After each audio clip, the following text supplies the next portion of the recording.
Kapow! Kapow! Why, hello there, Humes, and a very happy FFXIV to you all. Release the footage, you cowards. The full director's cut. Hello, Humes! I take great delight in jump scaring you every single Friday. It makes my existence. Hello! Fancy seeing you here on a Friday evening. But MSQ continues. We are well into Endwalker. Well into Endwalker. At least that's what it feels like. But it's felt like that for every other expansion we've played. So I could be completely wrong. We might just be like a quarter of the way through Endwalker. I know. Hi Lily, hey Croyles. Have I heard of the elf on the shelf? Yes. I didn't know about elves on shelves before I started streaming on Twitch. And everybody came and told me because we don't do that in the UK. That kind of childhood trauma, that level of horror that you impose upon your young, apparently mostly just happens in America, which I'm not surprised at, yeah. But people ask me about elves a lot around Christmas time here. For obvious reasons, yeah. I used to work for Santa. Temporary summer job though, wasn't a full-time gig. Hey Maisie, hey Gums, hey Manji. I see a panther lurking up in chat. Also Warmonger coming back. Hang on, wait, let me make sure. Why am I not hearing the alerts? What is going on? Anyway, we had some cheeky early souls coming back before I'd even appeared on the screen. We had souls returning. So Warmonger, thank you for 70 months of immortality. And at that very regal tier too. I hope you enjoy all the rainbows. Spam rainbows everywhere. Make the internet filled with rainbows. Looking forward to some insane ranting and conspiracy theories. I can't even. It's like, you know the rant I had when I came back on stream, the Final Fantasy Friday after. That was like kind of put together, right? You know, like I was with it. I had my wits about me. There were some structured points going on. It's like the alpha version of that. So I'm just going like, some of the faces that I make, I was like, do I really want to put this out on the internet? So you're about to witness cinematic history, my friends. Look at this! Even more returning souls. We had Nicola coming back. 4 months of Nicola. Oh my gosh, time goes so fast. I remember literally the first stream that Nicola was here. That was yesterday. What do you mean? What is this time magic going on? But welcome back. An honor to have your soul. Thank you for the positivity always. And we have a Mercury coming back. A truly legendary member of the Wisps. We would not be without a Mercury. And can we just talk about 60 months? Because I can't process 60 months. Like, excuse me? I can't process how long some of you have been here, just like I can't process what is going on with Final Fantasy MSQ right now. Like, it just, yeah. Ali is 60 months. Wait. There's so much happening. Oh my god, there's sparkles everywhere. There's confetti. Oh, what is going on? We've got Monji coming back as well. And Monji back for 50 months. This is the day of the 50 and 60 monthers. Something happened 50, 60 months ago, and you found the channel. Welcome aboard the hype train. I can't hear the alerts. I don't know if you guys can. Are you getting Elven Pipe and I'm not? Am I being excluded from the pipe party on a Friday? How dare you, Stream Elements? I want to hear the pipe too. You hear nothing? Okay, so this is a silent disco now. Everybody please put on your headphones. We're just going to bob in time to the invisible music. Imagine there is glorious Elven Pipe playing right now. It resounds throughout the forest. There we go. We got nothing. I don't know why. I see things coming up. Hang on, there's an old technomancy trick that I don't think anyone is aware of, but have you heard of turning it on and off again? I've turned it on and off again. I'm gonna see if that works. We'll see. See? expert technomancy going on here. We got souls returning up the wazoo. Mercury's gifting a soul as well. Whose soul was that? Whose soul was that? I don't even know who that went to. It was like a mysterious figure in the shadows. I don't even know whose soul I've taken. Could be anyone's. And we've got Crazy Gamer back for 77 months. Truly crazy to remain part of this community for so long. My gods. And Rosinia back for 62 months. An old soul returning. Don't worry, we have room. I've scoped you out a special soul jar with the other ancient wisps at the back there. But thank you so much! We're on a hype train level 3, so if you are boarding with us today, do make sure you have all of your belongings on your person. Belongings left on the train or the platform edge may be destroyed or pissed on by the Elven Transport Police. Thank you. Apparently it was Mercury gifted 1, 2 and something whirling. Oh, it was whirling. Well, a very well-deserved soul-taking going on there as well. A very well-deserved soul-taking. I don't know why you wouldn't hear anything. It makes no sense. I'm also going to pause and unpause the alerts. Oh, Stream Elements is having a tizzy. That's what's going on. The entirety of, like, the Stream Elements dashboard is balked. So I have a sneaky suspicion that it might be on their side. Their technomancy is messing up, not my technomancy for once. Usually it's me. Elves and technology just don't get on, but I think it's Stream Elements today. So there we go. So we're gonna have to make our own alerts. I will do my best. I will do my best. We've got a 3-stream streaker going on, streaking across the stream not once, not twice, but thrice. How indecent. Public exposure multiple times in a row. On a 4th offence, immediately to prison. We're keeping an eye on you. That is illegal, I know. Very illegal. Many round numbers. I know, there's some like pretty numbers coming back. Numbers and things, Glass, thank you for the biddies. I will keep them very safe. Especially if we have any purple dragons around here who like shiny things. Although, let's be real, the villain you have to watch out for is Moneybags. I hear it! It's working! I fixed it. I am a technical genius. And you know who else is a genius? Oh yeah. A certain Lokarathos. Because what better gift to give than immortality? Genius gift. Absolute stroke of high IQ there, giving them eternal life for the next 30 days. Thank you so much. Whose souls did I just take? Medu, Brown Recluse. No, I don't want it. I don't want it. Brown Recluse is a type of spider. Go away. I have enough of you in my house. Thank you. Backfiend, Sathalan, Flanneray, and Ryla. Welcome and welcome back. An honor to have your souls, and Locke. You are to blame for their souls being taken from their bodies. I know, they were just minding their own business, and Locke comes along and just goes, yoink, I'll have those, please. Oh, did someone hear a coupeau echoing throughout the house? Hello? I'm very sorry, Moog. There are no T-words. Not in the entire forest. Yes, there has actually been a worldwide shortage of T-words. They just all disappeared. Must be some kind of blip in the matrix. They just all gone. Gone. Right, chat? The same has happened to your cats. All of the T's are gone. It's a worldwide disaster. They're reporting on the news about it. There's just none left. There's none left.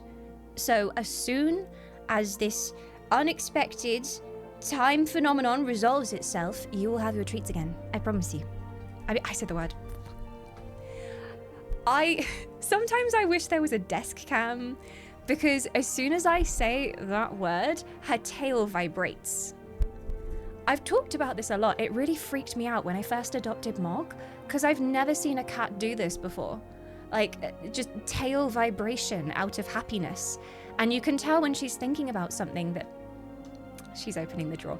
You can tell when she's thinking about something that excites her, because her tail just goes... She does it too if you get out, like, her favorite toys. She does a little tail wiggle, which is so adorable. Do we need, like, a GoPro on your tail, Mog? Is that what we need to do? Oh, The hype train has completed. Oh no, wait, no, it's gone up a level. It's just going up the more I look at it. We are now on hype train level 4. We apologize for the unscheduled platform change. If you are joining us on the First Shit Elven train today, please make your way to platform 4. That's platform 4 for the First Shit Elven train to the Southern Elven Forest. Hello, my little bean. Hello. Are you okay? Are you looking forward to Friday? Yes. Your adoring fans are here, Moog. Yes.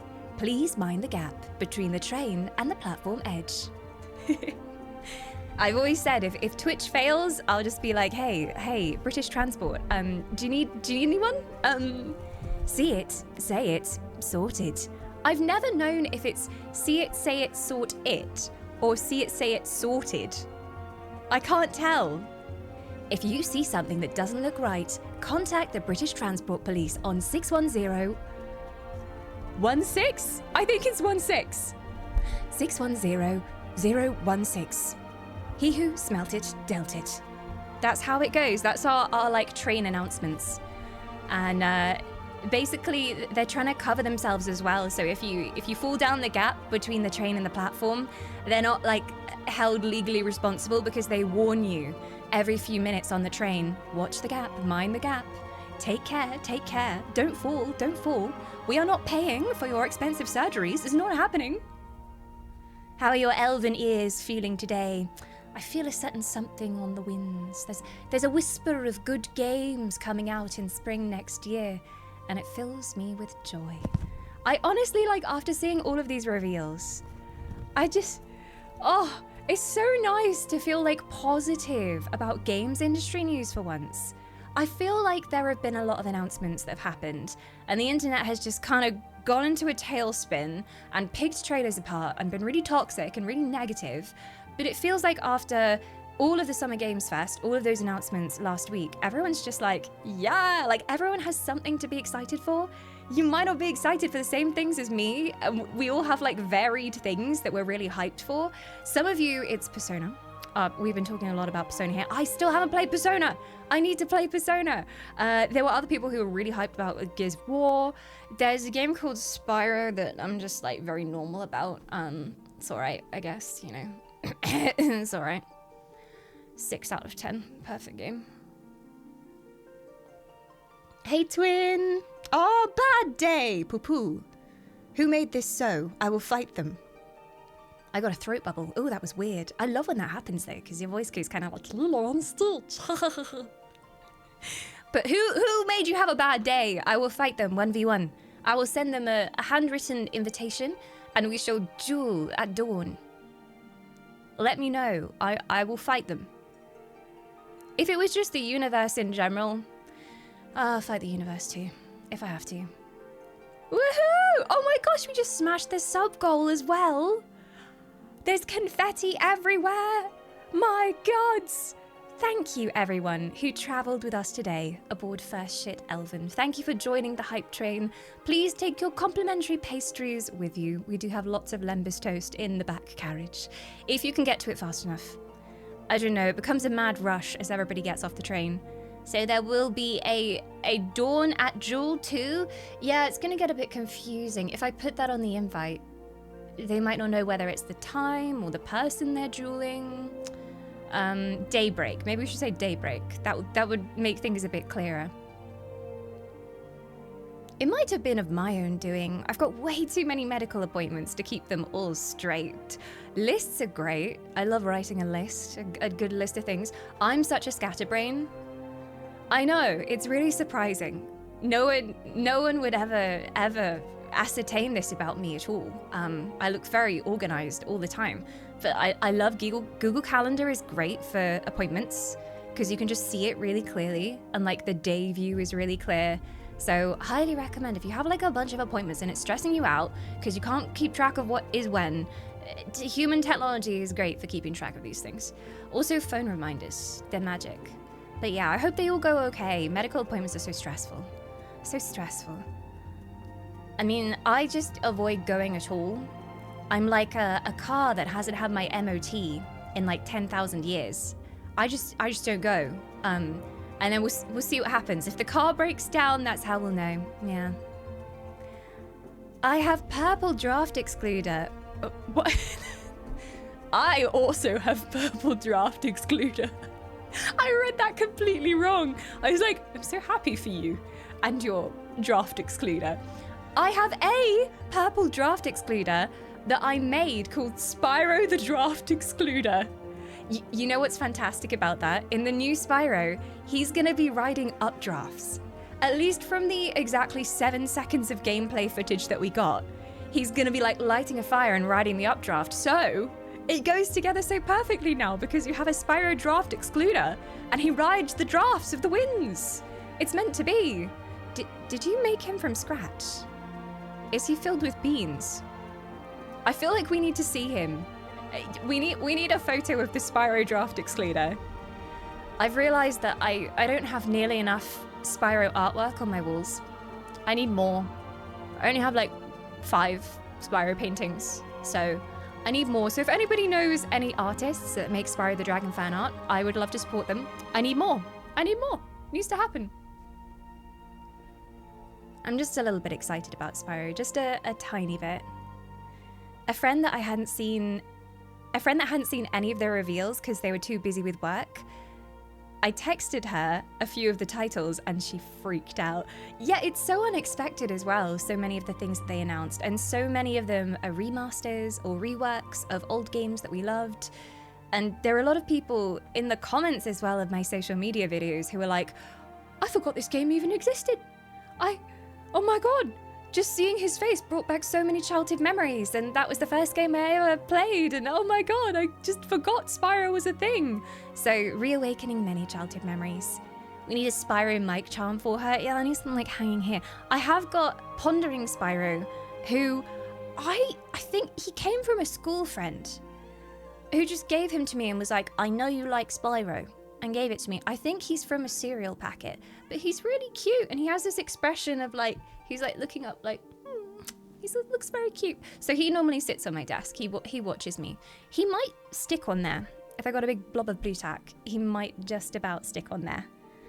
Oh, if I got a big blob of blue tack, could we stick you somewhere? Stick you on the mic?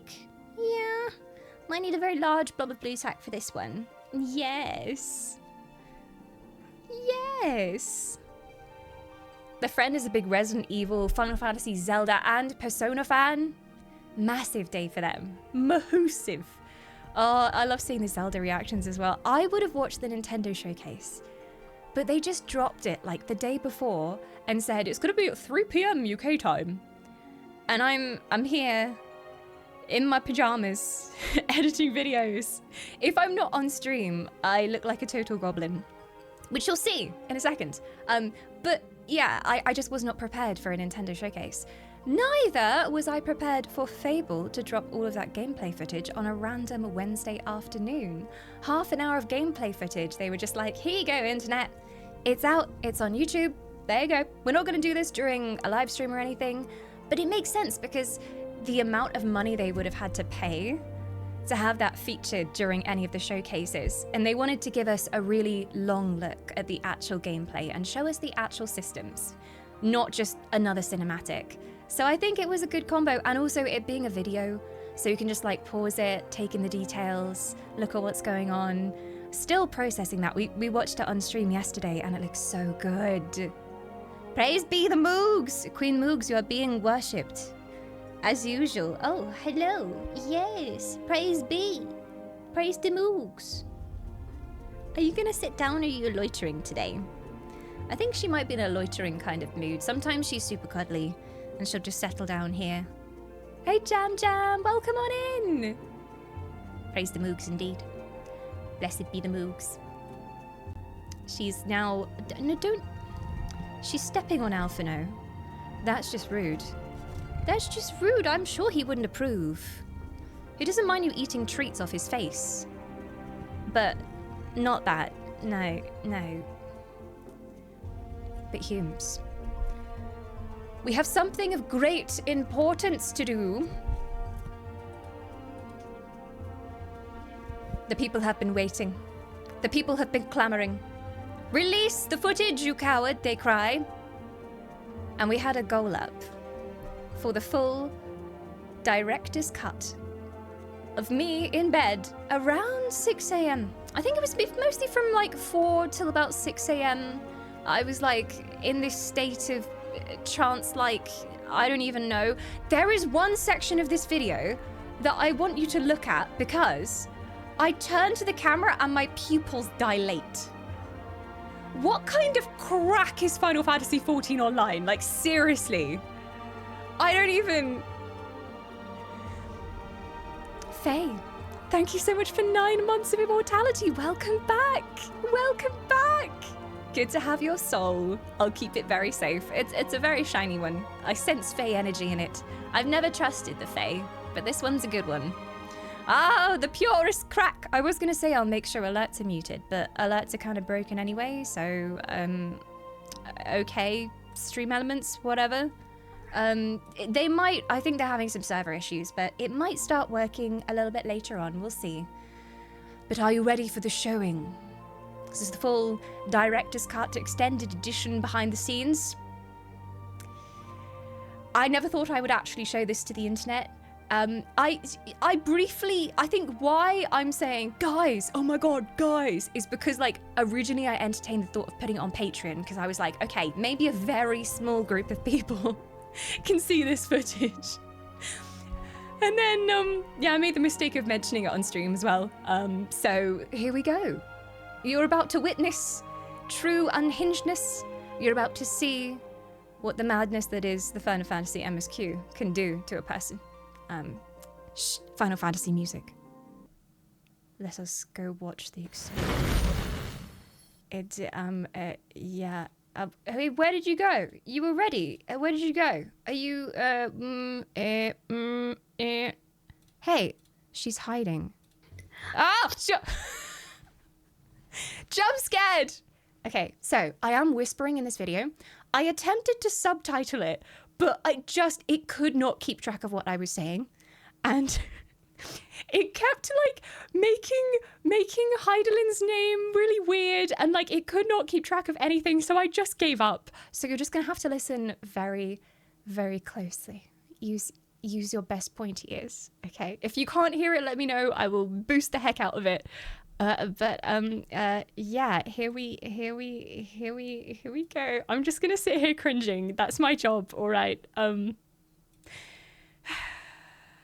Forgive the general goblin state of me. I'm literally in bed. I have not slept an entire night. Okay, here we go. Drum roll, please. Roll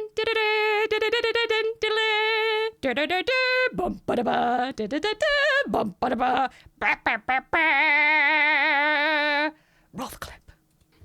I just realized that she's been waiting this whole time.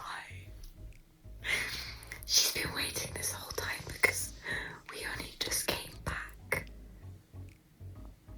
at this point in time. And she couldn't tell us. She couldn't say anything because if she said anything, then it never would have happened. So she's just been waiting and watching all this suffering because she knows she has to. And then we're now gonna get to meet her as this version of ourselves. Oh, I take back everything I said about Heidelin. Oh, and it sends... Hot talk. And in some ways, it's even worse than Emmett, like, waiting all that time. Because she knows. She knows, guys, this whole time.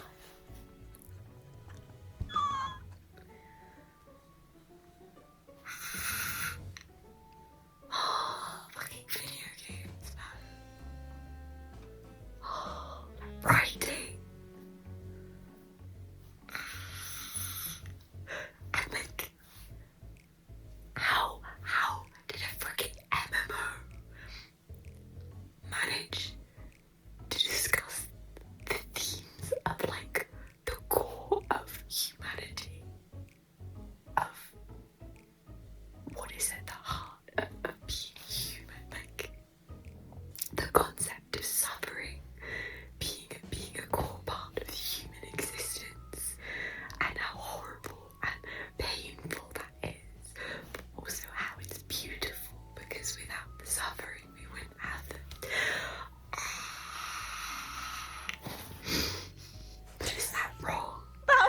expression. Uncaring God.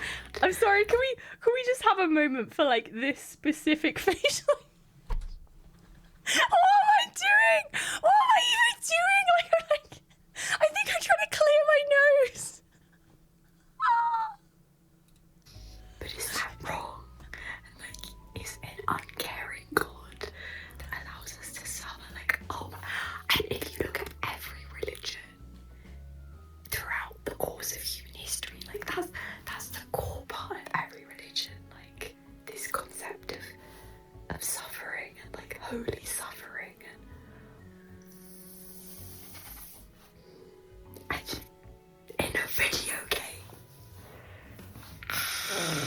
And the fact that it like completely changes the meaning of answers, which we've heard and we know about in Rome Reborn, but it changes it because she's talking about the ancients and the sundering. And it flips between her talking about that and her talking to us and talking about the future and why we must go on. And it's her prayer and her plea. So like originally I was like, if they've had this plan since Rome Reborn, that is insane. But now that I know that they didn't, that is even more impressive. Because that means they managed to make it link back in such a meaningful way. It is impressive though. Without plots, making references to things that happened throughout the story, tying in themes that we've had running throughout the game since Realm Reborn, but in a way that works and that feels like it was meant to be, like it's this time loop coming full circle. Like, what is the writing in this game and done in such a poetic way? Like, it's like freaking poetry. I can't. And the whole thing about. Give me a moment. Okay.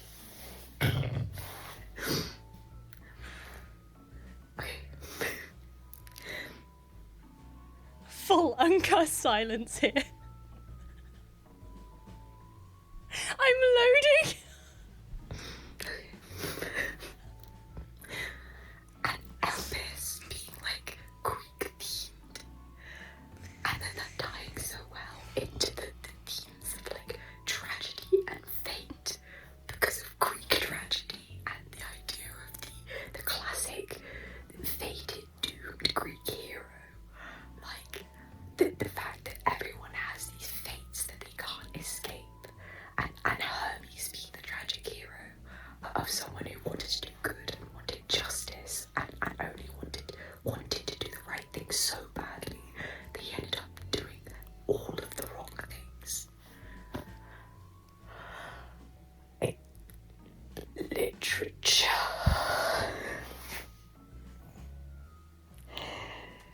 Literature. Oh my god, she's Space Jesus. She's freaking Space Jesus.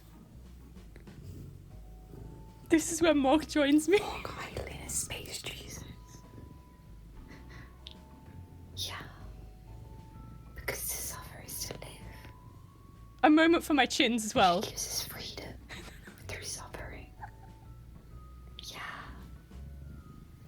She knows to be free we must suffer because this is the nature of human existence.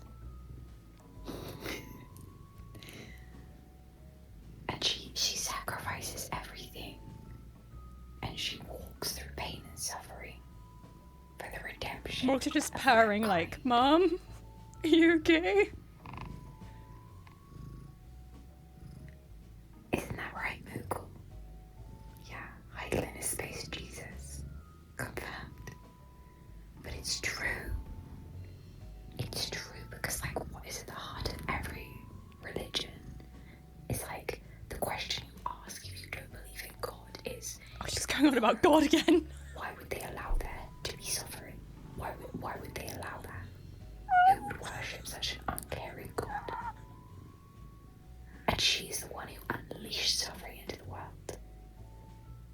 But true it was though. because she cared. It's true. Because she needed everyone to be free to save everyone.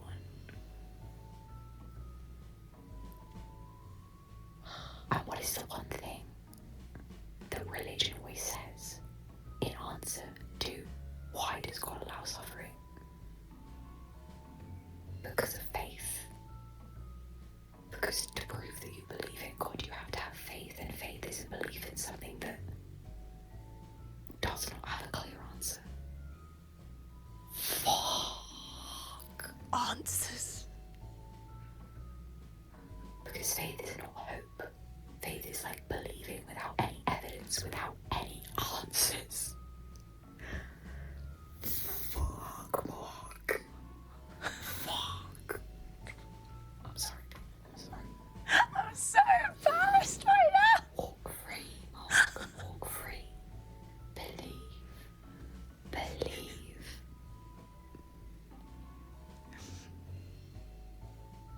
And she suffers and she bleeds. We see her struggling through the suffering. She knows there is a greater cause. And it's all going to be worth it. Hawk is so concerned.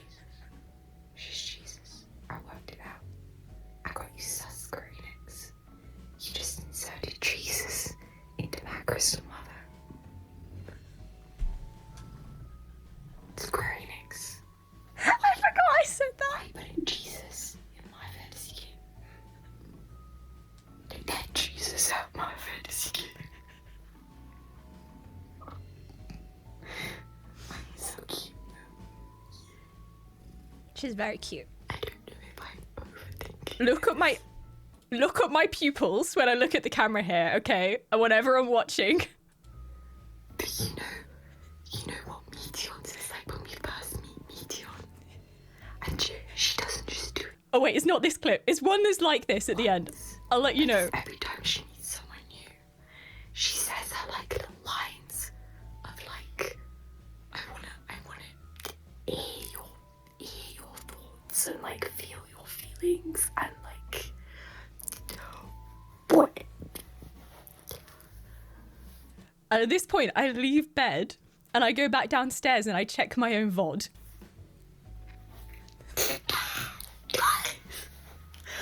I don't know if it's just because it's 6 a.m. and the sun is literally going up. But I couldn't sleep because something was bothering me. I literally went back and watched the video.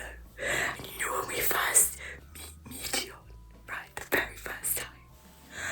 And she says, hear your words, share your feelings, know your thoughts. Hear, feel, think. What the fuck does that advice you have? I don't know if I'm just like completely unhinged because I have not slept. But like she doesn't just do it once. Like that's what she says every time she meets someone. And like I only assume that her sisters who are going out to these other planets, like that is like the default thing they say, right? Like that's how they greet people.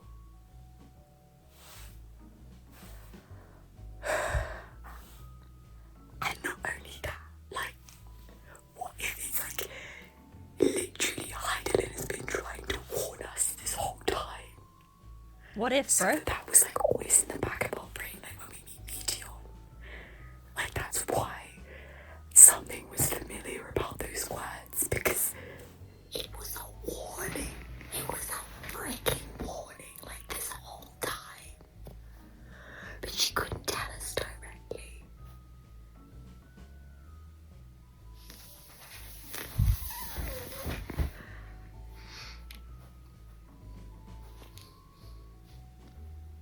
I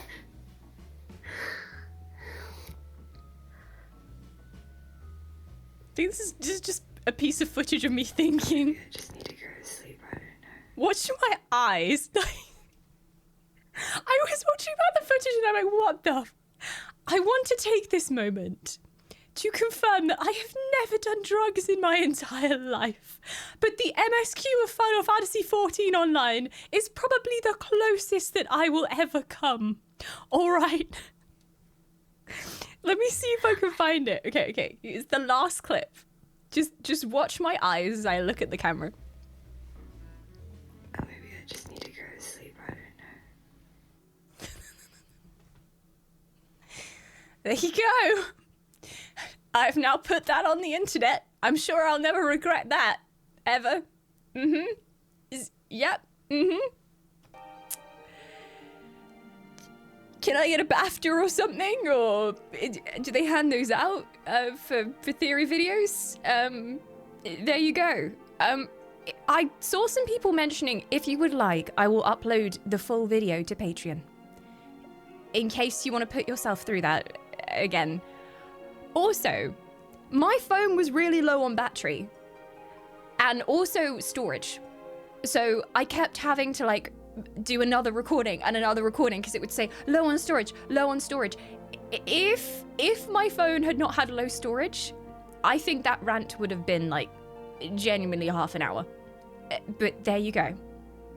There you go, my friends. You hit the goal and so it was done. Don't do MSQ, kids. Don't do MSQ. It's a health risk. Also, Lav, did you come into stream during that? Welcome. Welcome. I feel like that's very representative of what happens on a Friday during this stream. Playing through Endwalker for the very first time. It has been quite something. I loved it. It was amazing on so many levels. I'm glad you enjoyed. I love how you can see me start talking and I really think I'm cooking. Like, you can see, like, there's a spark in my eyes and I'm like, but what if... But then when you listen to it back, like, it doesn't really make any sense. But I thought I was spitting fire.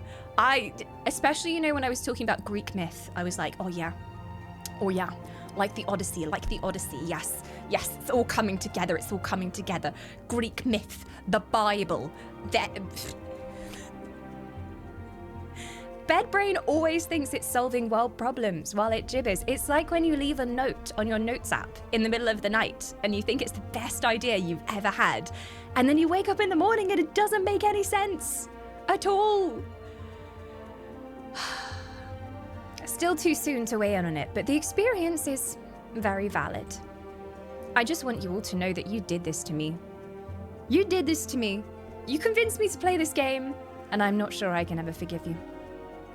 I'm attempting to unpause the alerts, but I think Stream Elements is just straight up broken.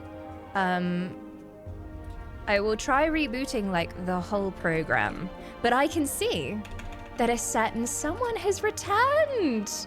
90 months of immortality. Welcome back, Jiro. Good to have your soul. I will keep it very safe indeed, as I have these last 90,000 years that you have been here, and I will never once ask you to pick up an Uno card. It will never be done.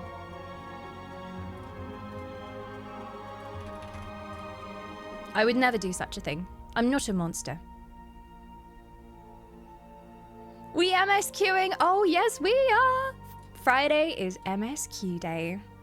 I'm just gonna see. I think Stream Elements is having issues. Yeah, their website won't even load.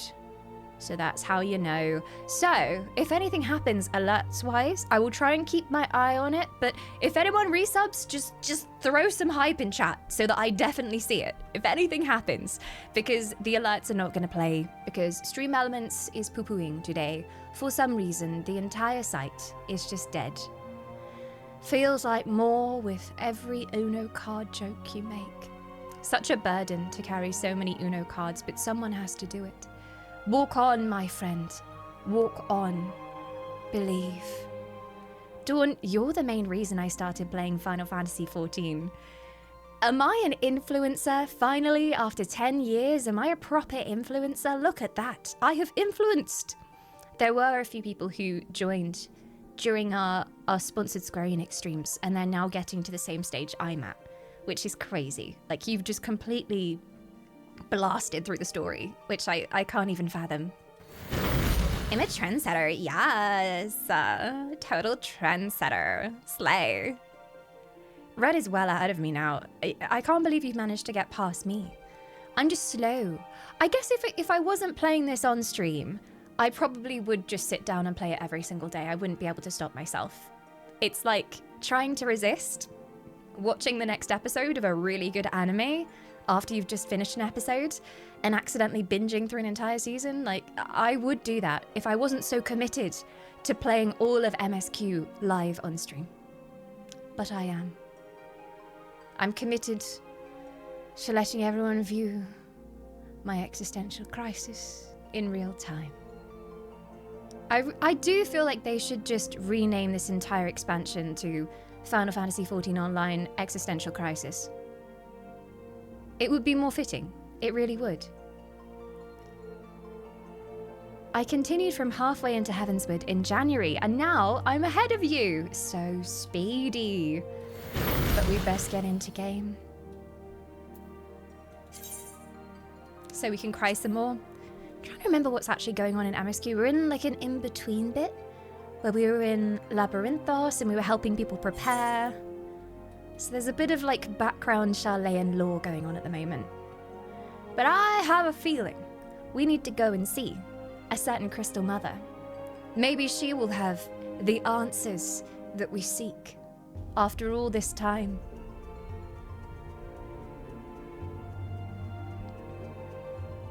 I still have a really bad feeling. I don't know. As we've progressed in the story a bit more, there's been like some vibes of like, oh, actually, did she do the right thing? But then I guess it's subjective depending on who you are. Because she essentially introduced suffering into the world. But was that right? And can we appreciate love and joy without suffering, without hardship, and all these other questions? Like, oh. But I guess there are some very notable figures who would say that she was not right. And we know who those are. Of course, Dawn's in the saucer again. I never left. We did Gold Saucer, Make It Rain stream, and then I just stayed here. I live here. I told you guys last time, I sleep under the stairs, below the cat pot, in a sleeping bag, and this is where I live. I have an actual house, but I never go there. Because why would I, when I can live in the happiest place in Eorzea? Ah, it's so beautiful. Question mark, question mark, question mark. In the Northern Empty. Oh, suspicious. I don't like the sound of question mark, question mark, question mark. I'm not attuned to any Aetherites but the Archeon. Let's go. Let's go. Just kidding, guys. We're not doing MSQ today. We're gonna do Hildebrand today. Still don't know where he is. I think it's time that we had a bit of a bingo check-in as well. How's the bingo doing, my friends? It's doing pretty well. We have a full line, which I would like to point out I thought was the most unlikely line to ever happen. I thought I'd screwed myself by putting Emmett comes back on that line. But I'm very happy to say he did come back, at least for a very short time. And then, I guess like Heidel and Evil are a bit dodgy. I feel we might be careening towards a little bit. Not full evil, but I think there is some questionability in the choices that she made. Some would say. I don't know. I've never trusted, like, the voice at the beginning of the game. I never trusted it. And based on what we know about Meteion, and based on what you heard during the crying rant, was it Heidelin that awoke us? That's another theory that I've been like...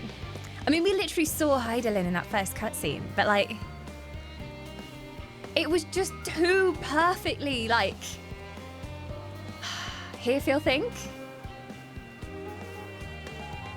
And then the line that Meteion says, I don't know, guys. Don't say anything. This is good practice for the smiley faces. If you're new to chat, if I ask a question or if I'm theory crafting, Don't tell me if I'm right or I'm wrong. Don't confirm anything, just smile. A smile better suits a chatter, my friends. And I will do that a lot. I do kind of like bait everyone.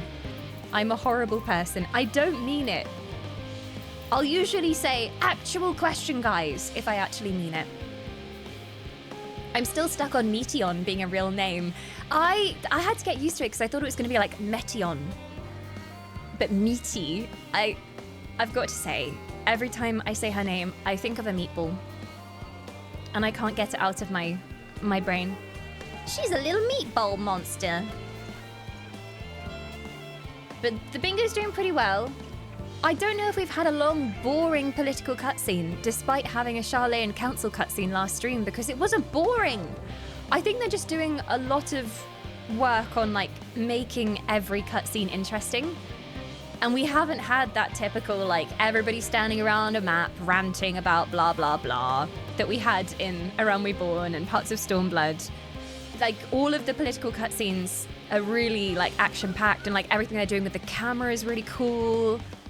So whilst I'm manifesting a boring political cutscene, I don't know if it's going to happen. Because if it was going to happen at any point, it would have been the Sharlayan council meeting, and we've had that. One of the main crew dies is on there. I don't want it to happen. But when character deaths happen, and it's the right moment, it can be one of the most powerful things ever. Not that I want anyone to die. I don't know if the crew are here. Oh no, they're inside, I guess. But I'm a bit worried about that. Still haven't walked around Amarot. Sad times. But we did get Elpis, which is basically Amarot. Hildy being arse up on the moon is what reminded me about the bingo. Because I'm like, I manifest that he got kicked to the moon, and now he's like, his head is buried in moon dust and his little legs are kicking, and he's on the other side of the moon. We just didn't find him. And Stola getting more character development, she has a little bit, but I think she needs more to qualify. But there we go. Bingo's looking juicy. Oh, I'm so bored by the lore. Oh, the rich, engaging lore. Oh, my steak is too buttery. Oh. But I think, like, what I have in mind, John, is, you know, in A Realm Reborn, when Minfilia would gather everyone around in the council room and she'd be like, we needs must move forces to the north. There is a cache of resources by the mountain pass. And then they would basically say the same thing over and over again for about 10 minutes. And nothing of note would happen. Those kinds of cutscenes. I've not seen those. There were some very, like, time-filly cutscenes, I feel, during that period. Question mark, question mark, question mark. Where are we going? Downwards. Do we have to take the lift? I don't even know.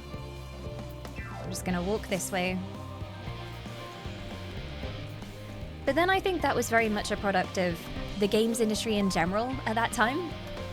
So I don't think you can fault it for being boring, because like that's how cutscenes and story was approached in games at that time in general, especially MMOs. It was very much time padding, adding more stages to the questline to keep people busy. I will take the lift. I don't know how all of this links up, but we'll see.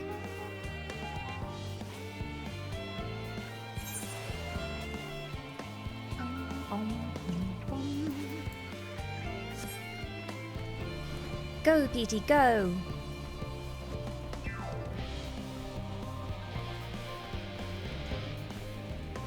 A Realm Reborn feels forever ago now, doesn't it? It does!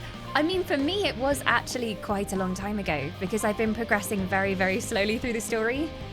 I don't think I have a normal player's pace whatsoever. Because I play it on stream, and it's mostly like 1 or 2 times a week that I play. And I guess most people just like click through the quest text. Whereas we attempt to read it all out loud.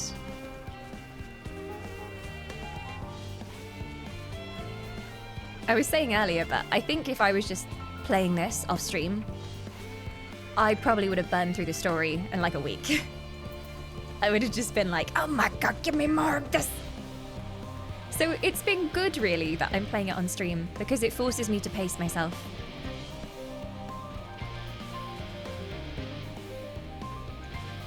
I didn't attune to this crystal. Maybe I can get in there now. You've come a long way since questing for wine and cheese in a realm reborn, indeed. Oh, wine and cheese quests. A staple of a realm reborn.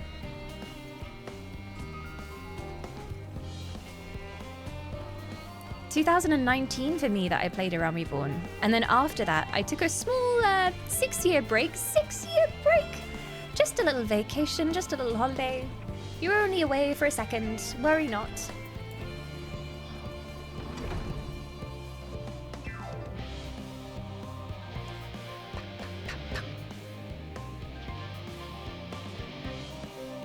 I just love the music in this game. Hello!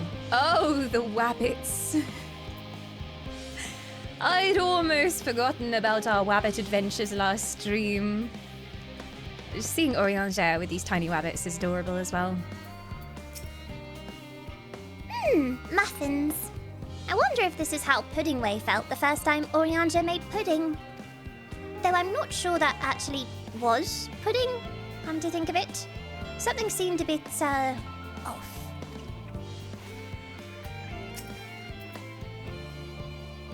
Not to rub it in, but we had the most fantastic time whilst you were away. Urianger was able to obtain all manner of meteorological data for us to pore over. I'll be sure to put my newfound knowledge to good use once we return to the moon.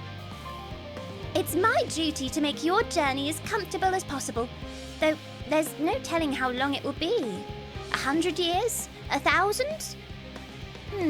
Probably closer to 5,000, give or take. That's concerning. Hey, speaking of legendary wisps, speaking of thousands and thousands of years, Heart is coming back. 99-month resub. Can we get some love and some hype up in chat for 99 months? It's been a hecking long time, and thank you so much for that tier 3 as well. I very much appreciate it. Not quite as long as the journey to the moon, but almost. Where have you and Cookingway been? If the two of you have been engaged in pursuits of an educational nature, you should have taken me too. I am the leader, after all. She's angry. I think that Singing Way is taking over. We were discussing this last time. I think there's a bit of a takeover going on. Because she's been doing all the talking for the bunny group. Oh, there you are. Have the others finished talking about rain-making whatsits yet? She's tired from her journey. It's a long way. She has tiny legs. I was saying I should have carried her in my backpack. It's a long way to go. We needs must convene with the Sage Council. Astariel, I trust thy time at Merial Agronomics did, bear fruit. Was that humor? The bunnies have changed you, Urianger. My god! He's always so serious. He's learnt the art of the pun. Who taught you that? Was it Singing Way? I bet it was Singing Way. They did indeed bear fruit. Some of it was square-shaped, rectangle-shaped. Here you go. You may have one, if you so wish. Our own efforts, too, were rewarded. We now possess an embarrassment of educational riches. No doubt our guests' relentless pursuit of knowledge could occupy them, and us, for a fortnight. Alas, time is of the essence. Let us return to Sharlayan Hamlet forthwith.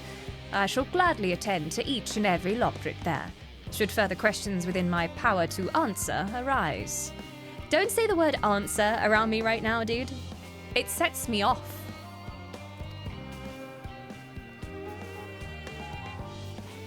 I have not heard his voice in a cutscene for quite some time. I hath forgotten his dulcet tones. I can only do my best to recreate them. Aww. Just don't want to do any more walking. Fair. Where now? To the Sage Council, which is somewhere. Can I come in? Thank you. Oh, is the outbreak going on? Okay. We won't do anything important, chatters. Let us linger here. I shall partake of mine chocobo coffee, which is, in fact, not chocobo coffee today. It's iced tea. I've got peach iced tea. Ah, I doth enjoy a peach iced tea. Verily, it is a most delicious nectar. Ah, did I ponder at mine fridge? Should I perhaps choose a pepper pie, strawberries and cream? Or would it be an iced tea? And Vanar spoke into my mind and she said, the iced tea. So I took the iced tea. This actually happened. This is a canon event. Oh, so pretty here. Really does remind me of Amarot in so many ways, which makes sense. It all makes sense now. I only paid attention to the song Answers last week for the first time, and it broke me. So many songs I've just passed by. That's the thing as well, I love how the meaning really changes. And I listened to that song, I knew that song before that cutscene. And then you listen to it after, and you can pick out that she's talking about the ancients, and like in some of the songs she's talking to you and mankind and urging them to go onwards and not give up and believe, and it just makes so much more sense. And it was powerful enough before as a song about hope and the strength of mortal spirit, you know, like, oh, don't give up. That message was very strong.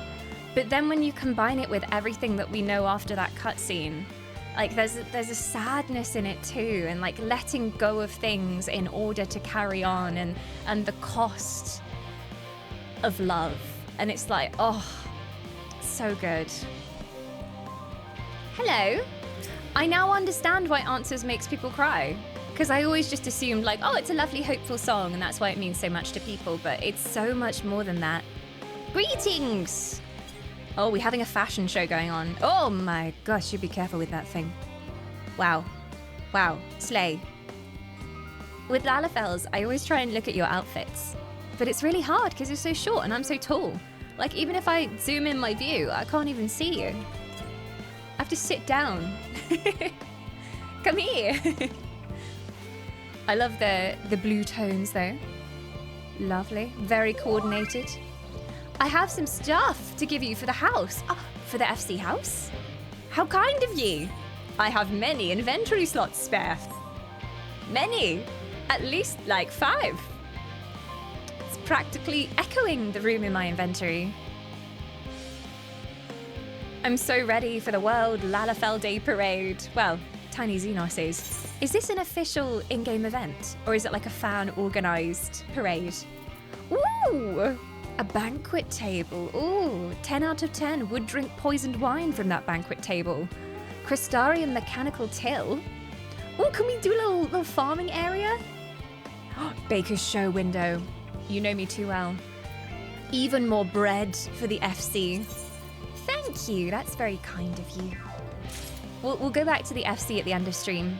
See if we can do some decorating. Play Answers and cry and place our bread products everywhere. The perfect end to a stream. Can I bow when I'm sat down? I bowed in spirit. It did the emote. Hello! The cat girl's out in force. Greetings! You're ahead of me now, right? You beat me.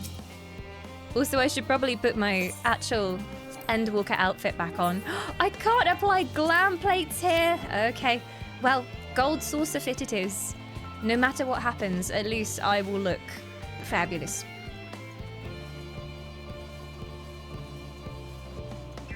I'm coming for you, mission. I will take you down with my monocle. Once you're in the hamlet, it'll be fine. Ah, okay. There we go. I think we'll go Sharlayan Scholar look. It fits for the area we're in right now. There you go. Seeing as we're in the neighborhood.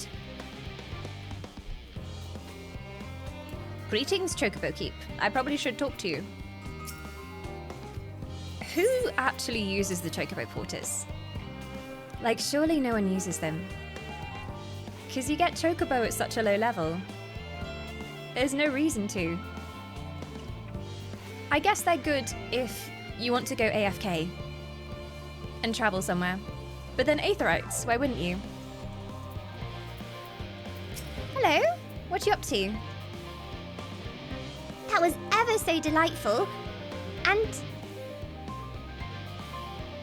I'm hearing like two themes overlapping each other right now. What is going on? I didn't play the emotional damage video by mistake in the background, did I? She's real. She's been waiting. Stop! Go away! Shh. Just when I think I'm safe, she comes back to haunt me. 6 a.m. bed dawn. that was ever so delightful. And with this much information, I can fine-tune the moon's environs for your people's comfort. It's surprisingly tricky to estimate the appropriate temperature settings for being so lacking in fur. What did you say about my fur? You must seem very strange to them. Why did I not just ask Jebka how to make carrot muffins? We could have had baked goods bursting with happiness. We can always go back. There's no rush. I can take you back. Oh no. There was nowhere in particular I was hoping to go. Oh, you're being sarcastic. Okay, I get it. Oh no. There was nowhere in particular I was hoping to go. I simply wish to hear.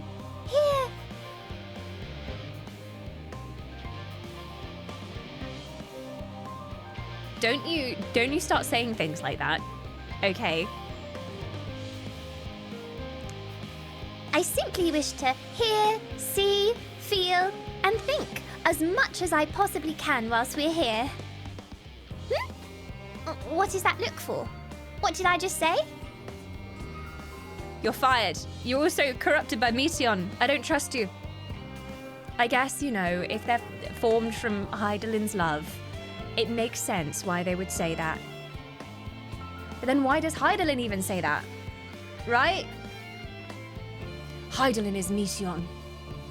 It doesn't work with the timeline. If it worked with the timeline, that would be so cool. But wait, time loops.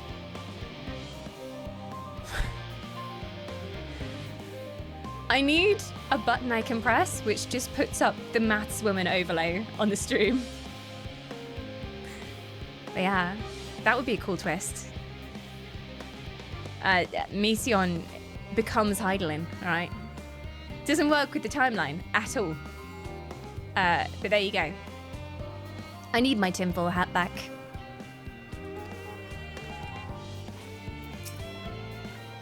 The Loprids want for activities and stimulation, but I struggle to conceive of how to busy them whilst we wait. I think we should do hide and seek. That'd be good. I vote hide and seek. Hydaline and seek. Yeah. It'd be great. They'd love it.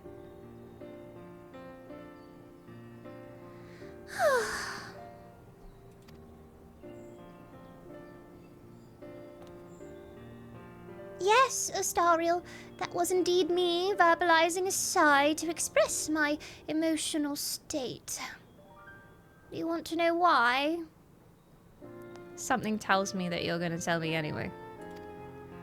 Because I saw the reconstructed environmental data for Aetheris at Logisticon Alpha, that's why. A forest so lovely and so leafy. Are all your forests like that? So she feels like she failed. And she didn't make a good enough forest on this ship. It was charming. It had a certain something to it. It kind of reminded me of early 80s children's shows. I don't know, it had that vibe to it of like a CBBC set. It was cute. The Black Shroud is quite leafy indeed, and a place of utmost tranquility. Well, they're verdant at least. The trees of Dravania stand particularly proud. You should see the forest of the first. One was purple. I did like the lavender forest. I do like the Black Shroud though, you should visit. It'll be good inspiration for you.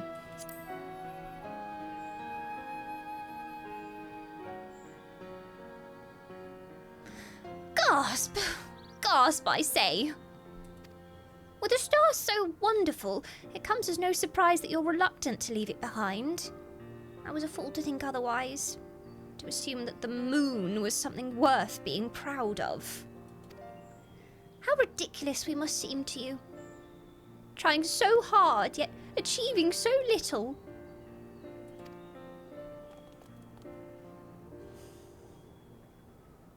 Not at all. Thy works are no less worthy for their uniqueness. I thought I heard tiny voices. Ah, hello! Ah, Thancred. This is Thancred. How didst thou fare? Oh, I was able to glean a fair bit from the researchers while helping to move their cargo. Preparations have proceeded without interruption here, despite news of the coming end. We have the forum's leadership to thank for that. That doesn't mean people aren't worried, though. Quite the opposite.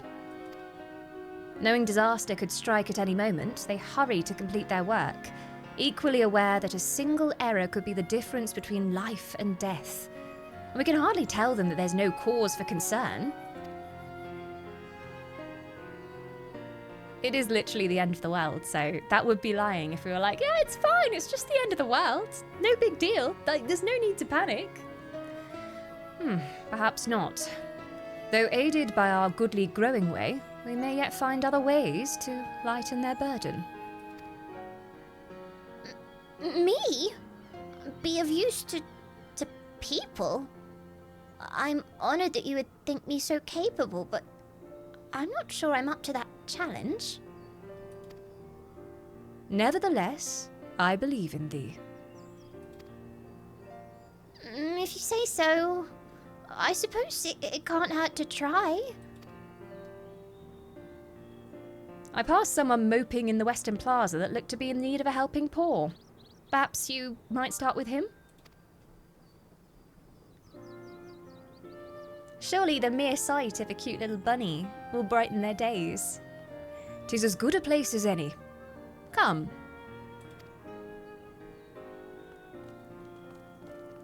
I can't get over Dad Urianger helping school the bunnies. Such a gentle teacher, so kind, so understanding. He was the perfect person to pass on all of our knowledge. No judgment from Teacher Urianger. Ah, hello! Greetings, enjoying the fountain, are we? Yeah, I guess that's one way to spend the end of days. Troubled researcher, hello.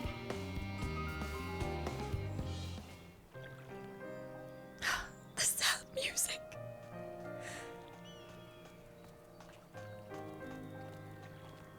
It's okay, the bunnies will cure your depression. Oh, can I help you? I brought you a troop of bunnies. It is you who would help me. Is my anxiety truly so obvious? Hard relate. Really? Can everyone tell? Oh, shit. What? A burden shared is a burden eased.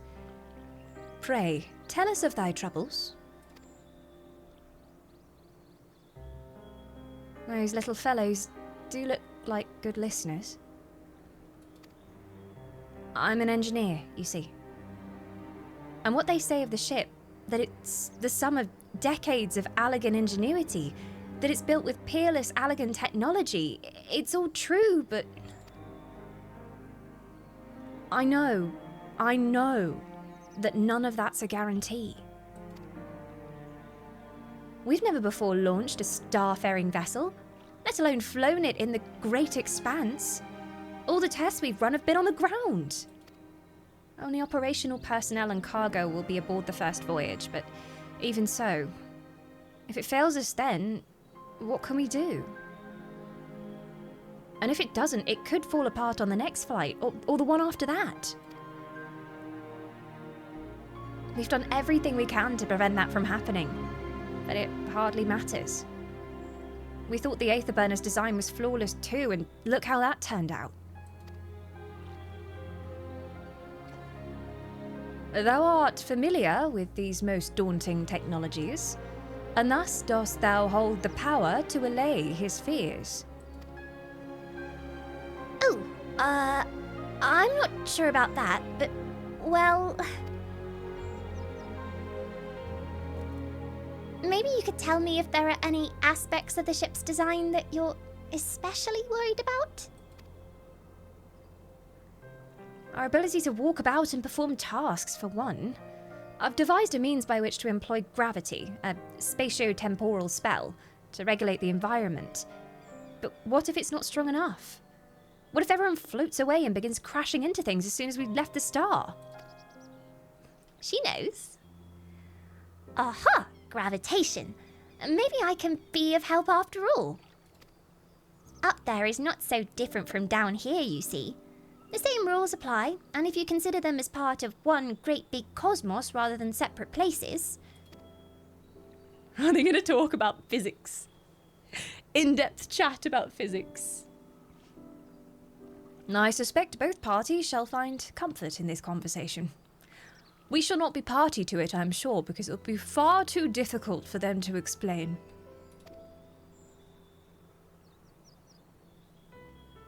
Yet if Thancred's tale be true, still others would benefit from insights born of experience. Might I prevail upon the Loprits to attend to them? Oh, an excellent idea, if I do say so myself. There is naught we'd like more than to ease the hearts of the fine people of Etheirys, and learn more about them whilst we're at it.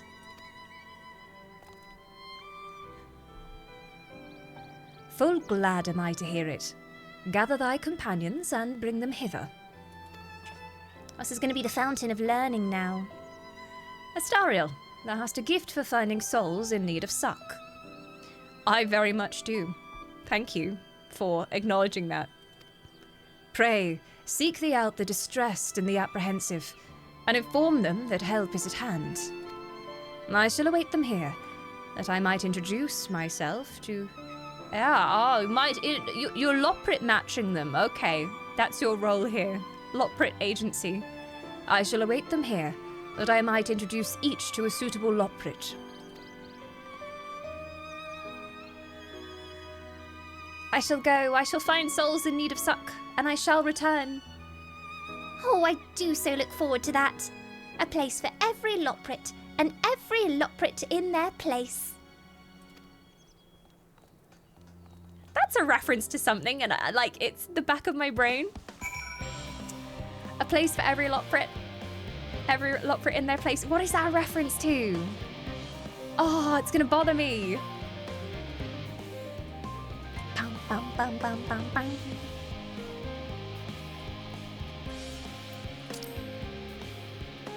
I am looking for souls in need of suck. Where are they? I'm looking for distressed individuals. Oh, I can smell the anxiety from here. Hello? Hello? Oh, I like your outfit though. What am I thinking about? The medical facilities on the ship, of course. I designed them with the assistance of our sages and chirurgeons, but to imagine every illness or injury that one might face in the Great Expanse is beyond any of us. To say nothing of the effects that living out there might indefinitely have on the body. The crew from the moon? Why did I not think of that? Go talk to the bunnies. They know things. Oh my gosh, there's 8 people who need assistance. Okay, I'm searching. Oh, erasable administrator. Oh my. Hello. What worries have you in that bold little head of yours? Greetings. Yes, you. Yes, you idiot. Have you seen an envelope lying about? This imbecile refuses to give me the alchemic I ordered without that bloody slip of parchment.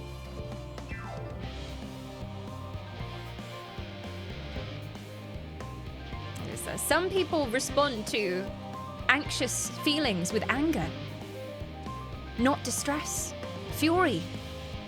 Unless your friends have a spell to make me remember where I dropped my damned envelope, I doubt they'll be more help than you. And you've wasted enough of my time already.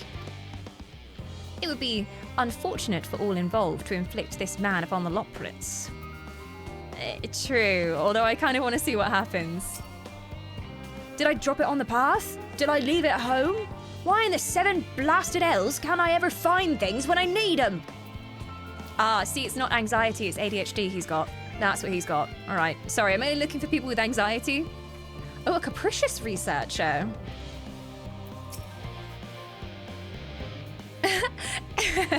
The end of the world is nigh. Oh, is she happy about this? I can't tell. I think she's just lost her mind. I think that's the vibe. The end of the world is nigh, yet the work goes no faster. Schedules are such temperamental things. Feasible one moment, utter bollocks the next. And yet, I've never felt so alive. This one is beyond your help. Only sleep can save her now. Reminds me of someone else. Reminds me of a son. So only sleep can help her now. She is beyond your help. Okay. Oh. Distracted researcher. No, that's more ADHD. We don't need that. 56 bunches of weed in the ground, 56 bunches of weed. Rip one out, add to the mound. 55 bunches of weeds in the mound. Okay. He's having a wonderful time. Oh, hello. I'm not neglecting my duties, I swear. I was in need of a little break, you see, and then I found myself unable to relax at all. So I went on a walk. And then I noticed these weeds and, oh my god, it really is ADHD. I was memeing, but she's like, I had a job to do. So I went to go do it, but then I saw this, and then I got distracted by this other thing. And then I was like, ooh, might as well do that. Pleasant conversation partners and oh so fuzzy. Goodness me, that does sound like a much better way to relax. Oh, you'll love the bunnies. They'll be a wonderful distraction.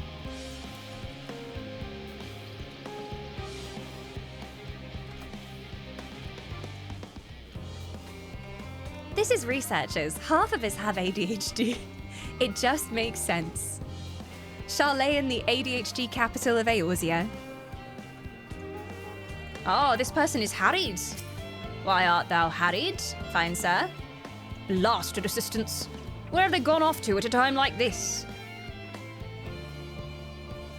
Beg pardon, but I do not have time for idle chit-chat.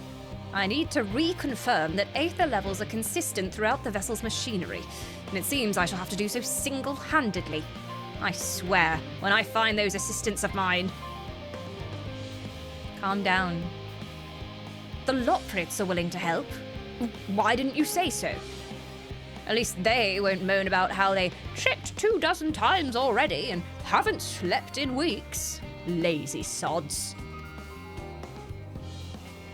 Don't know how he's gonna get on with the Loprits though. It's gonna be interesting.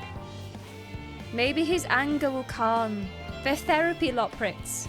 Stroke them and think happy thoughts. Grimacing naturalist. Hello.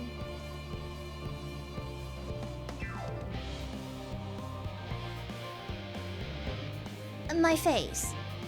What's wrong with my... Oh! Perhaps I am a bit tense. I was tasked with ensuring that the proper fauna, and only the proper fauna, are brought with us to the moon. However, the suitability of a few species is still under debate, and I can hardly make the decision myself when I know so little about the environment up there. I know some bunnies who know lots about trees. Well, fake trees. Including the Loprits in our discussions is a wonderful idea. I absolutely will, thank you. Perhaps their biology itself might offer some clue as well. Dissection of the Loprits, yes, it's only right. For science. A ponderous mathematician. Hello. Is that a cactuar? Wait. Oh, it's a froggo! A pirogo!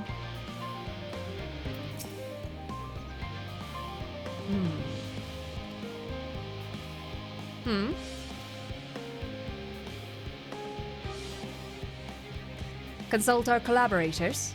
I suppose that'd be more effective than sitting here brooding. I'm attempting to calculate how much cargo we can consolidate into fewer trips, should the Aether Burner make our original estimates unfeasible. But there are simply too many variables. Okay, science talk. I feel as if my brow will turn inside out. Perhaps our lunar associates might have more insight on how much weight constitutes too much weight for our purposes. Thank you for letting me know. Match them with the most maths-minded Loprit. Tired Gleaner. Oh no, maybe Tired Gleaner just needs sleep. Oh, he's delusional. Is anything bothering me?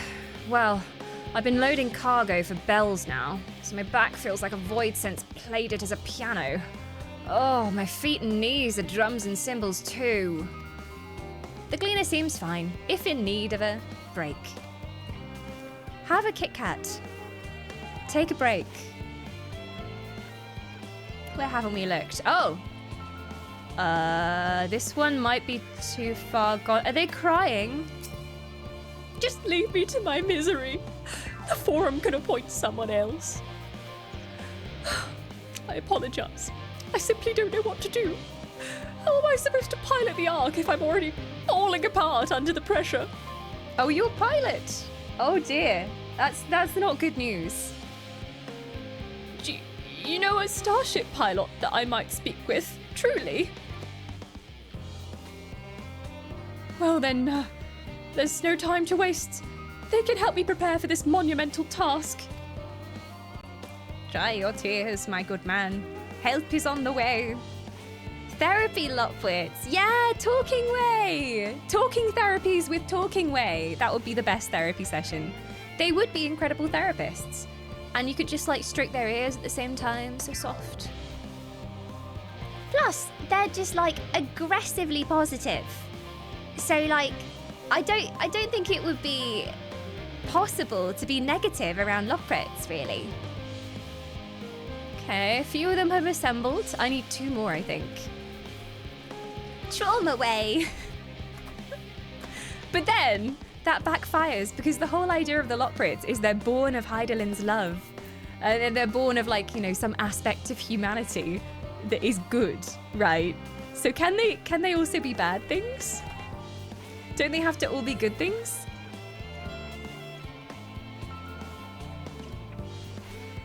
Hello? Anyone with trauma? No? It's gotta be someone in the bush. Steady currents over here. Bum, bum, bum, ba-da-dum, bum, bum, bum, bum, bum. Yeah, I think just hanging out with Puddingway would be therapy. Ah, an occupied administrator. Looking in the bush, are we? How might I help you? My, what a lovely idea. I too noticed people becoming, rather tense. So I rushed out to pluck some fresh and flagrant flowers. Oh, tea leaves. Oh, beautiful. I rushed out to pluck some fresh and fragrant tea leaves. Now I need only track down 100 or so cups. But don't you worry, I can manage. I hope your plan to cheer everyone up goes well as well. This woman's doing better than you are. No, I think she's actually having a breakdown. She's just covering it really, really well.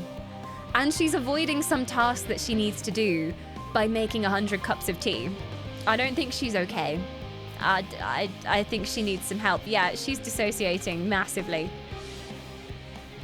Tea will fix everything. She's definitely British. If I heard that the world was ending, if there was like a breaking news and they said, oh, there's a meteor hurtling towards Earth and it's going to destroy the entire planet and there's nothing we can do about it, I would make a cup of tea. That would be the first thing I would do. So it tracks, I guess. It's very British. I need a therapist to help me deal with this looping music. It's such a bop, though. Anyone back here? No. Is there one more? Where would I go if I was having a breakdown? Oh! Yeah, in a bush. Very good. Hyperventilating engineer. Oh, by the gods, my chest is so tight. Am I dying? Is this what dying feels like? Just breathe. Oh, do pardon me, I didn't see you there. Oh, there's no cause for concern, I assure you. No cause for concern, even though we may need to depart at any moment. And if the hull I design buckles under the strain, the entire vessel may explode on launch, claiming countless lives and dooming all mankind. But that's highly unlikely. Yeah, highly unlikely, yeah, highly. Breathe. Oh, visitors can help me triple check the structural flaws, you say? Oh, why, that would be wonderful. Yeah, I'm breathing more easily already. He's totally fine. Hyperventilation station. One more? I think one more. Yes. One more. Where else would I go if I was having a mental breakdown? I would go to the top of the tower. But I don't think we can get up there. I'm gonna see if anyone's hiding behind it. We are playing Hide a Linen Seek. I manifested it. Ah, are you having a breakdown? He's standing very well, though. No. Orcambal. Lovely name. Are you sick of this music yet? Hey, Tara. I can't go in there. No admittance. How dare. Maybe I've gone too far, unless they're hiding really well.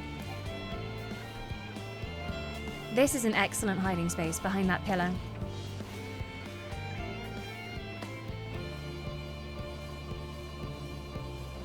My therapist is the Joker. Well, that's a choice.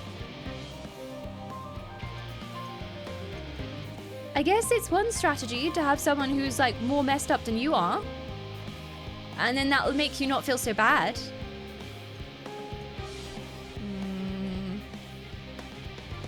Okay, now I've looked around here. In the buildings? Can I go in them?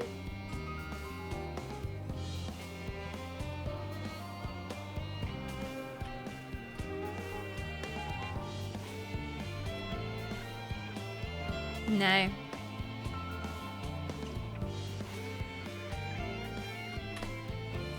Party business only, I'm not allowed in there. Around here, maybe. Not done much scouting back here.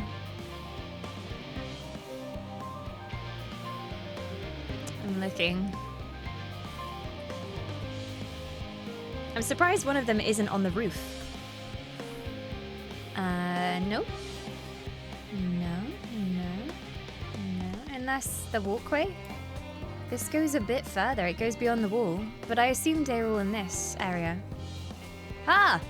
An unconcerned gleaner. Okay, well, you seem fine. Apologies, I'm waiting on a delivery. Whatever it is, you'll have to wait.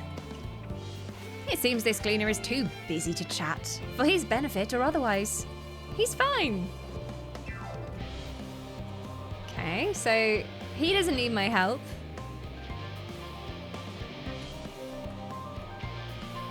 Maybe back here? Boing, boing, boing.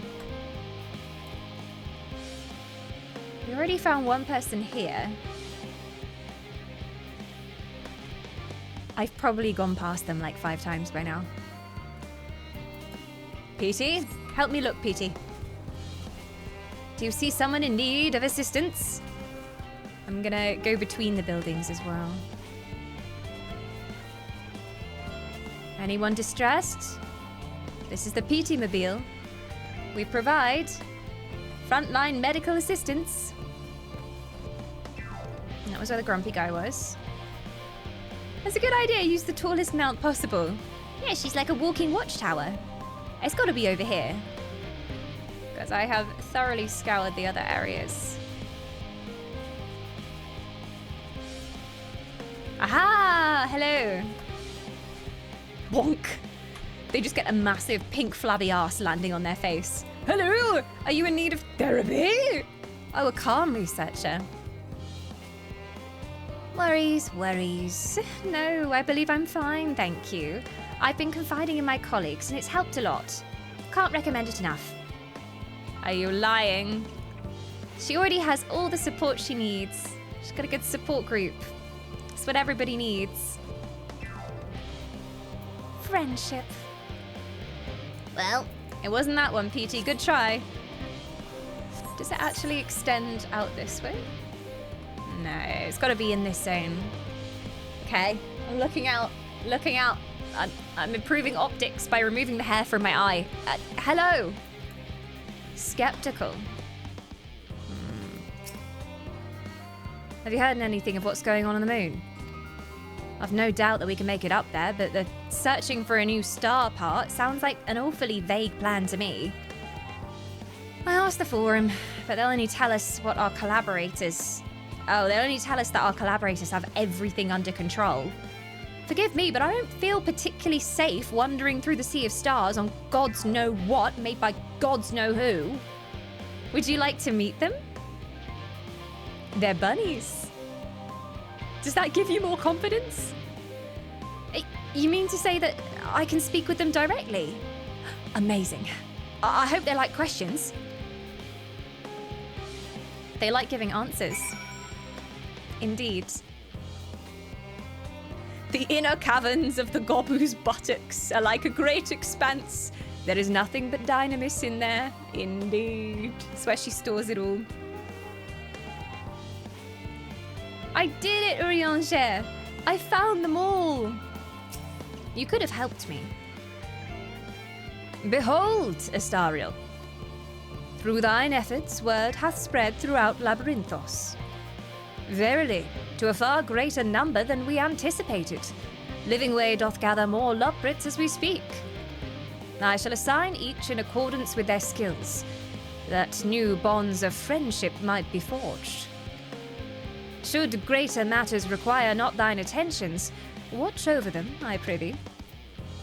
I shall watch over them. Hello. Can I eavesdrop on any of the conversations? in the long run, however, most of you won't die. Reassuring, thank you. Some of you might die, but that's a price we're willing to pay. Are you still troubled? Growing Way has been a godsend. I can look upon what we've built with clarity now.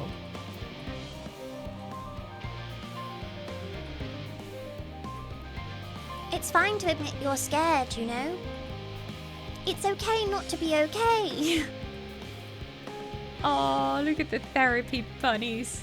I love how, like, you're sitting inside the therapy bunny For maximum therapy exposure. Wow. Any more therapy going on here? So this guy's just quietly assessing, I guess. Was that the mathematician?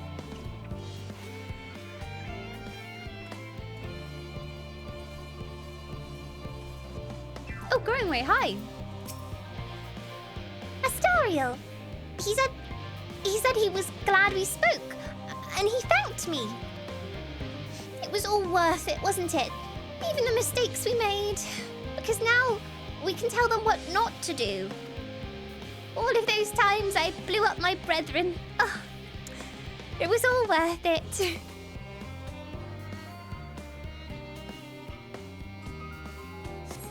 Ah, now we observe therapy.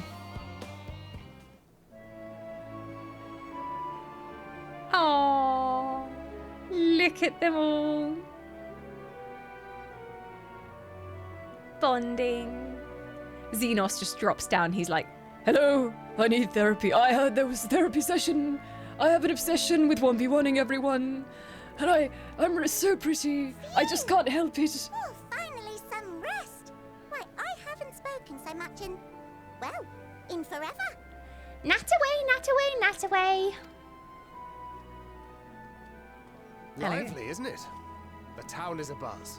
Everyone eager to meet with our friends from the moon. Aww.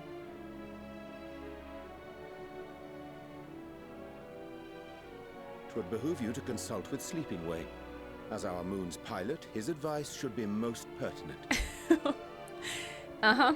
If he can wake up first, that is. I'm impressed. Truth be told, I struggle to tell one from another. No offense intended, of course. Racist! Racist, Thancred! None taken. After you and your friends left Mare Elementorum, we spent no small amount of time with your Urianger. Oh, the conversations we had. He told us all about Atheris, answered our every question, no matter how trifling or trivial. He's very patient. Patient to a fault, one might say. I can't really imagine him getting properly angry. Like, we've seen some moments where, you know, just before combat, he's been like, away, or whatever, and protected his friends. But I can't imagine him getting annoyed over trivial stuff, you know? I think he's just been, like, a very measured teacher. He's the perfect teacher. Look! Every page filled to the margins with knowledge. Wow, is that all from Urianger? When I first arrived, I was struck by how little I knew. It was daunting. But then I realized that were it not for Urianger and his teachings, we'd still be stuck on the moon, gazing at your world and wondering what we've been missing. Aww.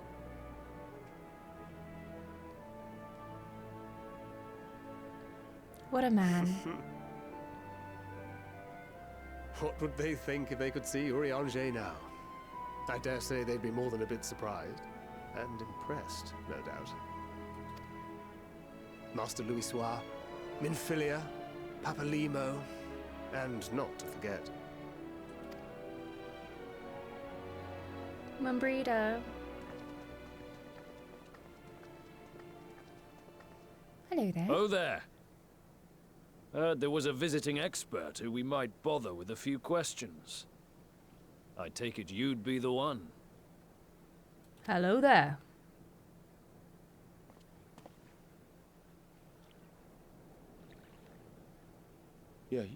Yes, I am. Wait.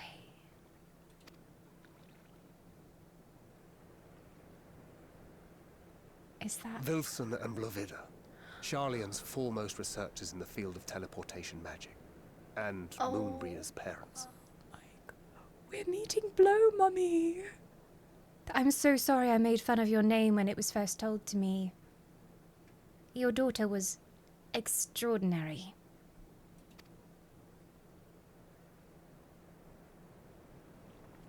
It hath been some time. Tis good to see you in good health. I've never seen him stumble through a sentence like this. Oh. Likewise, old friend. Blovida and I were most honored to answer the call. Never expected this reunion, though, did we, dear?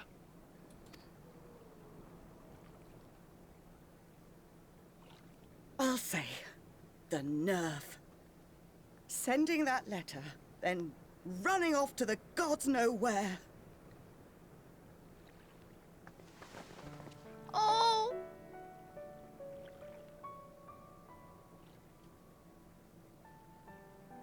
Do you have any idea how worried we were?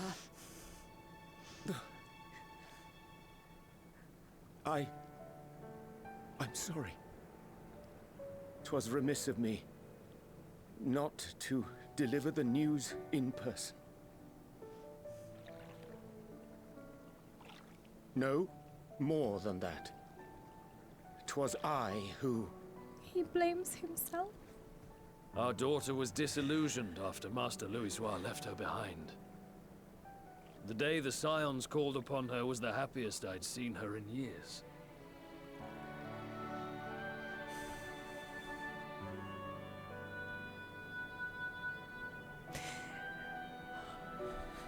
She made her every choice of her own free will. No one could have ever forced her to do otherwise. Don't blame yourself for her death. Celebrate her life. You know that's what she'd want. She made her choice. She wanted to help. I think she'd slap you around the face and tell you you're being silly, Urianger.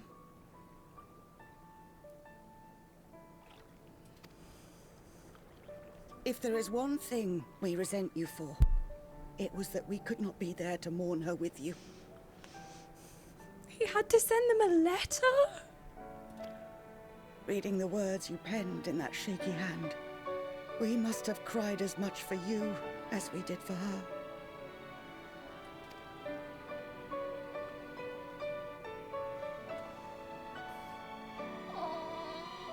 I'm sorry. I truly am. I knew not what to say. Knew not how to express my feelings. Which is just so... Because he's the person that always knows what to say. He's incredibly eloquent. He's swallowed an entire dictionary. But for him to not know what to say is just... Oh! The poems and platitudes of wiser men, musings on sadness and loss, studied and memorized, and meaningless in the moment. Silly boy. We are all powerless before such grief. Even now, try as I might, the words escape me. But in our hearts, we know, we always know.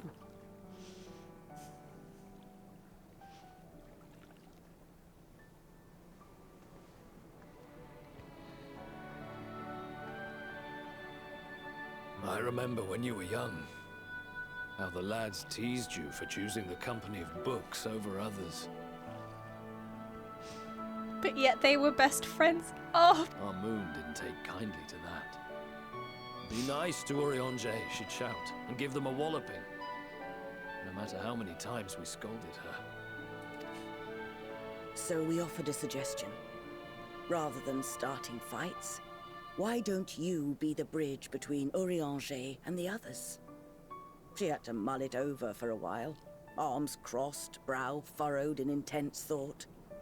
It's one of my favorite tropes when you have like quiet, nerdy child with best friend who is like super outgoing and stands up for them and will like punch out the bullies and be like, hey, hey. Oh! But from that day on, she never let you be alone. She'd drag you outside to play, pepper you with endless questions, read the same books you read, all to try and understand you that much better. I'm sure it was annoying and exhausting at the time, but she only ever had the best of intentions. And look at you now, at the center of the crowd. The reason there even is a crowd, having brought these people together. I'm just thinking about young Urianger now. Little baby Urianger in the corner reading his book and none of the other kids would play with him. Oh! You've no idea how proud we are.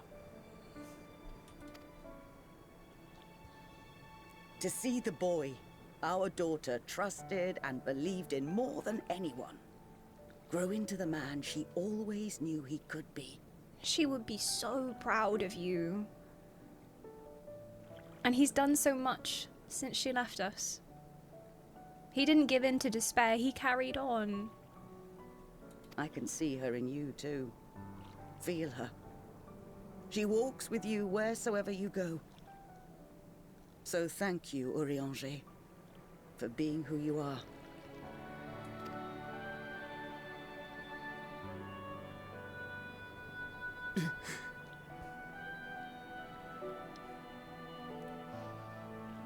I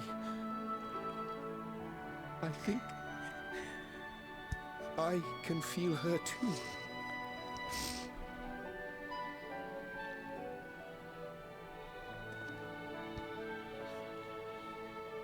The truth of her life. Not sorrow, but hope and love. It is a love that lives within all of us, and it is love that binds us together, and that we must carry great burdens. We always carry love with us too, the love of all of those that have walked the way along with us.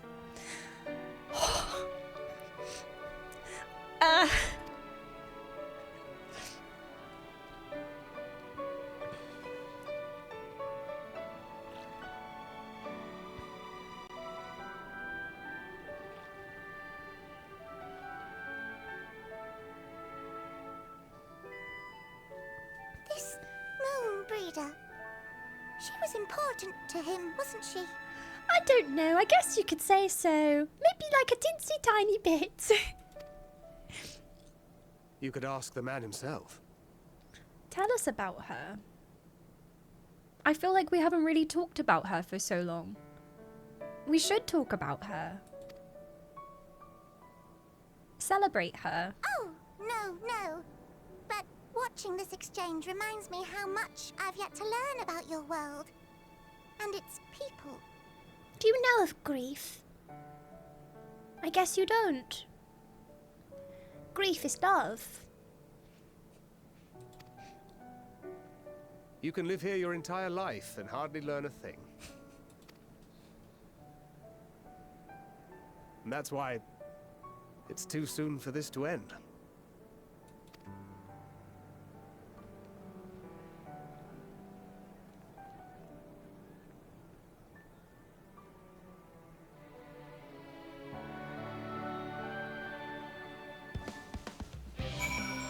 So we go straight back into the combat music.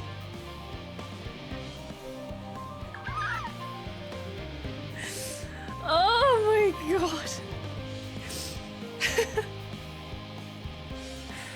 When they mentioned her mother's name at like the very, very start of this expansion, I was like, oh, that's really interesting to know her name. And there was a thought at the back of my mind of like, oh, will we ever get the chance to meet her? Because if she's here somewhere, surely we'll get to meet her.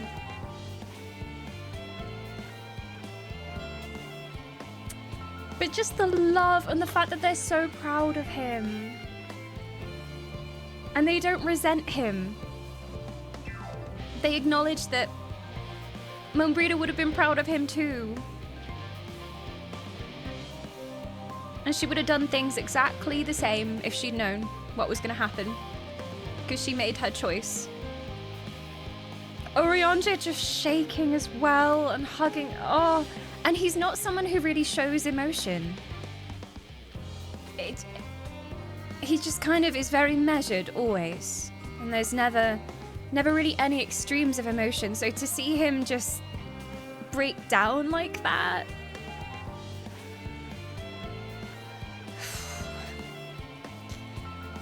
And I will say, like,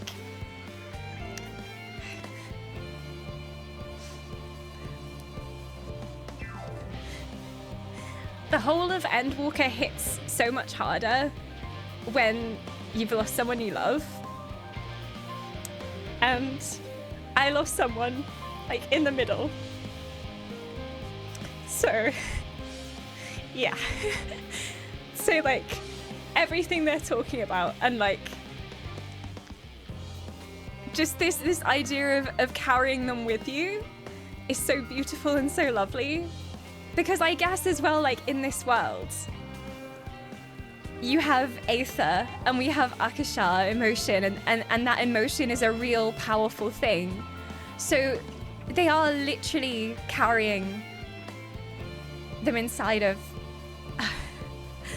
the fact that we are almost literally carrying them with us. Like, all of those thoughts and those memories that evoke those emotions is within us in this world. And that is such a beautiful thing. Because, like, I truly believe that like all beings are almost like made of love. Like there is just like all of this love that we carry with us and all this love that we receive that becomes who we are. And so to have that demonstrated in a fantasy world of like, oh yes, no, but literally like we carry her with us is, yeah. This video game! This goddamn video game! I remember you saying, yeah, like when we played Unravel on stream, I think that was something that really helped me as well. Because I started thinking about like, love is the thing that binds us all together, right? And then even when someone's gone, you still feel that love. And every time you see something that reminds you of them, you feel that love again. Like even if it's the smallest, most insignificant thing, you still carry that with you. And that's so incredibly beautiful. And the fact that we can pass that love on to someone else and like become part of their memories and their soul is... So yeah, she's with you, Urianger. And she would be proud. So proud. And he's never been able to forgive himself. He's been sitting with that this whole time and not really addressing it. I think the only scene where it sort of came up was that scene on the moon when he was saying, oh, if only we had the answers, if only we knew which decision was the right one and what paths would lead to goodness or failure, if only we knew. And he was talking about all of the decisions that he regretted, and if he could have done something different to save Mumbrida, he would have done it. But everything happens exactly as it should happen. I've got a fun fact. Yay, fun facts! This was the first Final Fantasy XIV cutscene where someone hugged someone else without a cutaway or without a camera trick. All hail patented hug technology. That I was gonna say, I don't think I've ever seen a proper hug like that. And I'm manifesting Papa Lavelia and the twins, and him holding each twin in his arms and hugging them. That is the one thing I want from Endwalker, and I will die if that happens. Oh. She lives in you.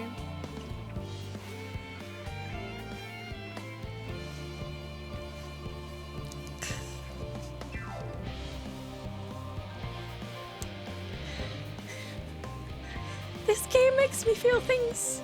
God damn it. Being an empath and playing Endwalker is a rough time, man. I need therapy bunnies. Where are you? Therapy bunnies, come back. Oh. Do we need a break? What? Breaks are for the weak. I am made of emotional iron.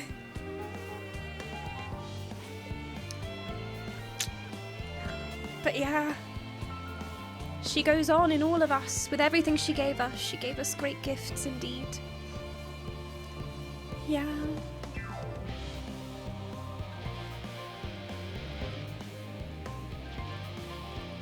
I'm just gonna go give Urianger a hug. I need to do it. Screw the umbrella, I don't mind if I get wet. I'm just gonna give him a hug. Feels Walker indeed. But again, one of those moments where you'd never expect something like this to happen in an MMO. For them to like talk about topics like this. It's just phenomenal. Like, and they can pull it off because they've been leading up to moments like this for years.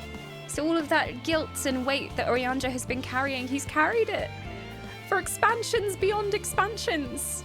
And now finally he gets his moment. But yes, she's with you. She's with all of us.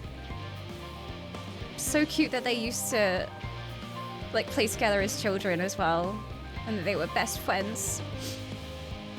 I don't know if, I mean, I've always assumed like bestest of friends, but were they actually ever like in love? Like, was there romance? Because I don't know. I think like something that we don't get to see enough of is just very strong, loving friendships between men and women in general, like in life and also like in video games as well. Like, you don't get a lot of examples of, oh, they were just really, really good friends. Like, not everyone has to be lovers, you know? Not everyone has to be shipped together. Like, there is something so powerful about just friendship as well. There's a really lovely post-Endwalker video I'd like you to see. One dedicated entirely to him. Is it gonna make me cry? It probably will. And they were roommates. Can I talk to Blowweeder and Wolfson? I'm really sorry I made fun of your name. Also, you look so much like her. Oh, you must be one of the Scions, correct? Yeah, I knew your daughter. That was emotional damage. Thank you for caring for my daughter. The time she spent with you all was too short. And I know she was proud to have you as comrades. It was so short. Painfully short. It was unfairly short. Urianger is too, I'm sure. I can certainly feel better knowing that he has good friends to look after him. See that he comes home from time to time, will you? I will. The classical Rogardan language isn't so different from Eorzean. Did you ever wonder why we named our daughter Moon's Bride? I did, actually. When I first held her, the moon was shining silver and full. The whole world seemed aglow. I knew it had chosen her. She would be a beacon of that self-same light. Oh my... I've just realized the parallels. The moon! The moon! And like all of this being about the moon. And then now everything with... Oh my god. Poetry. Poetry. I knew it had chosen her. That she would be a beacon of that self-same light. Of course, we later hear our fair share of jokes about how we ought to have gone for Sun instead, with how bright and stubborn she was. But fiery as my Moonbreeder was, she was always kind. Kind and gentle.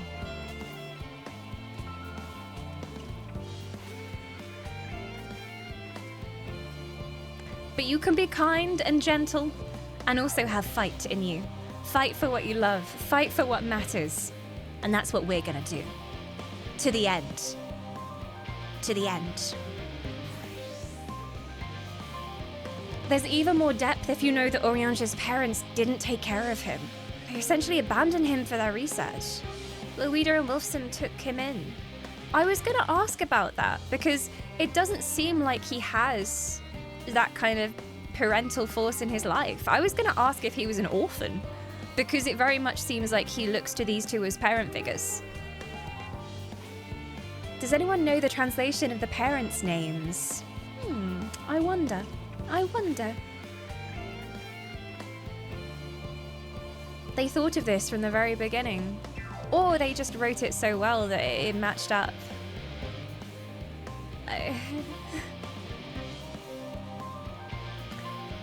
She's looking down on us, just like the great moon that will be our salvation in the end of days. For Humes, it's just about a good time for me to go and give Moogle her delicious meats and, you know, go have like a little cry and then come back. So if anybody would like to join in for group crying sessions, or if you require therapy, there are various therapy bunnies around the place. Go find your nearest bunny, give them a hug, and I shall return very soon. See you in a second, Humes.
Why, hello there, Humes, and welcome back to your regularly scheduled emotional damage. I'm your host, Blub Whisper, and I shall be blubbing along with you today. Oh, this game. And here I thought we were just gonna have like a goofy little scene with the bunnies, where the bunnies were going, and then they go and drop that on us. Urianger. I'd like to know more about his backstory, and I don't think he's ever really mentioned anything himself. I don't think it's something he really talks about. But it would be really interesting to know more about, like, his time growing up, and I didn't even know if he had parents or if he was an orphan, like, because he just never talks about it. I just assumed he didn't really have anyone. He keeps it all inside. Strong man. Strong man. Oh, Astariel. Be assured that I am fine. I think the only time we've seen him lost for words like this is straight after Membrida died. So the fact that this is the only other time where he can't form a sentence just shows how much she meant to him. Full glad am I to see them too after so long.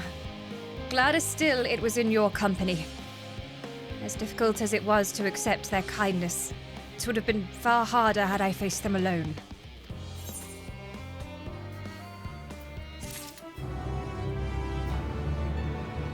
And he sat down after Membrida died and tried to write a letter. In my mind's eye, I can see him at a desk by candlelight, his brow furrowed, and he's just scratching away at the paper, and then he rips it up and throws it away and starts again. He's like, no, it's not right. It's not right. How am I supposed to say this? How can I tell them that she's gone? Someone needs to make a fan edit of that, please. So I can cry to it, please. Thank you so much, Aelstrom, as well, for the soul. That was like half an hour ago, but thank you so much. Unfortunately, Stream Elements is having a time today, and all of our alerts are broken. So if anything happens, I'm just trying to keep track of it. But thank you so much. Welcome to the Wisps. Enjoy the immortality.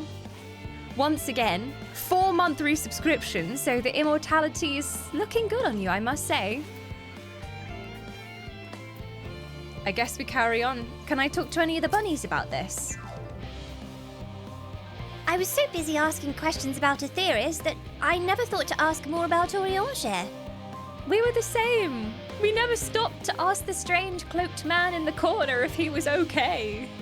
He's been here since the realm reborn, and no one's ever been like, are you okay, Urianger? How are you handling things? I'd like to, but where would I begin? And we haven't talked about Membrida very much. He hasn't even been able to say her name. But I think there's something important about talking about people who've passed. And especially, like, if you've lost someone, everyone always assumes, oh, I won't mention it. But there's something wonderful about, like, sharing a memory or talking about something you loved about them that keeps them alive. That I feel like sometimes you need to talk about it. I assure you that my fellow Lockbrits are equally excited to have this opportunity. They were humming the whole way here. Goodness me, I've never felt like there was too little time before. There are so many people to talk to, so many things to learn. So much to do, so little time. We spent Oh, it's them humming! I didn't realize that's what the sound was. She's singing. Ah. I was wondering what the music clash was. I was thinking, do I have something open in another tab? What's going on? No, they're just humming. And they apparently hum in chiptune. Just bunny things. We spent so long gazing at this star, wondering and hoping to be here now, to walk among the people, to be a part of their lives and know that we've made a difference. It's so much more than I ever dreamed. Their life's purpose is fulfilled, literally.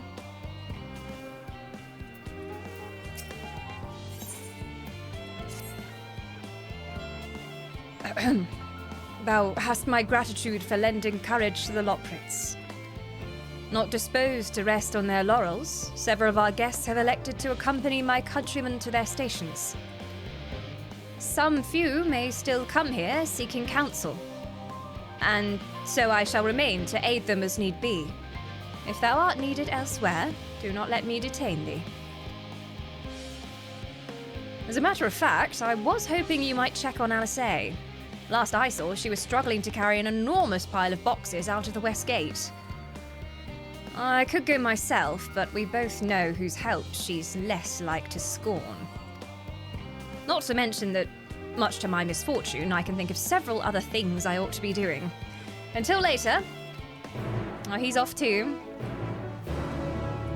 Hey, I'm sorry. But the fact that they're so joyful about her life and like they just look back on it with fondness. And they don't resent any of us. They don't blame us for what happened to her, which they easily could have. Considering like she came to help us and then she was barely there for a few weeks and then died. But they don't choose that. They choose love instead. Oh. Hither and yarns. Oh, I'm unattuned to the hamlet. No. I can go to the Archeon and go down from there.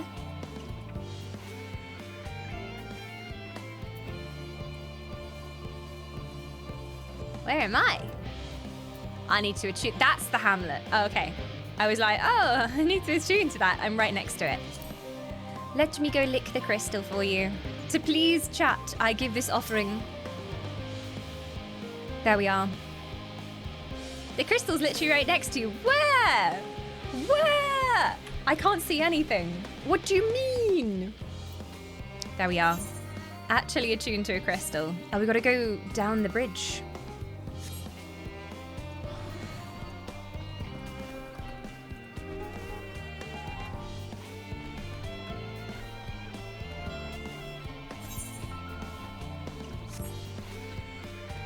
Please relieve us of the hell loop. It is an interesting musical choice. For this area, you'd think it would be something more kind of contemplative, some gentle piano music, especially coming out of that cutscene. Like, the music in that cutscene was so beautiful that it was half of the reason why it made me cry, because it was just such lovely music. And then you come back to this? You would have thought they'd be a bit more gentle with that transition, but okay. Yeah, Kaiko's been doing full runs up and down the piano scales for hours now. She's exhausted. Give her a break. I think it's meant to iron home how quickly time is running out. Yeah, it makes sense for like the missions with collecting the boxes and gathering the researchers and stuff. But that moment afterwards, I think could have benefited from just stillness. The thoughtful track. Well, well, well, look who it is. Alice! How you oh, what is in that box? Are these the same boxes we saw when we first came here? And they said don't open those boxes. There's not Loprits in there, are there? Ah, Stariel, what are you doing out here?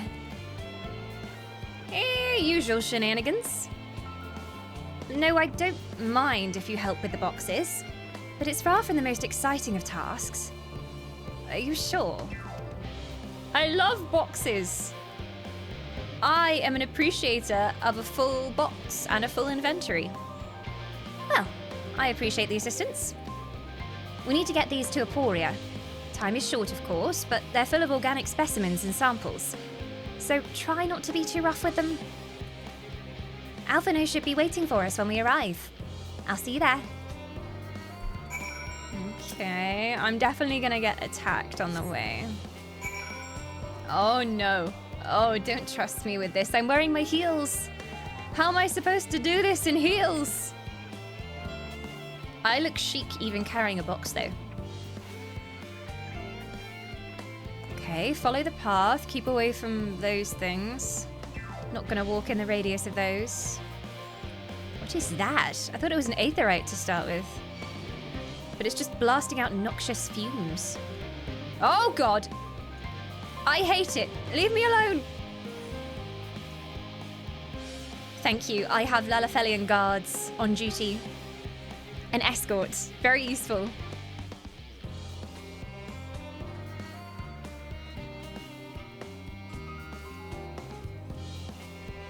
An Alphino should be waiting for us. Any frogs around here? Oh god, this is bad. Around there. It's weird that we haven't seen Bunny Boy. I'm always suspicious because, like, Bunny Boy was fully voiced. So I'm like, where's he gone? Why did they bother giving him voice acting and then just have him disappear? He's got to be important.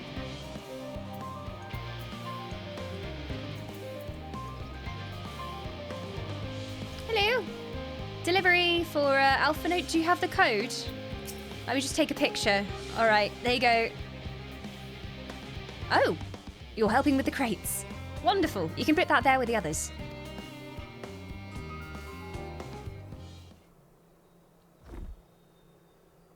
That did not sound gentle. You have my gratitude, but how did you come to be involved in this? And I suppose I have Thancred to thank as well.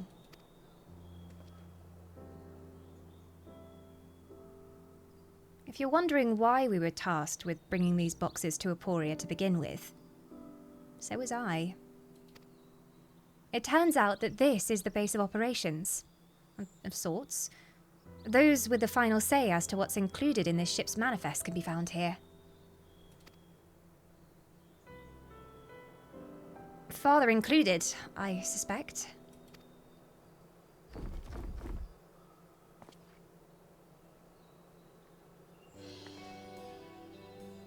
That should be everything. You carried all of that at once? Are you trying to injure yourself? Oh, hush. They're lighter than they look. And not everyone has your delicate arms. I suppose we should let someone know that we finished?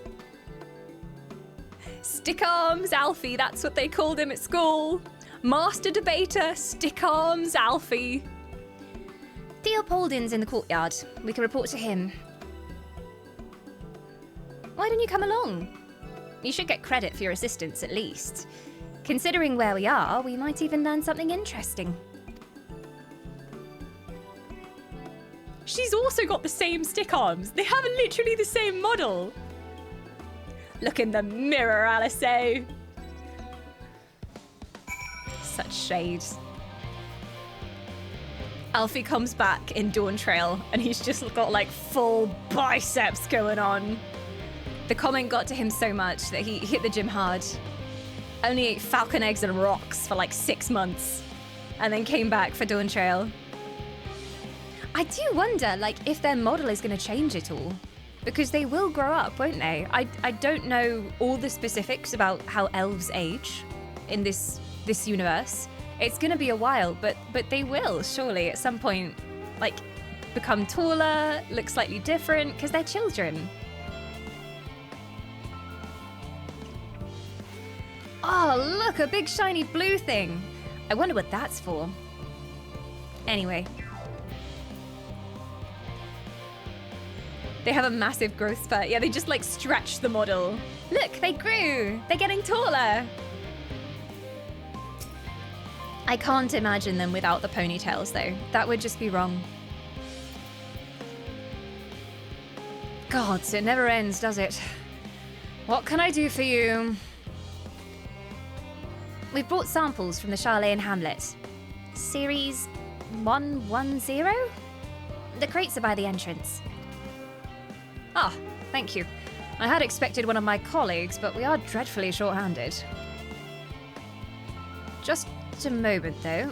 You're Fortuno's children, are you not? Alphino and Alice at your service.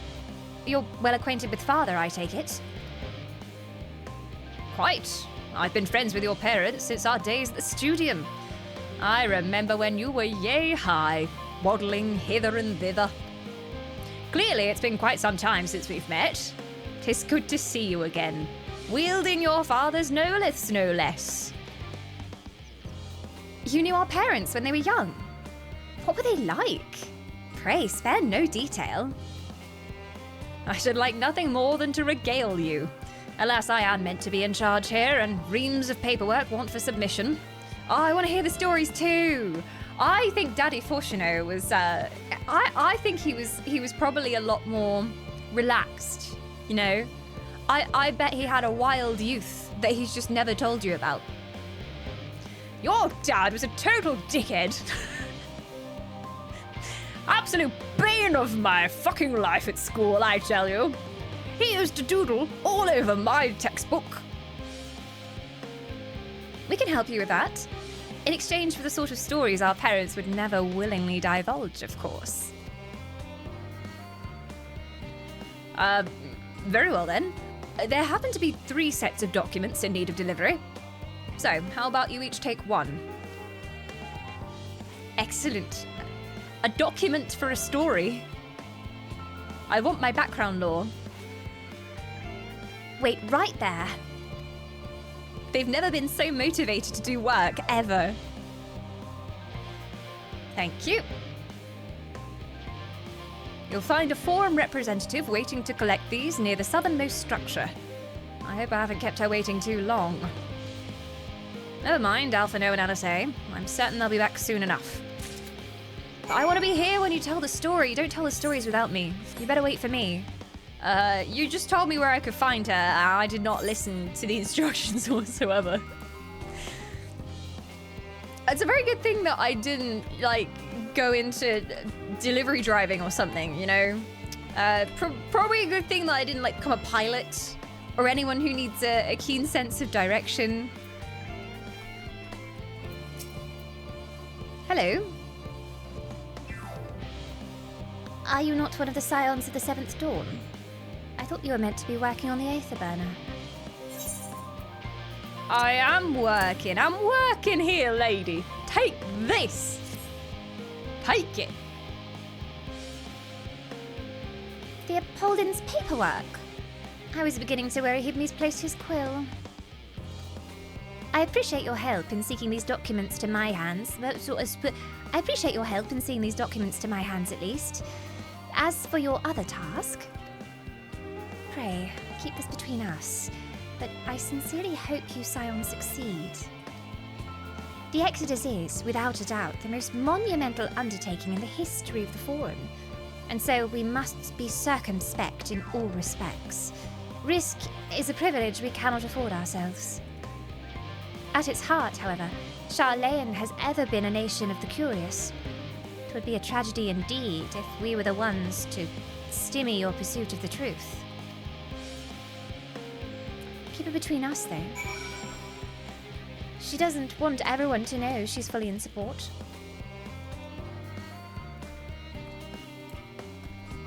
I'm sorry to report to our passengers that Flight 826 today is delayed and our planned arrival at London Heathrow has been cancelled.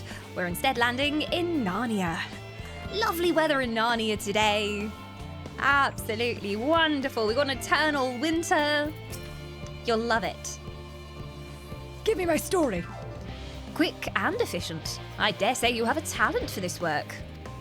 The twins' papers only needed to be delivered to elsewhere in the facility, so they should be returning at any moment. Oh, I was first. Good.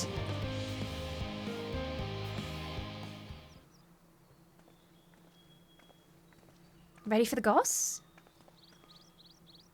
We return with not a scrap of paperwork remaining in our persons.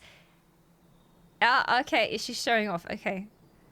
With not a scrap of paperwork remaining on our persons, you will note. You both have my thanks. And my apologies for sending you on an errand far below your ambitions. Why, even as a babe, you struggled out of your swaddling clothes and... That is quite enough of that, thank you. It was compromising stories of our parents that we wanted to hear, to reiterate. Please, no, give me more embarrassing childhood stories.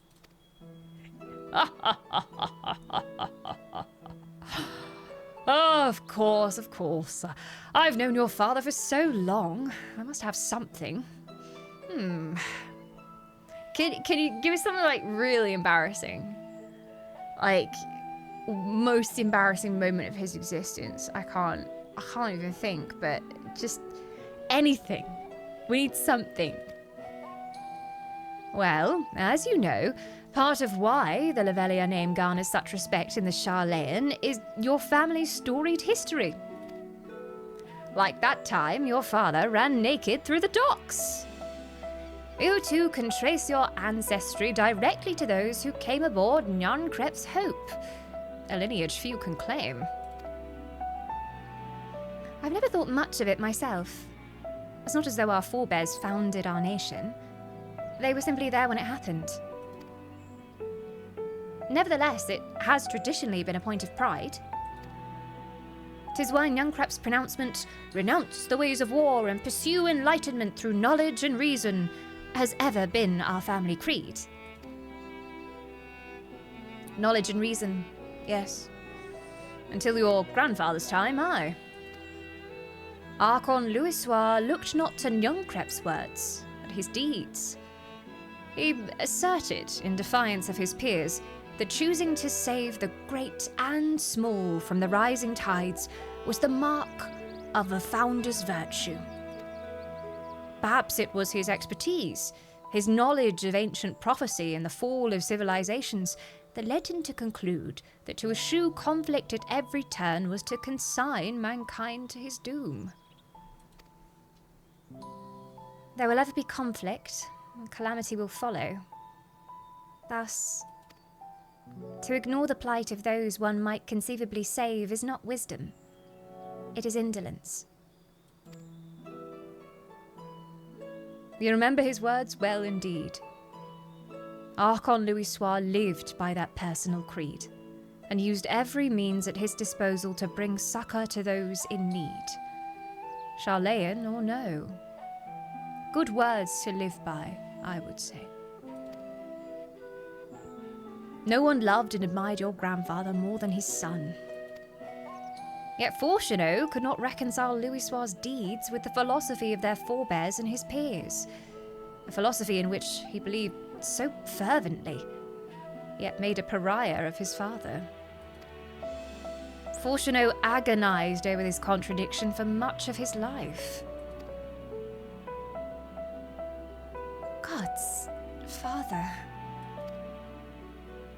A son may carry his father's blood, but his choices are his own to bear. Is it not always thus? Gods know Fortunato's a cranky old goat, so I'm sure you butt heads often enough. Yet even so, you must know that you are constantly in his thoughts, every moment of every day, and that is not an exaggeration in the slightest. He does everything he does for you. Because he loves you so much. He just doesn't know how to show it. You should have seen him when you were born. Barely recognizable he was, with a kind of dumbfounded grin I'd not seen since he first took a fancy to your mother. He was practically skipping when he told me the news. Take my word for it. He loves you to an embarrassing degree.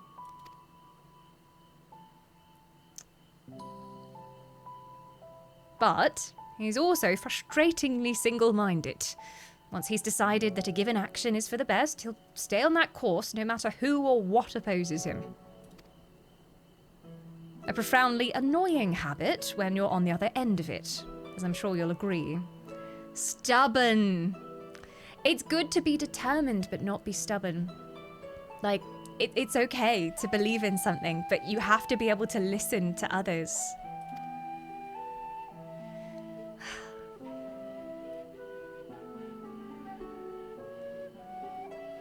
I'll say, thank you for your insight.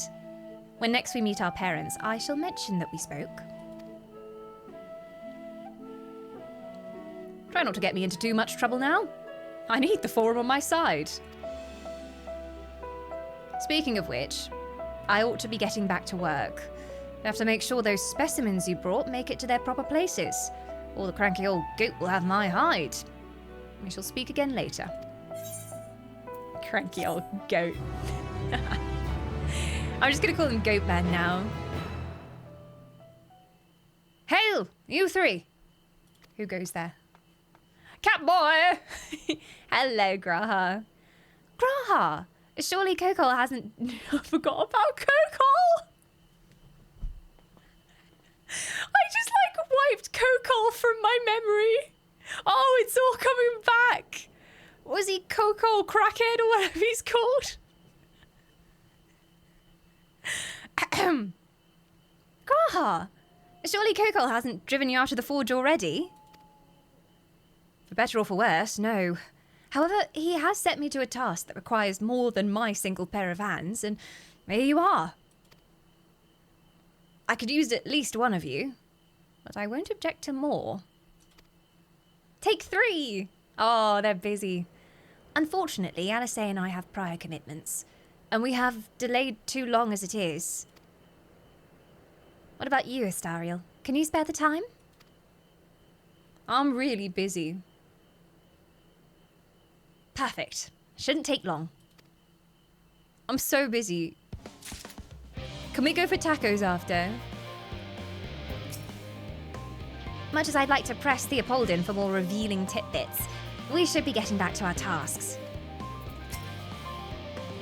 'Tis strange to hear father spoken of in such a way, but I suppose he would find your view of me no less odd. Definitely invite that guy around for tea. I want all the goss. Kokol Dankol! Kokol Dankman! You see, Graha, I would help you, but I really have to go touch this crystal. Sorry. Good luck!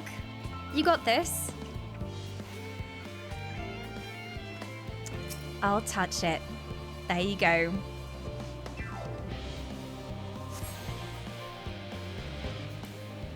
Are you happy, chat? Does that fill you with joy? Does that spark joy? An unspecified task awaits you. I love an unspecified task. Go on then. In the event that our, and I quote, promised heap of adamantite falls right out of the bloody sky and into my lap, Master Kokol wishes to be ready to put the proverbial hammer to the anvil at a moment's notice. To fabricate these parts, however, he needs the flames in Kokol's forge to burn hotter. He sent me to increase the amount of aether being funneled into the furnaces.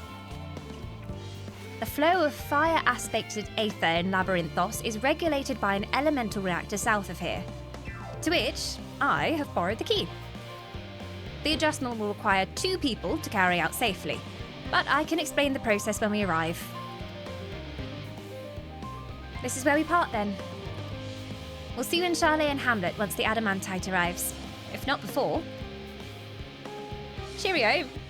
Good luck. This way then. Oh, we're getting a mission with Graha. I like how we're spending some quality time with each of the scions. It's very bonding, especially as the world is about to end. Oh, it's lovely to finally get some alone time with them. He is the goodest of boys. Every time I see him, I keep thinking about that scene where he, like, became the Exarch in that moment. That was so badass.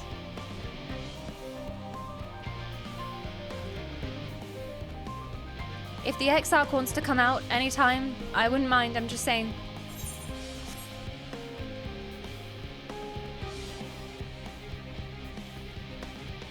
Ah, okay. We're going inside there. I'm assuming it goes deep underground.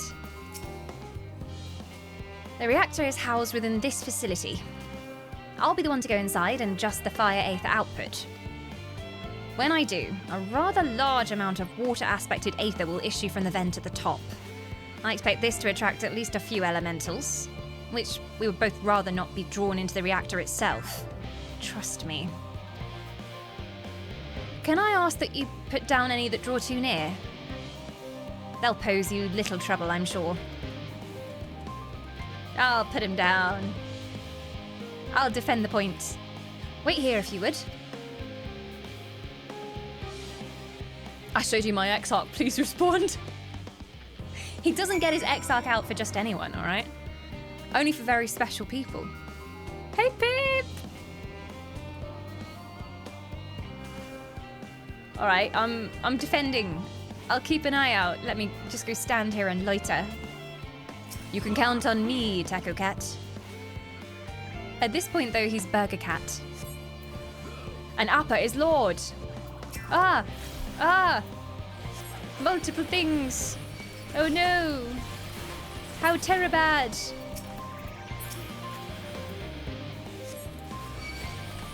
Oh no!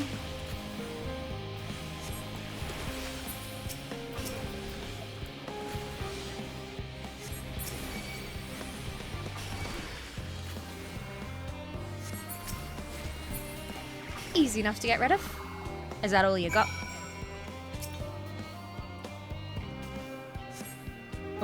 Oh, you've got a cutscene for me. Okay. Job done. That was quick. Did everything go smoothly out here? I thought as much. No major complications to speak of inside either.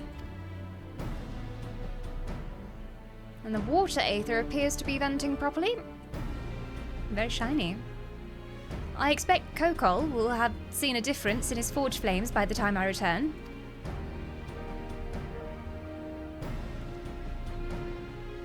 Since I have you, there was another matter I thought to discuss with you. Well, nothing terribly important. Merely something I've been considering. Part of this I shared with everyone. Yet you, and only you, have been to Elpis. As we have established, refines adamantite is a really hard word to say for me. I don't know why. Adamantite.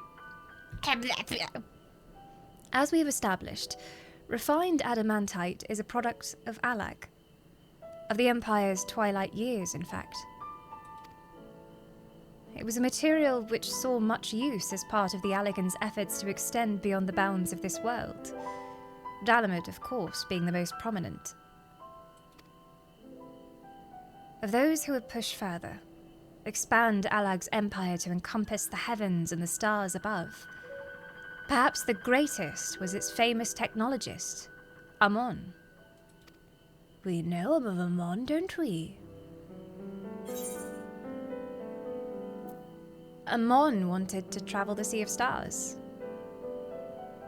Did he remember his life as Hermes?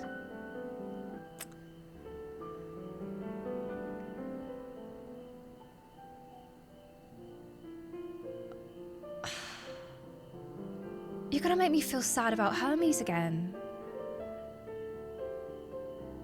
Because he's not really a villain, he's just someone who wanted to do the right thing and had such curiosity about the world. He just wanted some answers. Do you think he remembered his life as Hermes?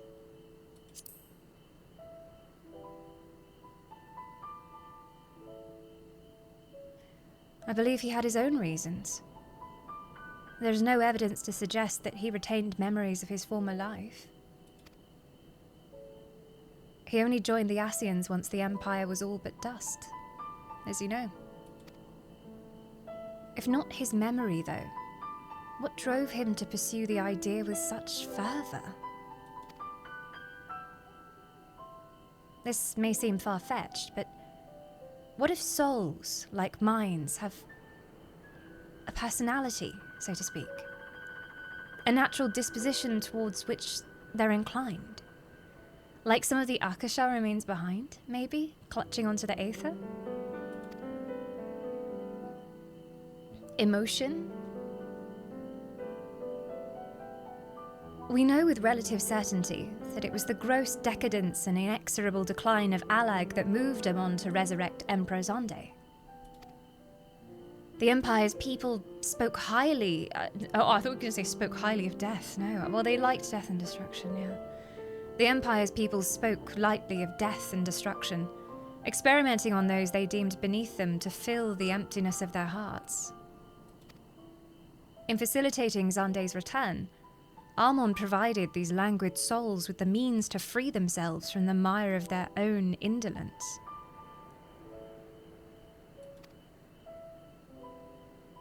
Or would have, had not Zonde been convinced by his own death that life itself was meaningless.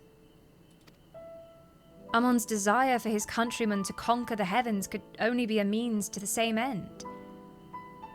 To instill the people with new purpose.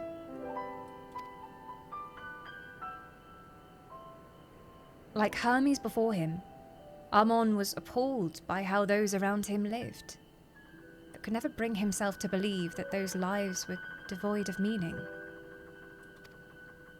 And both of them sought meaning, that hope, in the distant stars.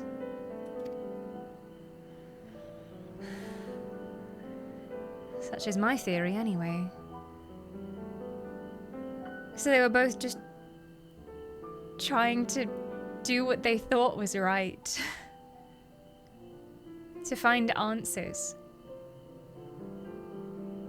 And I guess you could argue they only ever wanted to help. Ultimately, it is the consequences of their actions which matter. Their motives are of no moment, and yet... to reach those stars on wings of adamantite. To travel to the ends of creation and beyond. The promise of hope everlasting. That much I do understand.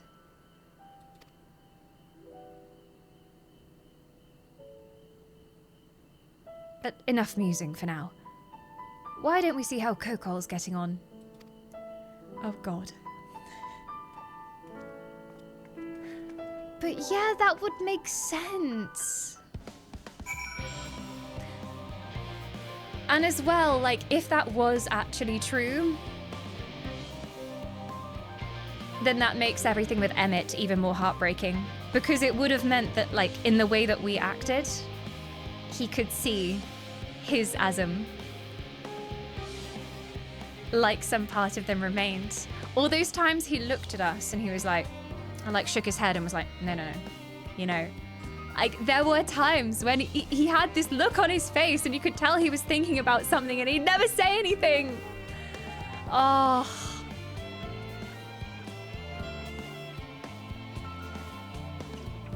They're really back-to-backing the emotional damage with comedic relief here as well, after having that Mombrita scene. Straight into Kukol, Bankol, Crackle. Like, okay, I could do with some levity right now, thank you. They say the road to hell is paved with good intentions. And that's what makes a good villain.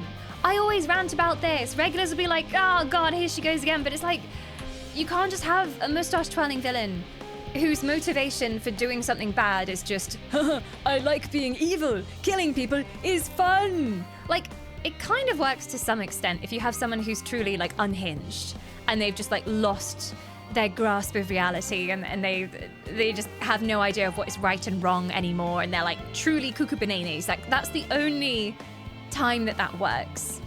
But the best villains are the ones that you can kind of understand and you're like, oh my god, I can see why they became the way they did. And you start questioning, would I have done the same thing? If I was in their position, what would I have chosen? And the really good ones are the ones where you go, yeah, I think I would have done the same thing. I don't think I would have been strong enough to move on. I don't think I could have let go. And that's why I love Emmett so much as well, because I'm like, oh god, like now that we understand the full scope of everything he's been through and like hundreds of thousands of years worth of suffering and just this deep love of his people and just wanting so desperately to have everything he loves come back. Again, it comes from a place of love. evil doesn't always come from violence and a want to do wrong. Sometimes it can come from love. And that's one of the saddest things. And again, something that's talked about so well in this questline. Would you like a minty, refreshing arrow, though? I'll go get it. It's minty and refreshing. It will cleanse my palate after all these deep thoughts. Come on, Petey. Yeah. Get the minty fresh. Delicious. I think those can be fun in their own right. Yeah, I mean, Final Fantasy has its fair share of, I'm completely mad, haha, let's kill everyone kind of villains. You know, like people who are just genuinely really bloodthirsty and don't care, or people who are just really selfish and out for their own gain, whether that's like money or status. There's always going to be that kind of villain, and they have their place, they have their moment. But I like that they're putting so much effort into developing these villains and like maybe introducing villains as the whole, ooh, I'm so evil kind of villain, and then later on showing us, oh, actually, no. Because Amon is in the Crystal Tower stuff, isn't he? And we just think, oh yeah, evil guy. But it's not that simple.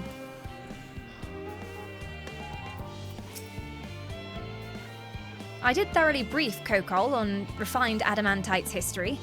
I only volunteered to go to the reactor because I was finished and there was little else to do. Hopefully that dispels any misapprehensions that I was kicked out for prattling on. Oi, Kokol, Dankol, Bankol. Hello, how you doing? Whoa, I can feel those flames are blazing from here. Glad you found someone capable, Graha. But there's not much left for you lot to do. Lest you can conjure up that refined adamantite any faster. I can conjure adamantite anytime I like. Yeah. Graha info dumping his way into getting thrown out of the workshop. Just like spouting all the knowledge in his head. Not even taking a breath. He was fascinated by it though. And then there's characters like Asahi, whose main villain thing is utterly pathetic. I'm wondering if we're gonna get to know more about him. I don't know. I mean, he's gone now, right? So I don't know if we will, but he was just an asshole.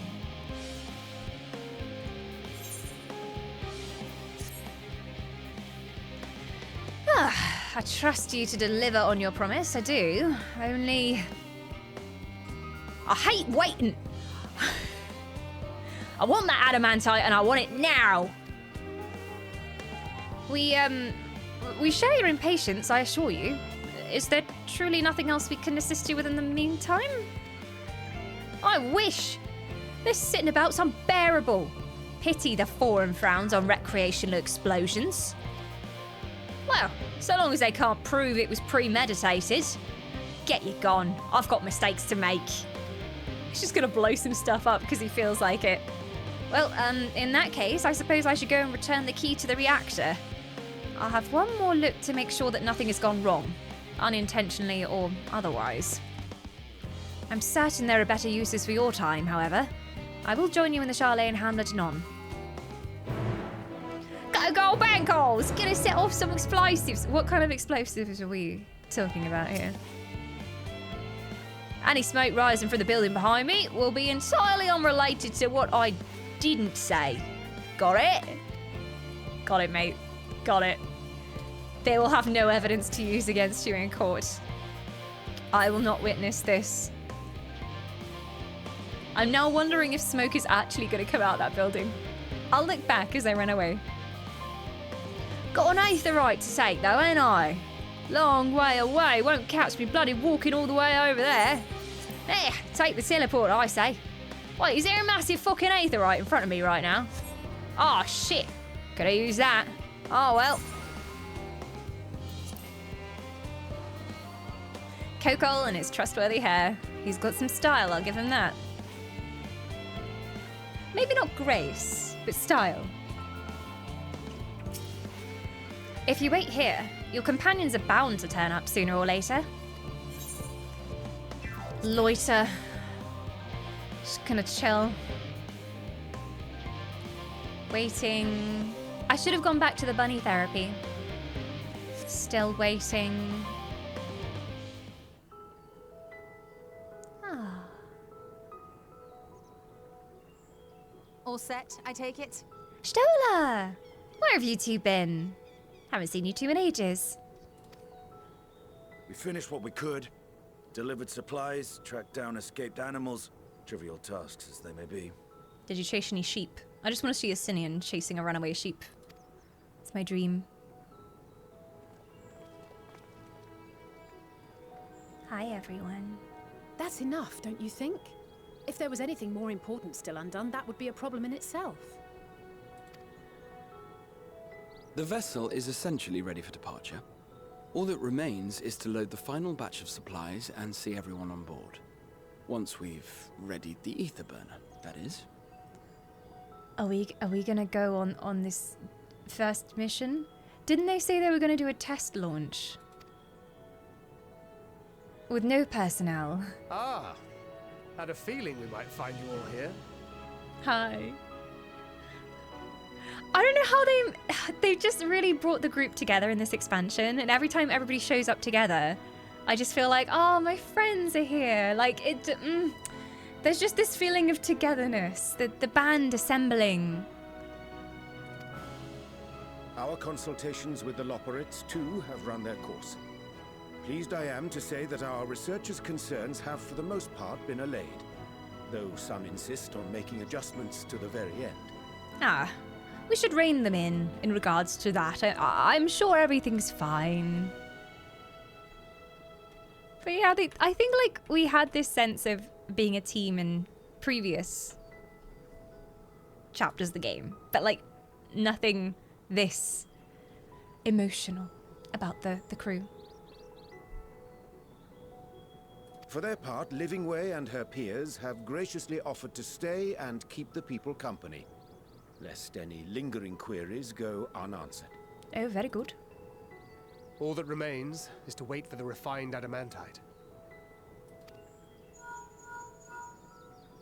Alphino, are you there? It's me, Kryl. Hello, Kryl. I missed you. Your special delivery has arrived.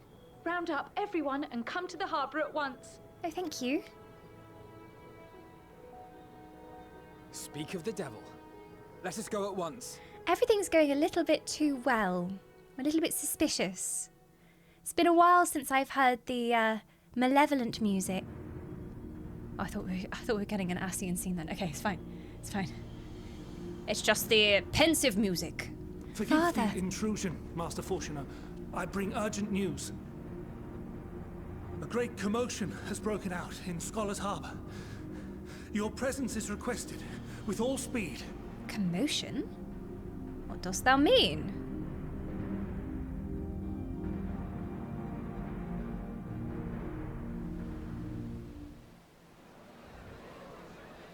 Now, where might this delivery be?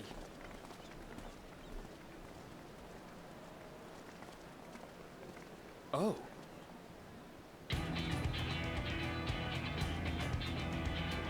Hello.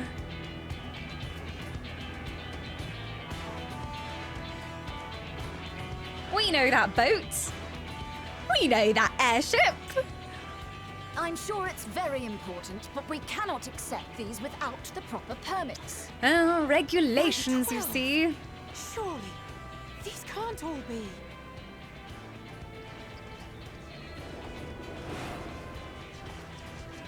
Hello. Long time no see. Bleeding hellfire! They're bringing them by sea and by air. All these folks in these crates. Bloody hell, man. Yeah. I actually, because I was going through and looking at some of the older VODs, I thought we'd lost all of the Heavensward VODs and the optional Raid Series VODs, but I found a folder and that Raid Series was in there as well. So yeah, with Kate, Sith, and the pirates and all of that. Well, air pirates. Very different, you see. Very different.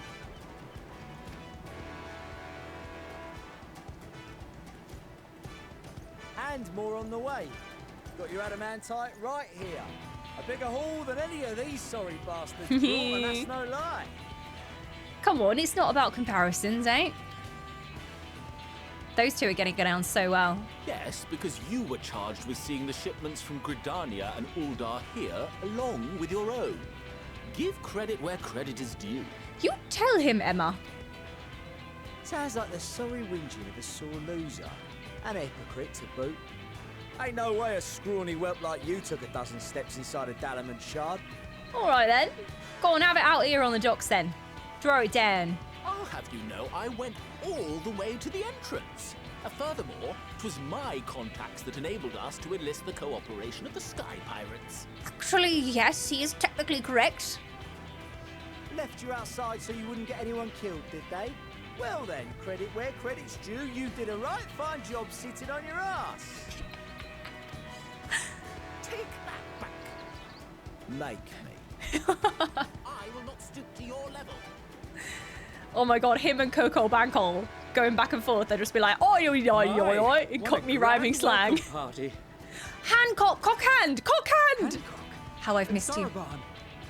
Oh, it's been a long time. The Avengers are assembling. We come bearing relics both sacred and elegant, as well as a few other gifts that may be of help, to be Ooh. presented with best wishes from the Eastern Alliance. I myself have come with a sacred relic of Rayson Temple. 'Twas passing fortunate that Senri's dango craving brought us to Kugane. We arrived precisely as Hancock was making his arrangements. I forgot quite how commanding his voice was. I say.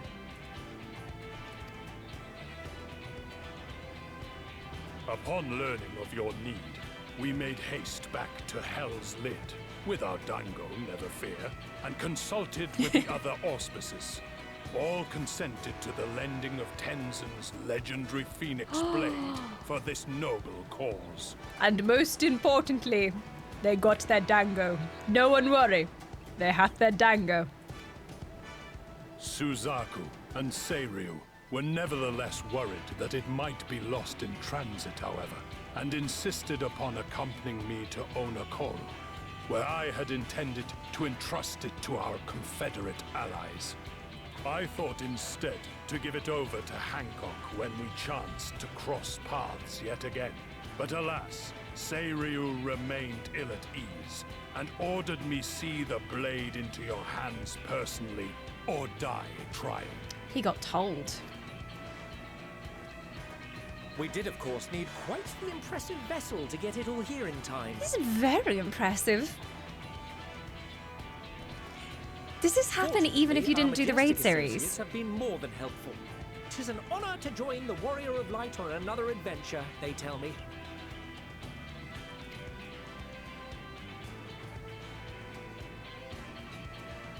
That is all wonderful to hear, but what of the extraordinary cost?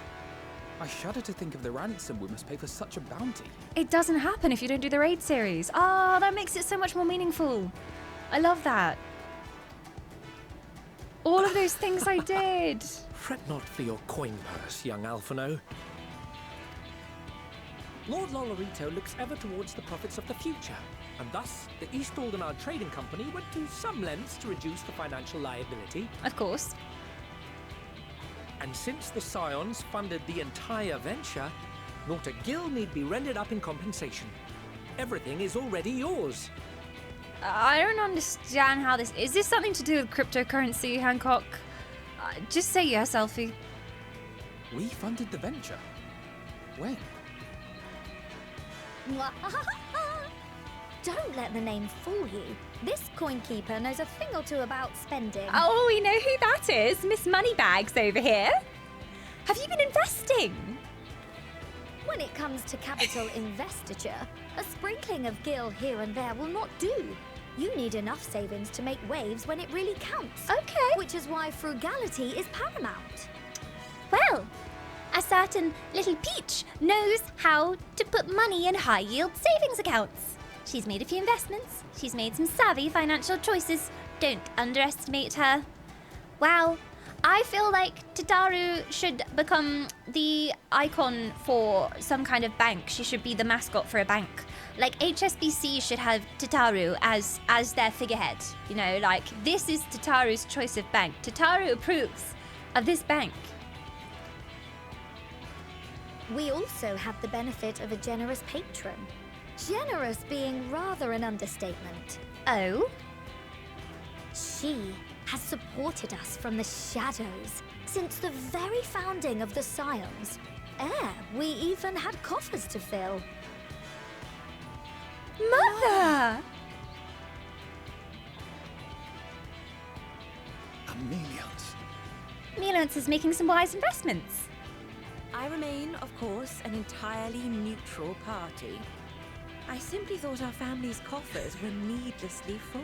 Darling, we were just too rich. We're painfully rich. The burden of our immense wealth was weighing us down, sweetie.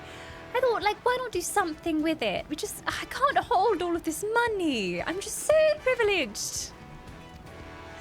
What an excellent problem to have. We can take them with us on your teeny tiny toy boat, now can we?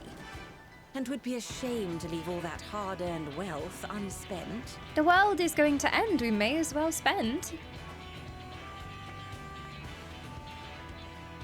Waste not. Waste not, want not. Very British saying. So those two are investment partners and have been this whole time. However did you manage so much in so short a time then?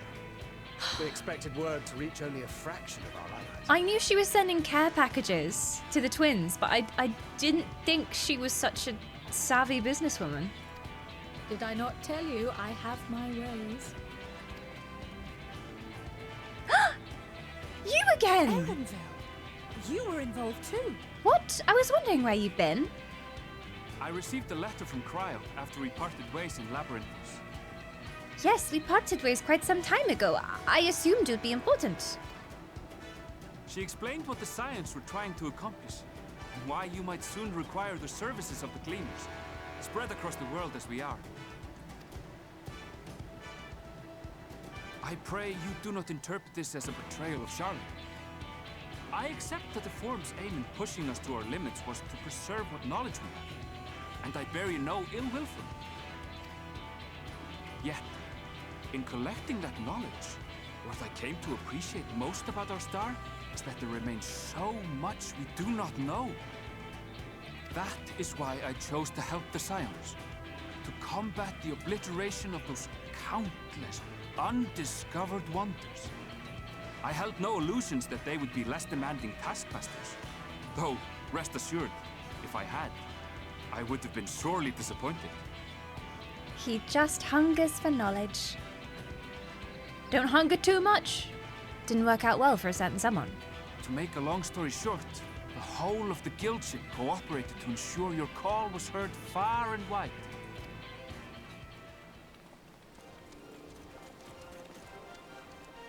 Finally, about time. What's this about a ship that can fly to the moon? Hello, mate. You see, as soon as they were talking about spaceships, I said, call Sid! Someone call Sid! My aid. Your problem's a bloody ship that can fly to the moon. Sid, you brought the team. Of course. Garland Ironworks' finest. You need only point us towards my new favorite ship. Finally! Oh, the whole team. Oh, I nearly forgot. We stopped by Whirlwind before coming here and picked up a package from Gaius. Yes, I did do the Whirlit Raid series. Oh, this is so cool that it actually matters that we took the time to do them.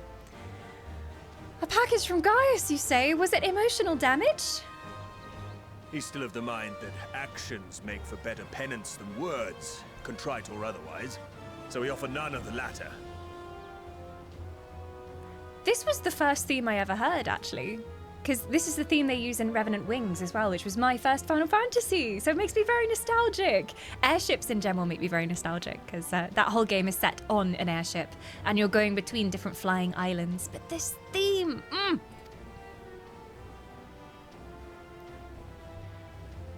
What he sent is an Allegan relic Valen's used in his weapons experiments. There's a fair bit of refined adamantite in it too. Ah, bonus. As you like us not suspect, we've also brought adamantite for Mordona's Dalamud shard. Hoary boulder. That's a blast from the past. Oh, it's been too long. And Wizard Man is with you, I see. I admit to some consternation upon first receiving Quoll's message. So few scions remain at the Rising Stones now. Far too few for such an expedition. However, the Gleaners were able to secure us reinforcements. Idleshire's treasure hunters, not least among them. Aww. I know. How the Gobbyflop fought. Slowfix's gratitude for the safe return of his daughter has not waned, and he gathered his kin to our side with an astounding quickness. They remembered us. The clash between their machina and the Allegan defences was a sight to behold. Hell yeah. I wager even you would have been impressed by the magnitude of the gobby booms. Oh, if only I were there to see him, friend. Fascinating as all this is, I fail to see how it explains your presence here. Does Razat Han not have more pressing concerns?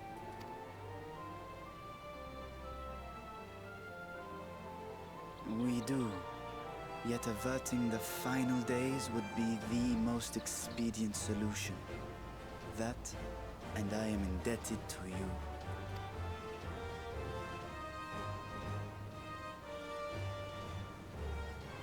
Though they chose to take their leave of Thavnair, those you saved in Galimund remain my people. My gratitude is beyond words. You're so welcome. It is appropriate that I aid you in kind. If in the doing we bring salvation to others of this star, so much the better. You will recall that I spoke of my father, Midgard Summer, and his journey across the great expanse.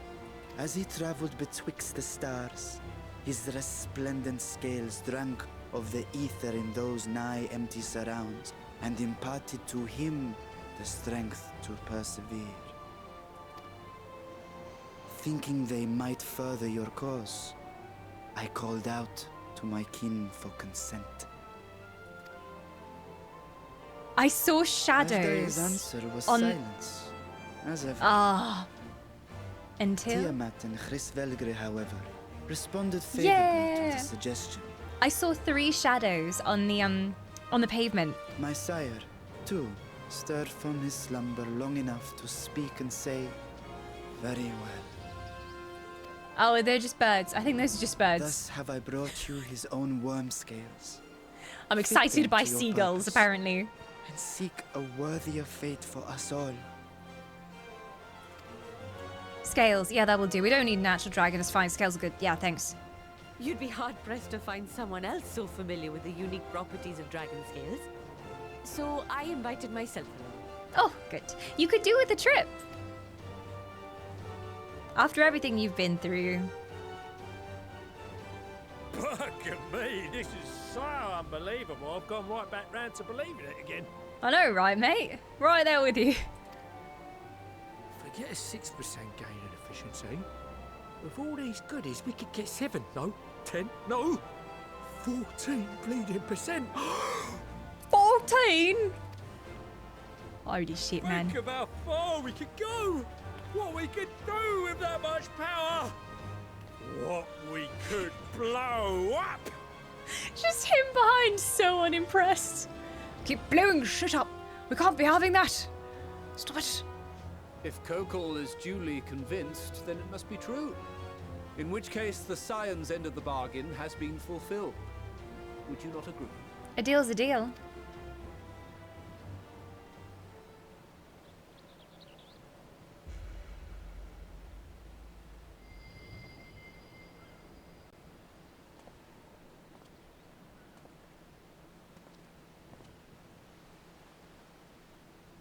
Yes, Father? Hug them. Please hug I know them. not what you seek of Heidelin, nor for what purpose you would take command of our ship. Yet this much is certain. To do so will be to dictate the fate of this star and the lives upon it. The lives of each and every creature, in their magnitude and their fragility. Do you understand? And are you prepared?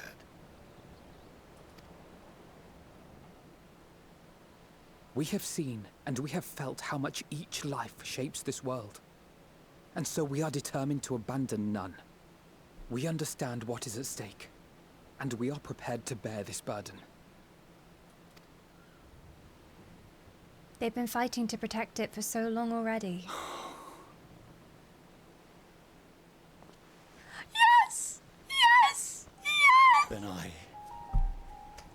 I will bear it with you.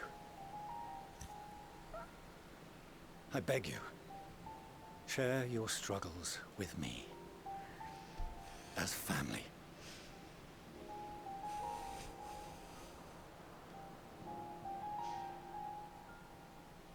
Oh, he loves them so much.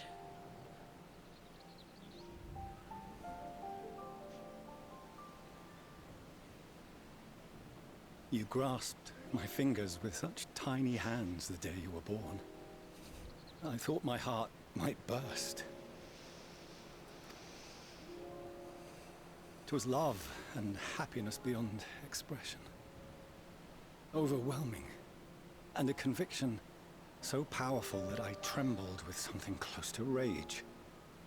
A conviction that he must protect them, no matter what. I had heard the final days foretold. I swore to myself then and there that I would not let them steal your futures.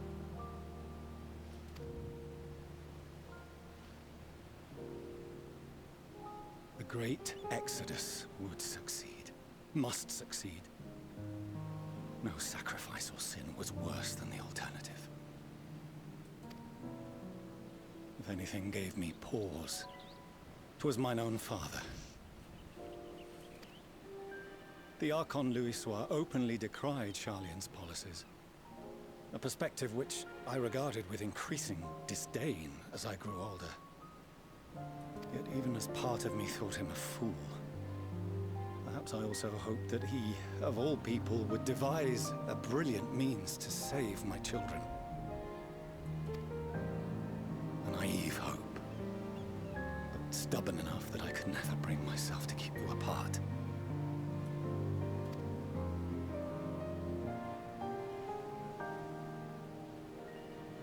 No, that was his doing, when he perished at Cartano.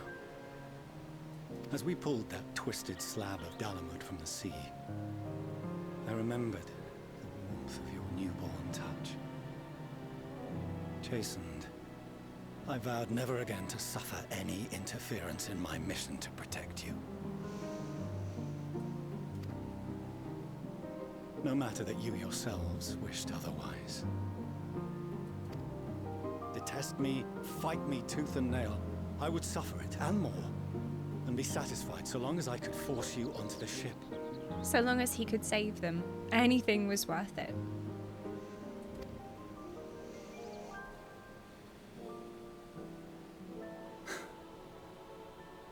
I was wrong. You two have grown so much stronger and so much wiser than I dared dream.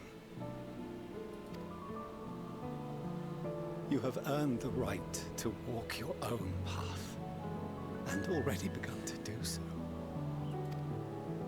Good. Because there are things we care about, and people we love, and none of them is replaceable. Not a one. It cannot have been an easy journey for you to have come so far.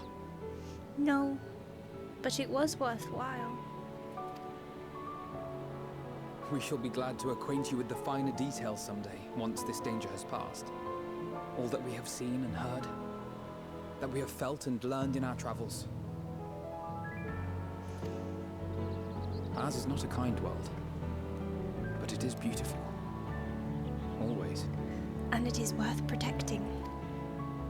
Oh no. Are you quite sure that's wise? After all, someone turns pale and flees the room when he sees so much as an envelope containing word of your adventures. Whatever will happen if he learns what you were really up to? Amelians.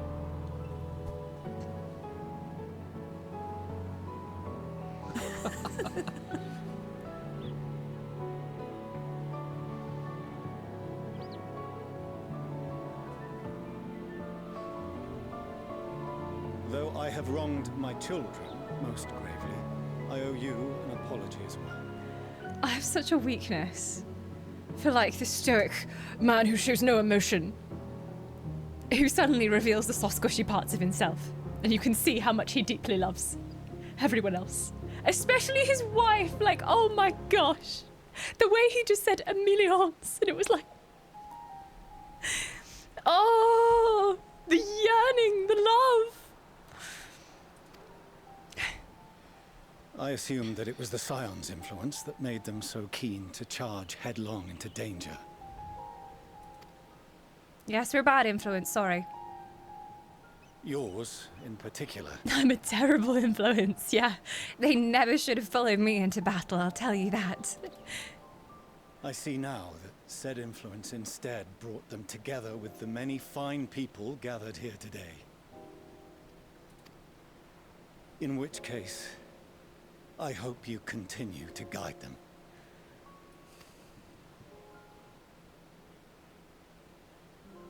If we've finished loitering about the harbour, might I suggest we're having a moment? Give us some moment, Graha. Confused. Yeah, let them look confused. Also, the fact that Daddy Lavelia just did that in front of everyone. Like, in public, in the harbour, council members here, strangers here. Perhaps you can spare a few words ere they resume the tedious lugging of cargo. You have no small number of friends and admirers here, after all. What, a speech from me? Yo! Thanks for coming! We got cake in the back somewhere, I think. Oh, look at them all.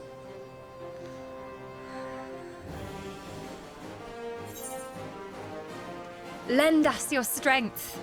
Our moment of triumph is close at hand. With me! All of those things!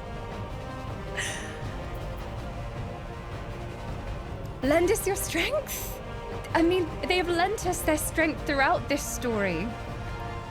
But it's time we all came together. I just kind of want to say, with me! With me, as you always have been, by my side.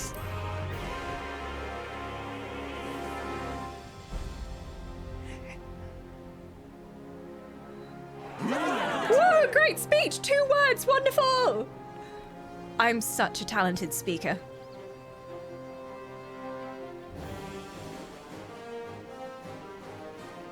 Your assistance is appreciated. Now, in an orderly fashion, if you please. Here in Sharlayan, we queue. Thank you very much.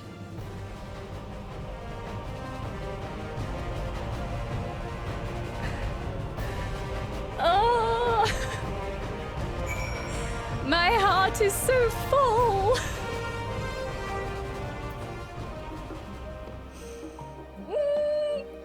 If anyone's new here, I've been manifesting that moment since the very beginning of Endwalker. Nay!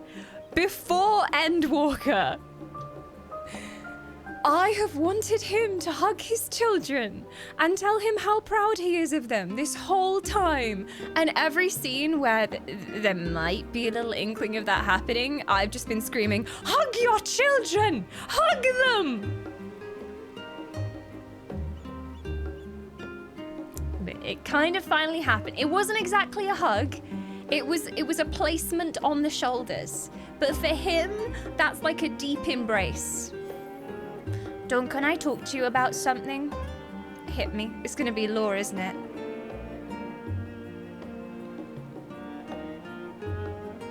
when you were doing your bingo, you floated the prediction of, and I quote, because I did write this down, "I would love a Daddy Levelia redemption arc.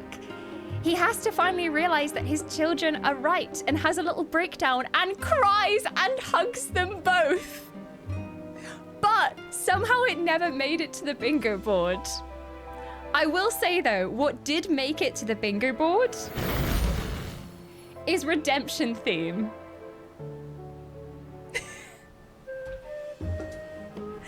So I think that was well and truly redemption theme. Surely, that he finally realized. I think he's always known, but he's never been able to show how he feels. And that's a redemption arc, going from being the stern council member who's harsh with his children to a loving, proud father. Like, redemption arc, yeah. Oh, I love him so much.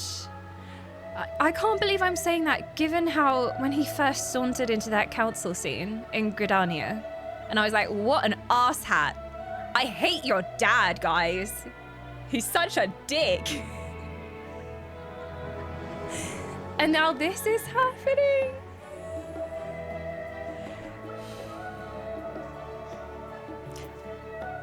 I'm gonna tick the redemption. We're gonna need a new bingo cross for this.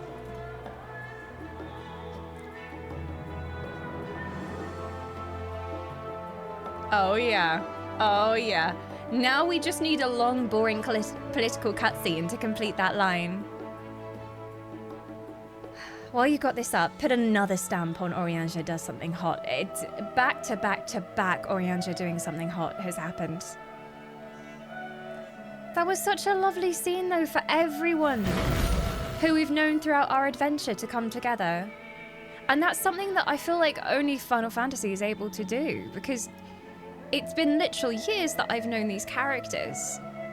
And they've been able to just draw them all here together at this pivotal moment in the story.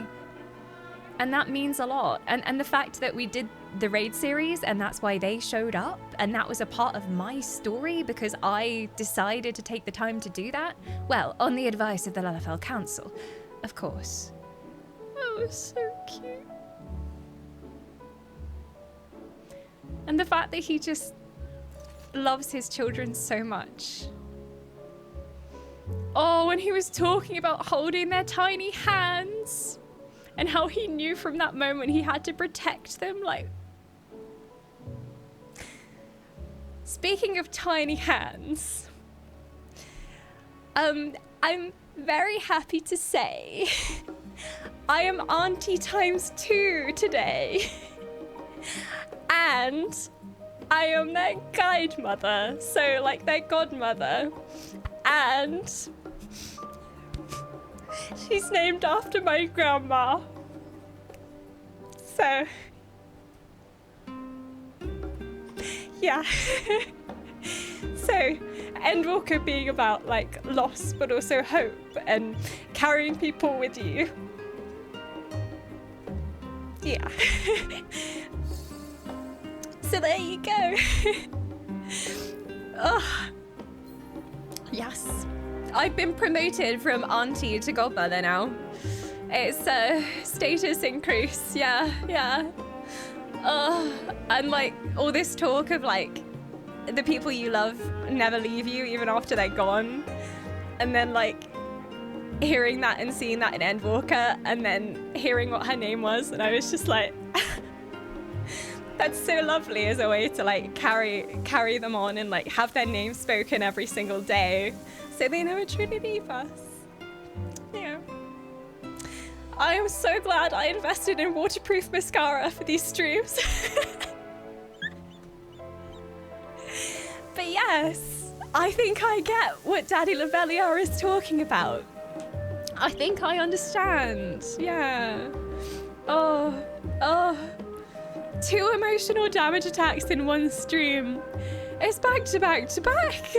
I thought we were gonna have a bit of a break with Coco Bangle Crackhead. But then they chucked us back into that scene. There you go. There you go. Emotional damage. Emotional damage. This is the extreme level difficulty of MSQ. Yeah.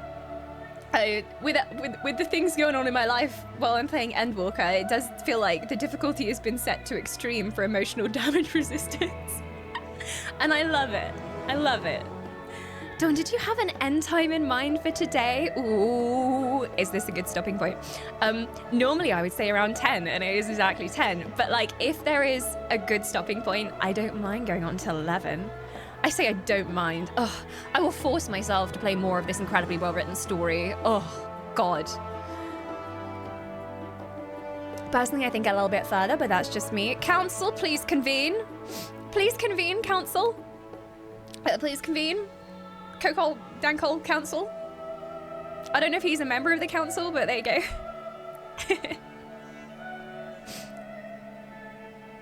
11 seems good to me. I'm totally good. I'm filled with joy. That was such a joyful cutscene. These are tears of joy, my friends. Fear not. The audience wants 11. The people have spoken. Also, hi, Fat Chocobo. Hello, hello. Welcome on in. I agree with Aria. I'm not sure you'll want to do the next bit in an hour, so expect 11:30 at least. Some time estimations going on here. Some time estimations. I'm just thinking of the VOD watchers. Please, gods, will someone think of the poor little VOD watchers? Hi, VOD watchers, you look really nice today, by the way. Thanks for watching the VOD. I wonder when I'll actually upload this. Probably like years in the future. Time travel. I thought you'd get further before 10, even with a 30-minute late start. I guess, you know, we were consumed by the emotional damage bed video, so that took a while. I said you look nice today. Maisie in chat is saying all the VOD watchers look very hot today, so Maisie went there, I didn't. That was her. Maisie's flirting with you, VOD watchers. I always assume the streamer takes longer. Yeah, there's streamer time. It moves in a very different way. The question is, do you want to keep playing? No, I hate this game. Every moment I play of Final Fantasy XIV Online is utter pain and torture. Hate it. Uninstall. I don't know. I mean, I'll be real. I'm nocturnal now, so I go to sleep at like 3, so I'm not even tired. I've only just awoken. This is breakfast time for me. This is a very good stopping point, but the point Manji is making is also a good point. All right, let's do it. Let's do it. But you guys have to explain if anyone comes in and is like, why is her face so shiny? Then you have to explain it's because it's been moisturized with tears. Thank you.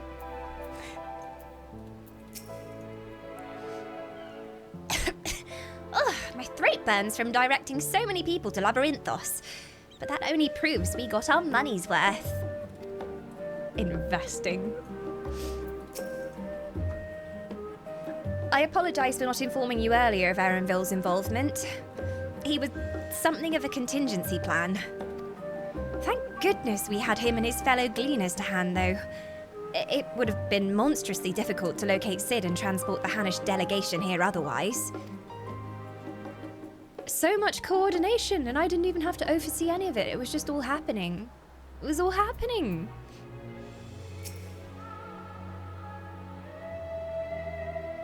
The time has come to claim our prize. Are you prepared? Prize is... Play stupid games, win stupid prizes. Yeah! Woo! The hiccups have come too. Hi! Hello. There's a certain geezer off in chat. Hello. Hello. I just saw a certain cutscene of everybody gathered on the docks coming to help and support us in the journey that lies beyond. This game. Good God. Good God. Lee sent a letter along with the Gridania's contribution. It seems she travelled there to aid in their adamantite recovery. Evidently, journeying to Gridania was quite the trial, as was getting into the Dalamid Shard, as was reaching its depths. I suspect she will have a few kind words. Oh, she will have few kind... Okay. I suspect she'll have few kind words to say about the Alligans when next we meet. Indeed. They liked their defences, didn't they? Queen Stola! Queen Stola slay. One of my bingo board predictions is Stola gets more character development, which she kind of has, but she deserves even more. She deserves the world. Unaided, we scions could never have gathered such a bounty. Refined adamantite, relics sacred and ancient alike. I find myself quite overcome. With emotions, you don't say. But everyone's coming together. Friendship gang unite. If I never see another crate again, it'll be too soon.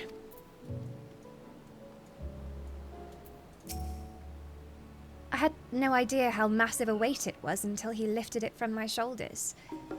But more importantly, his words are an affirmation that the path we walk is the right one. A part of me might have been satisfied so long as my family and friends survived the final days. But to save this star is what we all want most. And if those same people believe that I can help see it done, who am I to say otherwise? Come what may, I will fight for this world of ours, until the very end.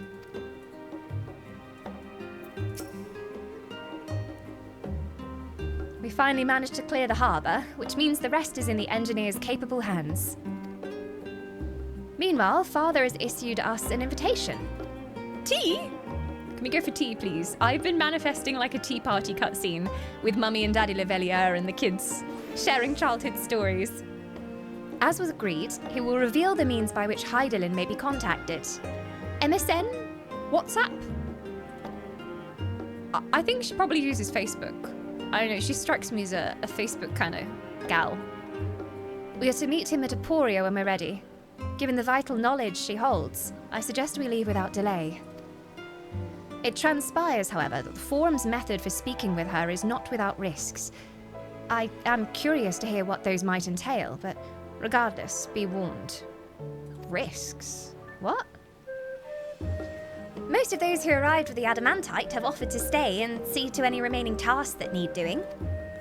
The Forum has already asked for my assistance in overseeing the process, so you needn't worry about a thing.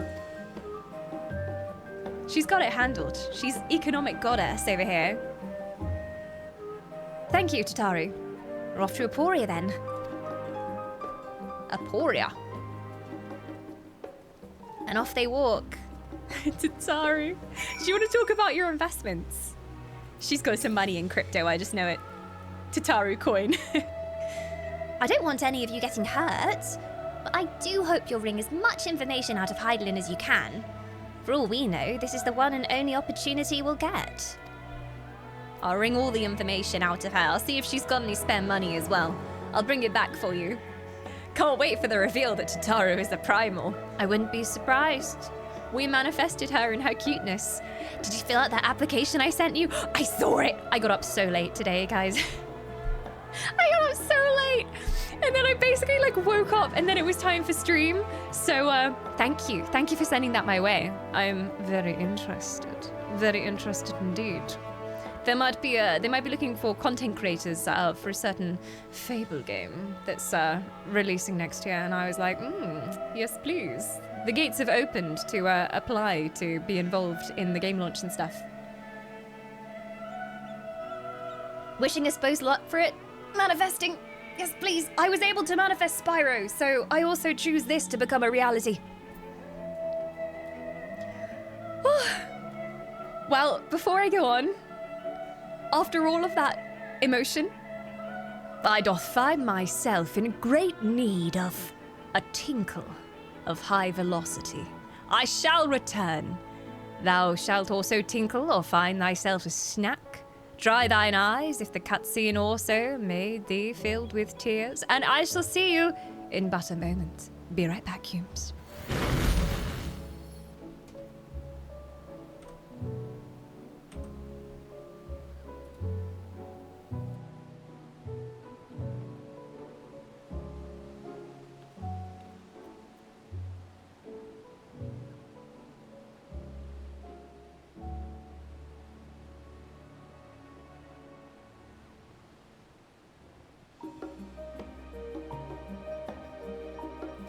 John, welcome back.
Bingle bongle. Bingle. Bingle bongle. Bingle bongle.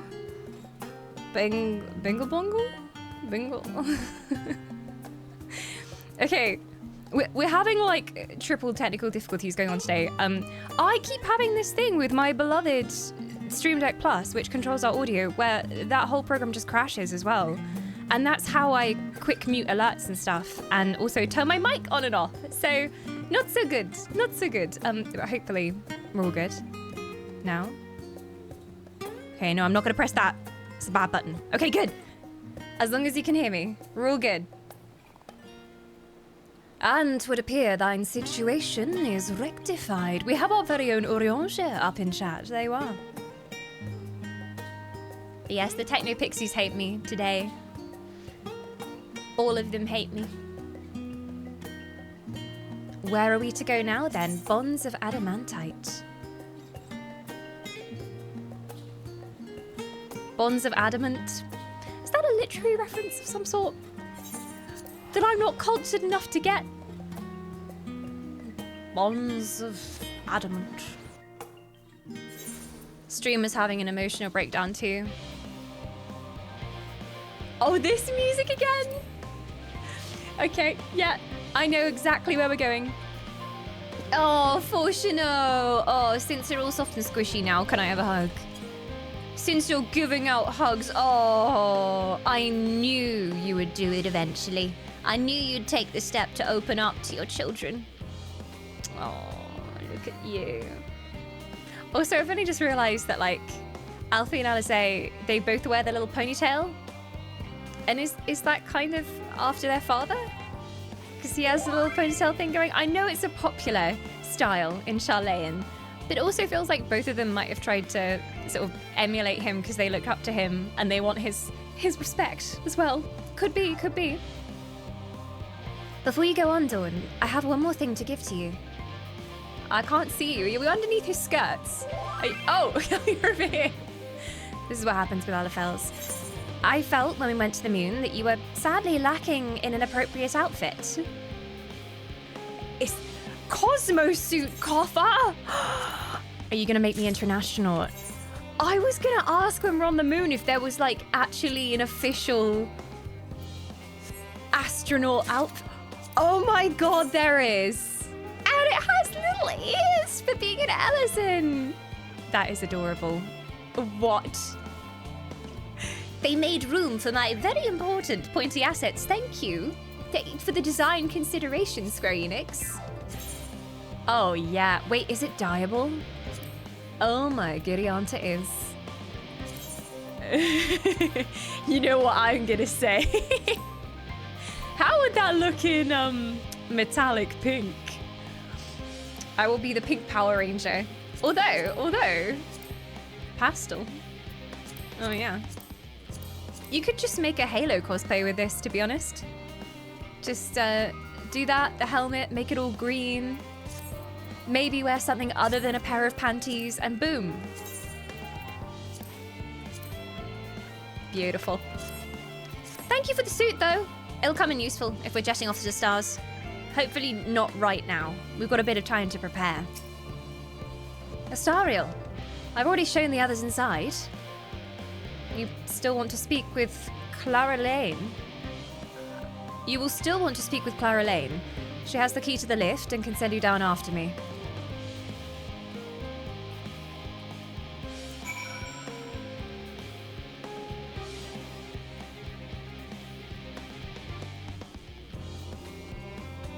Clara Lane is still not useless. Hello. Can you send us down? You're with Master Fortuno, yes?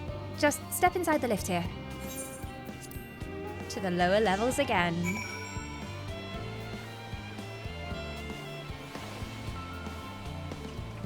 This is so impressive. How did they build all of this?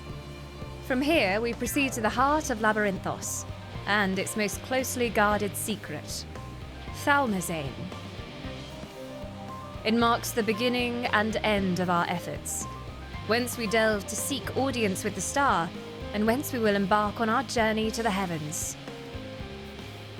This way, if you please.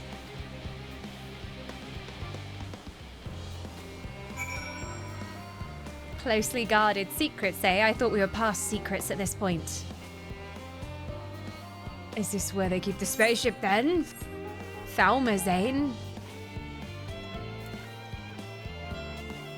I'm ready. Take me to space. Oh! Oh!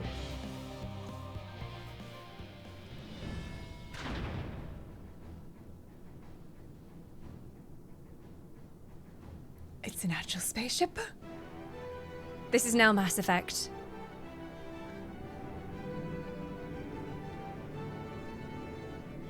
Ooh! Oh, she's a beauty. Not sure about white though, it picks up dirt rather easily. I'll have to wash it a lot. Could have gone for a darker colour.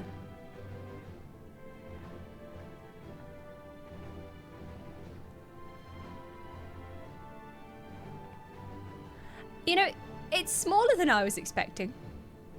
That is also what she said, but it is a lot smaller than I was expecting. I thought it was going to be quite a bit larger. I feel like I've been missold on the merchandise here. I bid you welcome to Thalmazane. Direct your attention toward its center to behold the arc over which we have long labored. Bit small, isn't it? Not that I'm judging, it just... How are you going to fit a bunch of people in there? As you can see, it was designed as a medium-sized craft. Oh, it's medium-sized. Guys, it's not small, it's perfectly average. I think you'll find. The better to reduce fuel consumption. Miniaturizing magics have been applied to its interior to ensure that the thrust-to-weight ratio does not place too great a limitation on its freight capacity. Thrust-to-weight ratio, also very important. The Aether burner, as you know, has been removed for further modification, but we shall reattach it soon enough. I've received word that Kokol and several of your allies are working on it with an intense fervour. They're sure to see it done. 'Twas by their expertise that many a prior disaster was averted. If anything, I fear they will not afford us much time for speaking with Heidelin ere they finish.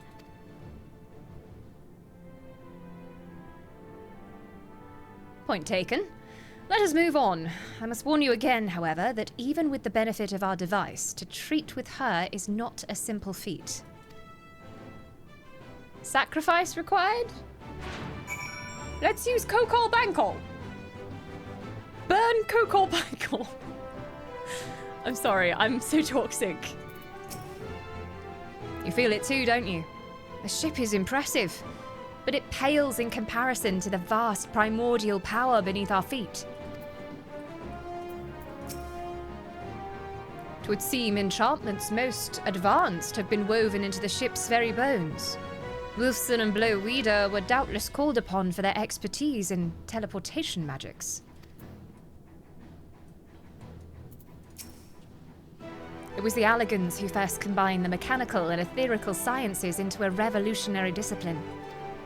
Given that this ship is nothing short of a technological marvel in that precise vein, Allegan salvage should suit it well. It'll fit right in. I doubt this is what Erenville meant when he said that there remains much we do not know, but I still can't believe everything that was hidden underneath this city this entire time. It's just been lying in wait here. If meeting Heidelin proves difficult even for the Forum, then perhaps I... Oh, it is an unformed idea at this phase, I'm afraid. I will duly inform you if anything comes of it. The gang is together and we're going to space. Oh. We must learn of Heidelin's greater plan. We can only hope that she also knows the current location of Meteon. And we can do neither if we do not focus on whatever trial awaits us within. It may literally be a trial.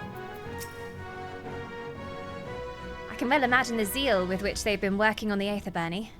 Aether Bernie? Okay, that's the name from now on. Aether Bernie. Oh, you got the Aether Bernie working yet, guys? I can well imagine the zeal with which they've been working on the Aether Burner. And all I can say is that I'm glad we have something to do other than get in their way. Once it's ready, we'll see to it that the ship is put to good use. The Aether Bunny! Yeah! That's how we power the ships, is with Aether Bunny energy. We feed each of the little Loprits into the fuel tanks, and that's how we keep it going. That's the secret they've been hiding from us. That's the sacrifice we must make. To think how many generations laboured for this end, and that we aim higher still.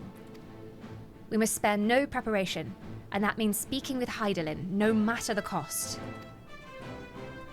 I wonder what the cost is. I'm a bit suspicious. I have done what I can to impress upon you the gravity of what lies ahead. Or the anti-gravity, because we're going to space. Get it, Daddy? Yeah. Are you prepared? No, but let's do it. Oh, and I get a free Aether Current. You have 1 slot remaining in your inventory. That's enough. Everything I have in here is absolutely essential for space travel. Hydaelyn would agree with me.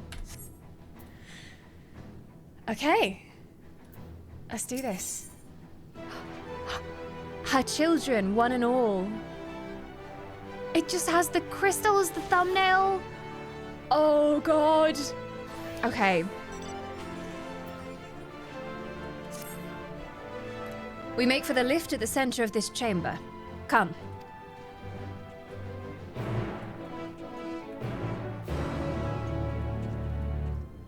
For so much did Hydaelyn love her children, that she sacrificed herself so that we could live.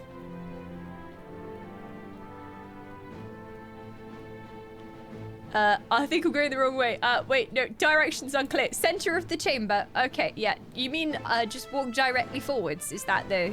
Okay, yeah, I'm coming. Wait for me. I'm so ready for space, especially in these heels.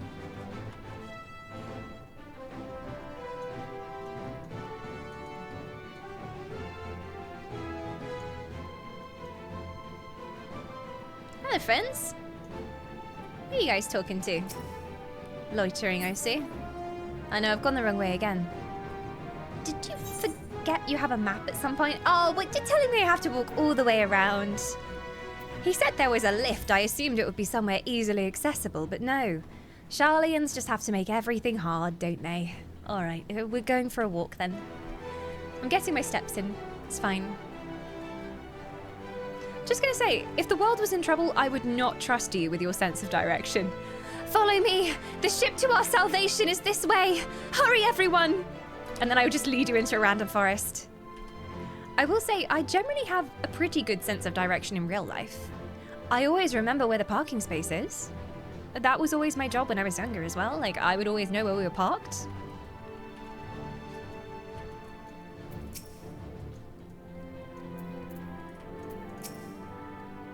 The Aether is more brilliant here than I've ever seen. This doesn't strike me as particularly dangerous, unless one is afraid of lifts.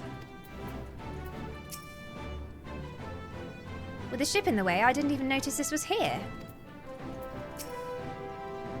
They must employ a full cohort of engineers just to maintain the lifts. I doubt there's anything worth worrying over. Not for Hydaelyn's champion, at any rate. Am I the only one beginning to feel terribly nervous? Surely not. You're always nervous, Graha. As a means of communing with the heart of the star, it is disappointingly mechanical in design.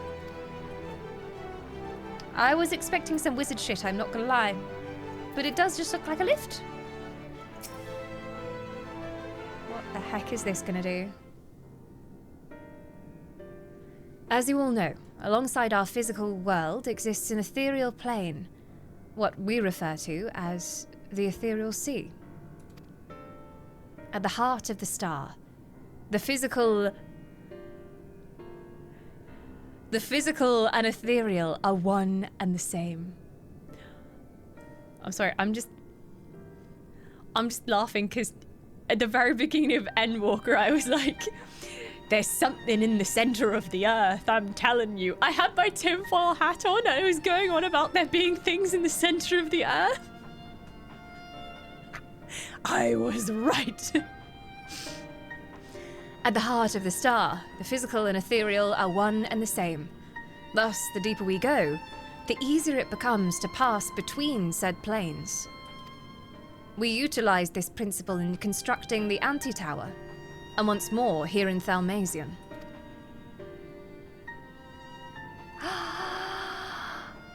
No sooner did the Forum decide that an exodus from the star would be necessary than it began work on this facility. Our work culminated in a device that allowed us to peer deeper into the ethereal sea than ever before, in search of Hydaelyn's ever fainter echoes. It's a black hole! The Aitascope. And you communicate with her through this device? For a time, yes. But since the 7th umbral calamity, it's been rare to even hear her whisper. If you wish to reach her, you must journey closer to the center of the star than we have ever dared. Beyond the Aitascope. Even so, I make no guarantee that you will find her. Nor of your safety. Not so deep in the ethereal sea. We understand. But if we are to deliver this world, we have no choice but to try.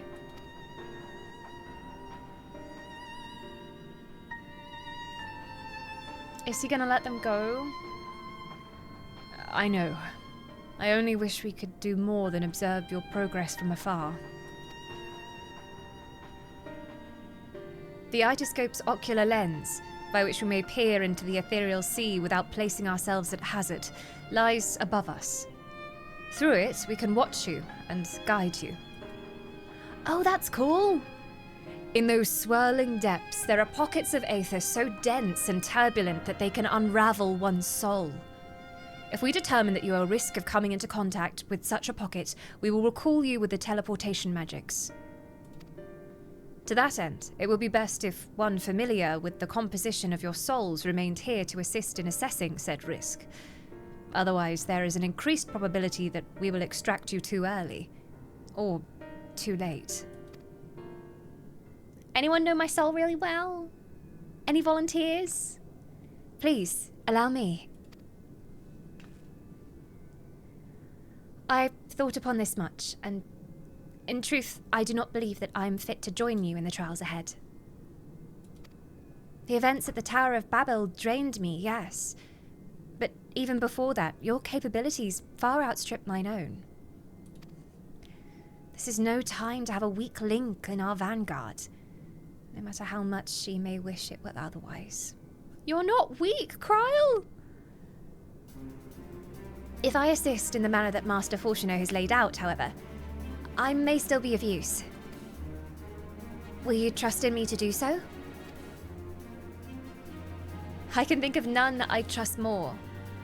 Compared to all the effort you put into keeping us alive while our souls are in the thirst, preventing us from dissolving into aether on a single expedition ought to pose no challenge at all. And, even if we did, I expect you would hunt us down and restore us to health somehow. You flatter me, but rest assured that I will be keeping a close eye on all of you. Oh, so we're gonna hear her voice when we're in there! Oh! There is one more thing. Those in ages past referred to the ethereal sea as the underworld, our final resting place. I know a certain someone who oversees the underworld. In its embrace is memory washed away, leaving only the purity of one's soul. Or so we believe. Yet what of these memories? Few think to ask what becomes of them. Cast adrift on ethereal tides. Oh my gosh, are we gonna see more things from the past? More Emmett! Some theorize that they linger for some time, those associated with strong sentiment in particular.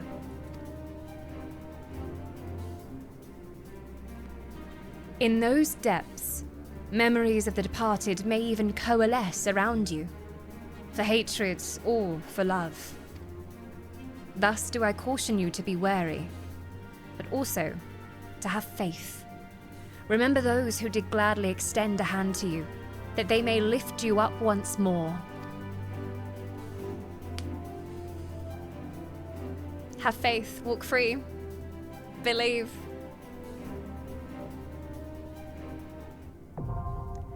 The Aitascope is now accessible.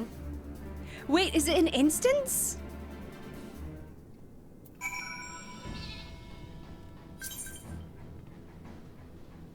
And there goes the party pop. Oh, frick, I love you guys so much. Oh. Let's do this. Let's go see Mother. Best team, dream team. Okay. They can explain. Okay, let's go.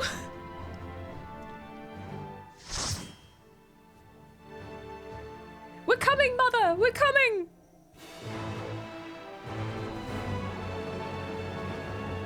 Of all the things I expected to see. What? They've been hiding this down here? Level 1. The Aitascope. This is gorgeous! And this has been at the center of the Earth this whole time. And only the Sharlayans knew. All seems in order with the lens. Oh, hello. And I trust you can hear me. Yep, loud and clear. Thanks, Cryle. We're on our way. Ooh, evil wispies. Those things are pure malcontent. The residue of lives unfulfilled. So not only will we stumble across maybe happy memories, but terrible ones as well. Like vengeful ghosts left in the ethereal sea.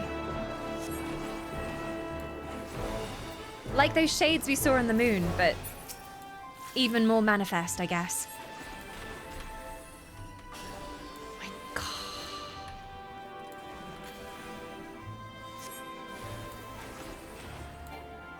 Pay close attention, the team won't rush. Dream team is prepared for dawn dithering. And there've been people researching down here. There's books and everything. Keeping the submarine theme going. The scopes.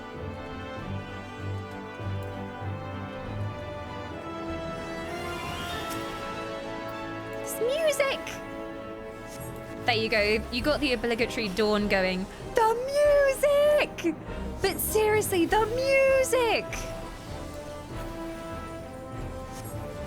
Cynicism and arrogance, negative emotions. So this is all linked to Akasha, surely. Not just Aether. I know we're in the ethereal sea, but there's lingering Akasha here too. Which links back to what Graha was saying about like, oh, can there be some personality, some emotion left behind?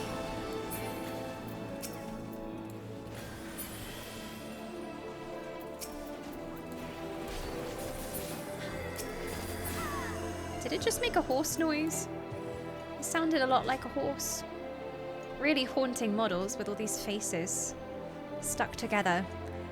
It's giving full metal brotherhood, alchemist, full, you know what I mean?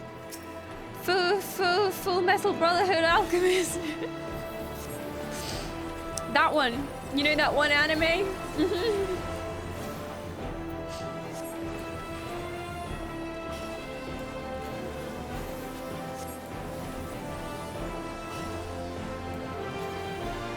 Sinking rivalry.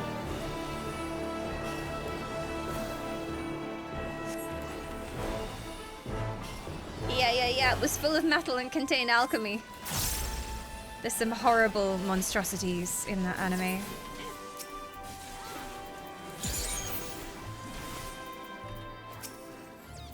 Ah, my ultimate. There you go. Enjoy. That was useless. You're welcome.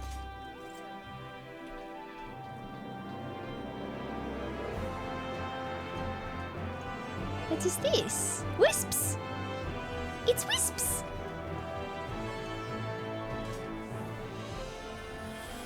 Hello. They all have colour. Ilbert? What are you doing here, Ilbert? Long time no see. Some lingering resentment going on, I see. Anger management issues. I'm looking at the colours as well. Like, is that going to link back to everything too?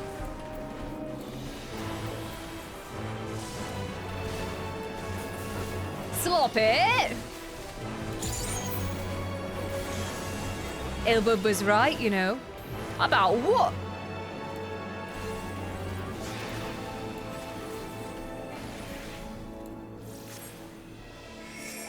Unrelenting he is indeed.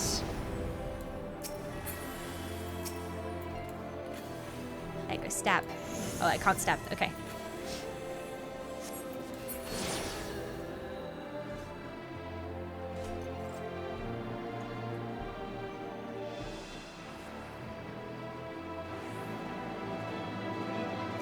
Oh, god damn it. Is every boss gonna be someone from our past?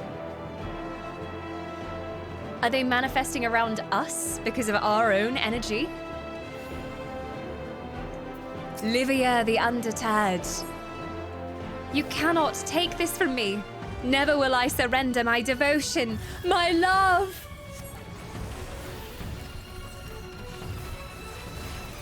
Never.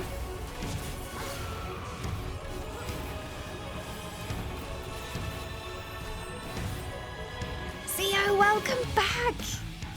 Alerts are broken today, but welcome back. An honor to have you still here after all these years, as always. Welcome back.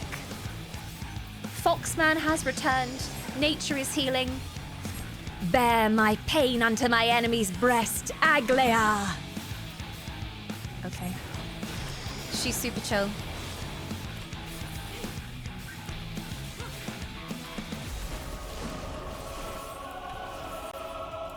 I don't think I can fall off the platform here, but I'm gonna try anyway. Not again. Never again will I yield to you.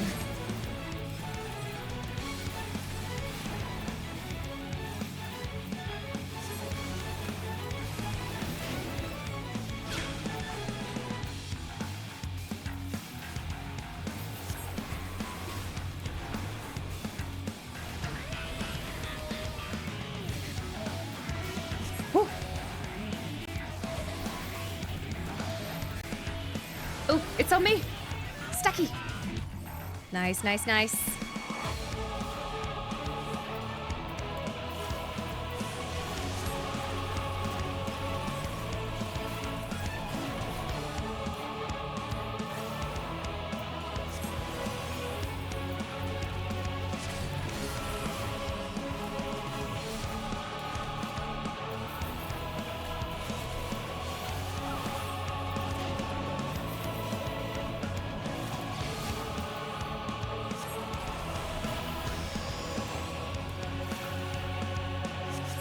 Principled Scion.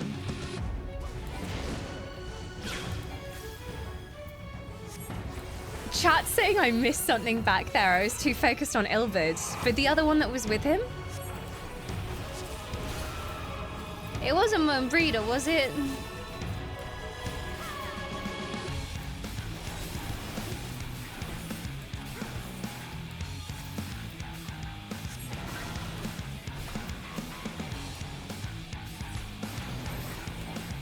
Oh, stack, stack.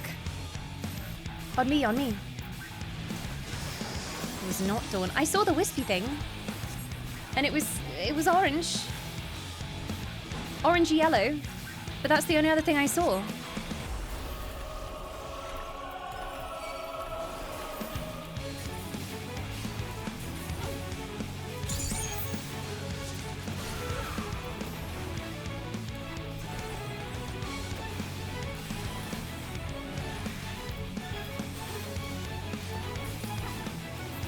Want a hint? Go for it. If it's something I genuinely missed. My lord, Gaius!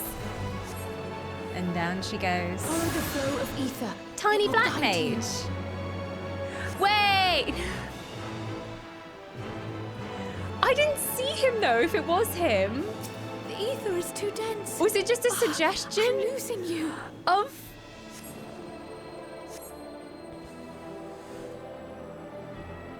Oh no, Cryle!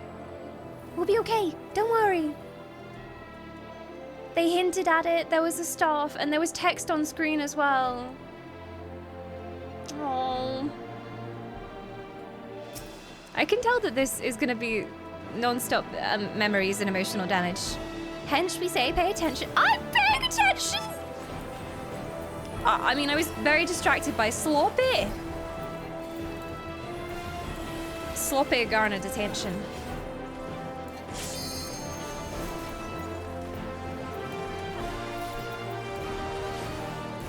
Do you remember who Livia is?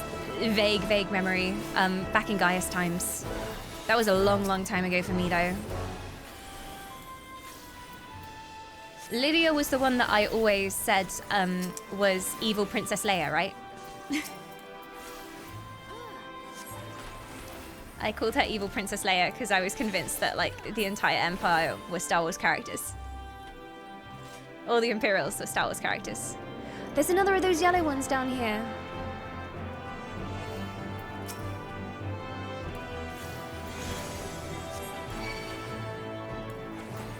An axe! Archon's memory! Down slams the axe. And now I'm like, whose axe was that? Memory test.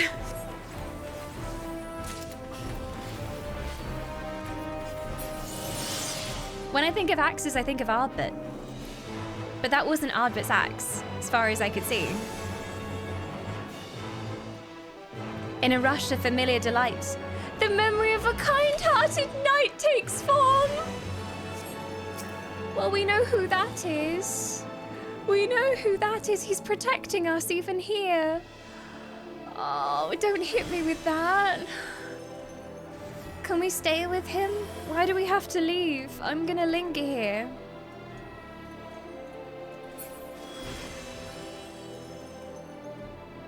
Bye-bye.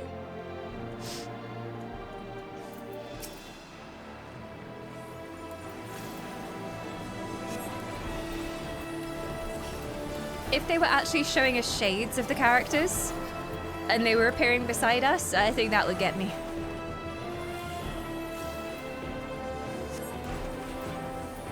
I'm glad they are subtly suggesting emotional damage. It's just a hint. The knight is casting a buff called Together Forever. Why would they do that? Is it Moan Breeder's axe? Moan Breeder was so long ago that I barely remember any cutscenes with her in. I remember her being very important and liking her a lot, but it was just so long ago. Her axe, oh. She's with us too.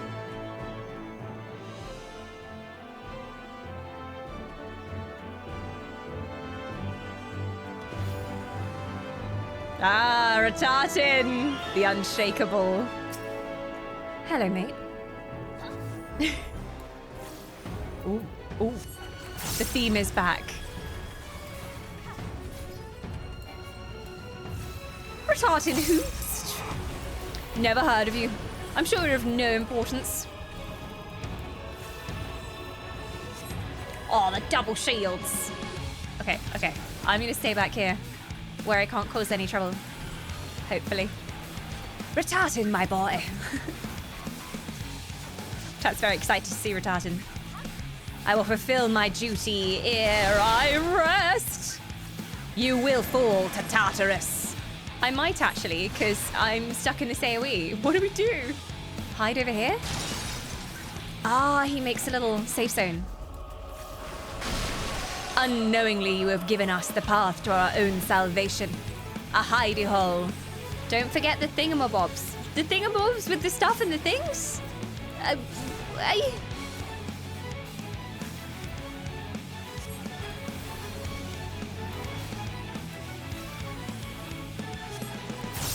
Crumble before me.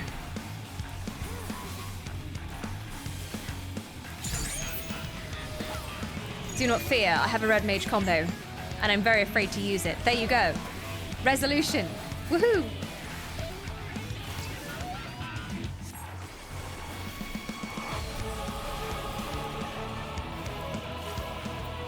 I understand now why they can't protect us down here.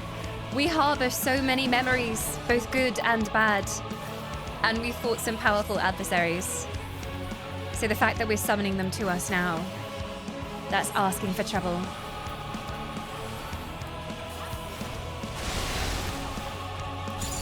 Two years passed from when I started A Realm Reborn to get here and I didn't remember. I don't even know how many years it's been since A Realm Reborn for me now. It's gotta be like 5 years at this point, surely. Okay, we hiding again? Ugh, toit. There we go. Ooh, portals. What, are they gonna shoot lasers through that? My magic is so unbalanced. Jeez.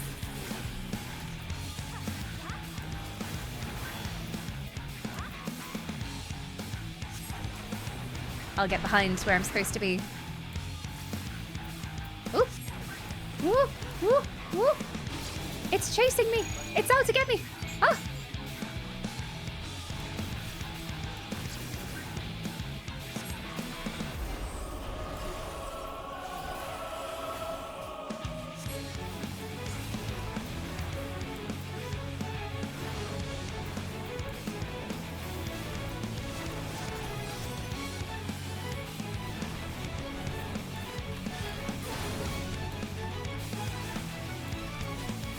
Just 13 years for me. Ooh. Lord Van Belzer, again I fail you. Fail. I will pass because I know I have one slot in my inventory. So help yourselves. Woo! Woo! Woo! Woo! Woo! What? You're so fast. And the way forward is lit once again. The path is clear. I see another emotional damage wisp down there. I wonder who it will be this time. I'm trying to think of everyone we've known who we've lost in the story. Who is it this time? If Emmett is here and Emmett helps us, I will lose my shit.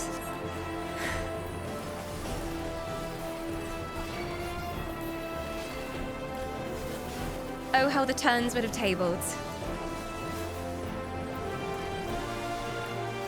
Sinking dishonesty. Sinking impatience. I didn't see anything happen with that wisp. Feel like I should be keeping an eye on the buffs. Nothing crazy's happened.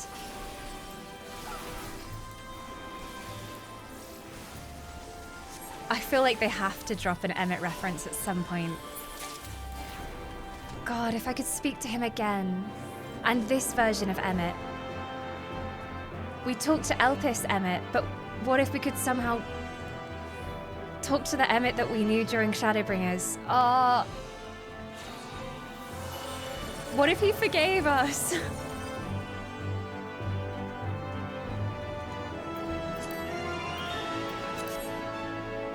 I guess in part, in those final moments, he did sort of forgive us. Dawn yearning for Emmett? I always am. Why should Emmett help you here? Maybe he tries to kill you. Maybe it's cope, but I feel like maybe he'll see everything we've done and he'll change his mind.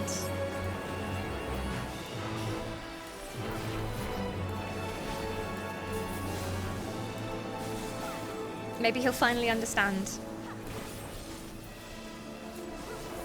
That would break me. I can fix him. I will.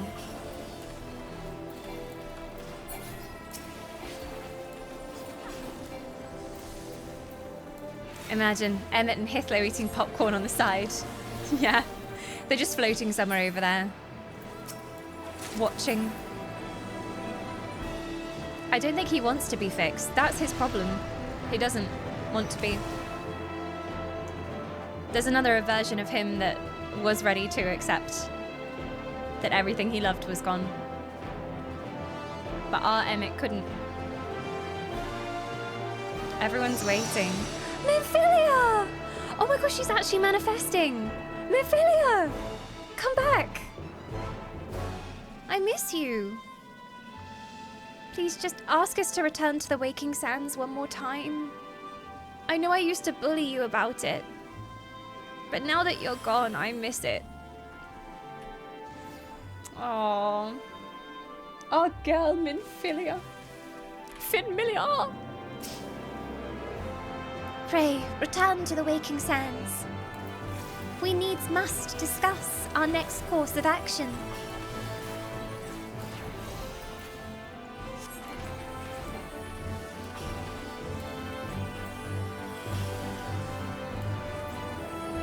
And now they're not only just bringing together the characters that we met on the docks, who are our living characters, our team, they're bringing the dead ones in as well. Love it. Sinking dishonesty, sinking regret, sinking imparity.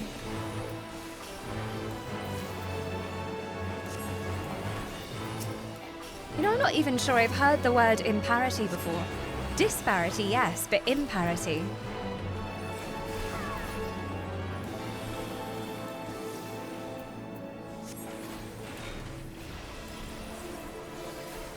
Pray, return to the Crystarium. Verily.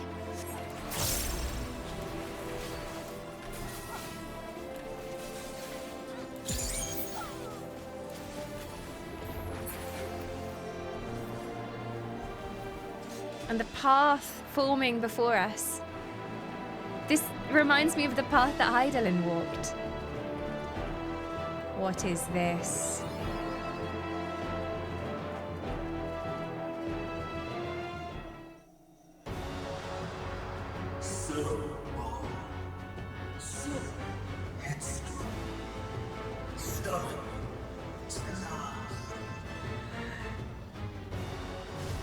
Is it Hades? Oh my. Is as far as you go. Oblivion beckons! Oh, what a fine feather in your cap, my friend. Oh, it's Armon! Hello. Didn't expect to see you here. You look, different. Trip to the aquarium went awry, did it? Oh, he looks so cool!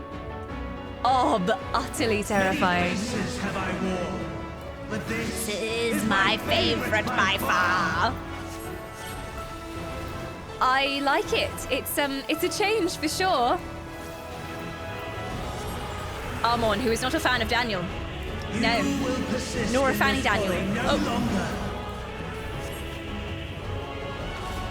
Holy shit. What is this? What is this? I'm just gonna stay here. I'm dodging with you. The floor is lightning pie. The stage is set.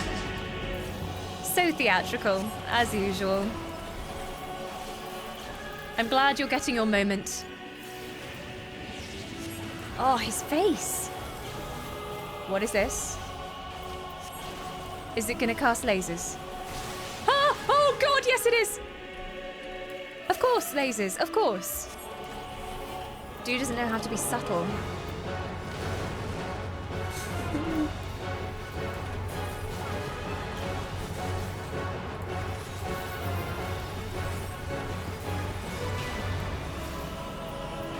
And his negative emotions were so strong that his ball was so much larger than any of the others. Oh, okay, the curtain is rising.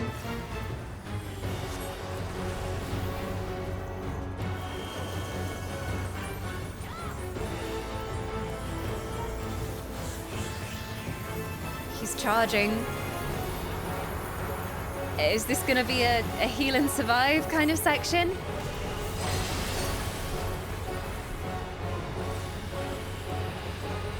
Okay, we're hiding behind the crystal. Whoa! My, what a boorish audience you are!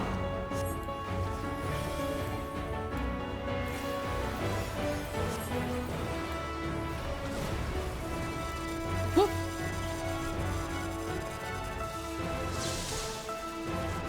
What's that sound? All I hear is lightning.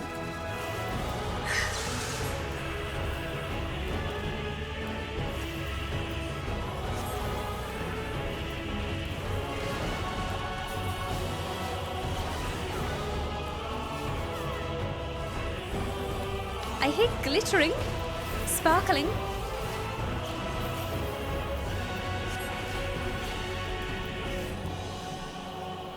The obliviousness to what? You missed what? I'm dodging for my life over here. There was a sparkly sound, yes. Was there a sparkle dog?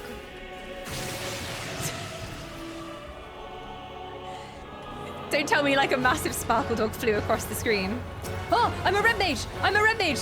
Don't worry, help is on the way! Yes, yes! I did red mage thing!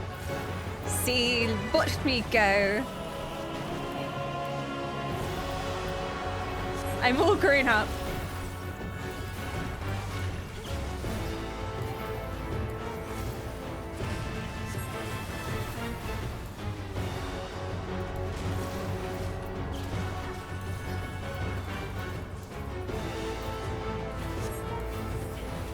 Not a sparkle dog. But it was a glittery noise associated with it, okay. I can't think of anything related to a mon that... I don't know. Glitters? I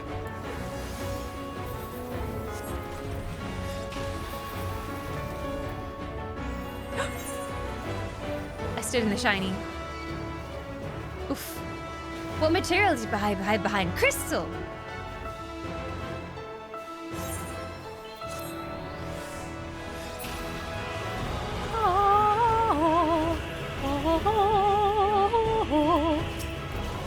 What else can look like crystal? Glass. What am I not getting?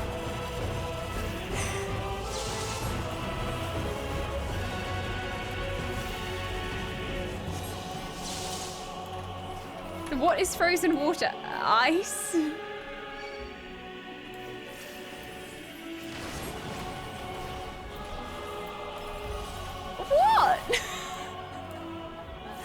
What?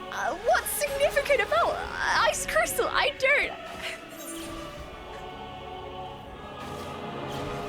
Who can make it ice? Oh! What's her face? Heavensward Lady! Her! That one. She was on this screen! I was just running for my life. I was so scared. There was so much AoE everywhere. Thank you, you Saily Whaley. Appreciate it. Imagine like she comes back literally from the dead to help us. I don't even say thank you. Your future delusions and lies. To be remembered as Heavensward Lady, I know. Oh, the sheer ungratefulness. She's just cursing me from beyond the grave right now. In fact, like, she's having a little bitch session with Emmett in the background somewhere. I guess the connection just, you sailed over her head. I know, right? Wait, she was she in the middle of the crystal? I looked at the crystal. I did not see her.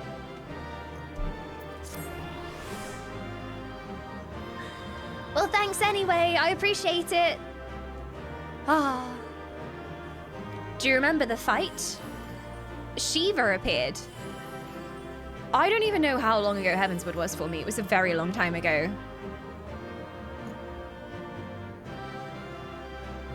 She's gonna come back in Evercold, and she's gonna beat you up because of this disrespect. I wouldn't blame her. I really wouldn't. She was flying around as Shiva. Of course she was.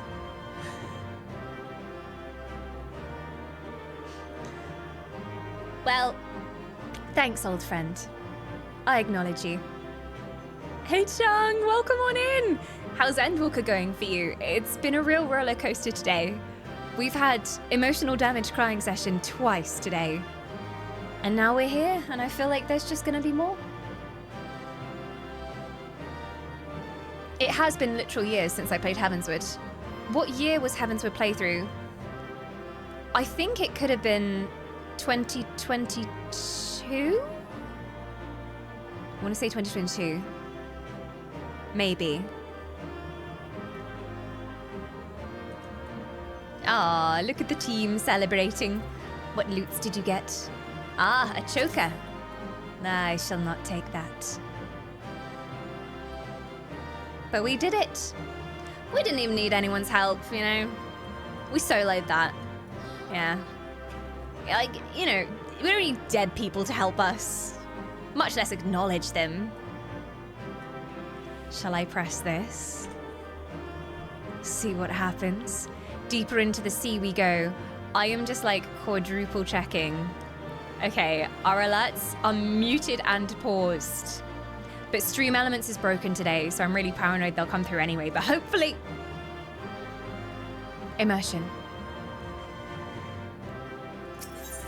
Leave the duty. I shall. I shall. Are we gonna get a cutscene?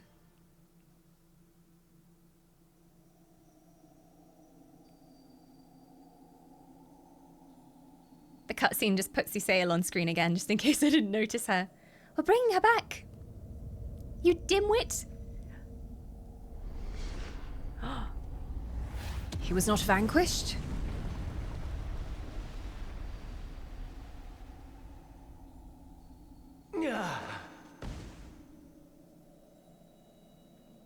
My very essence begins to wane. Sweet, sweet agony.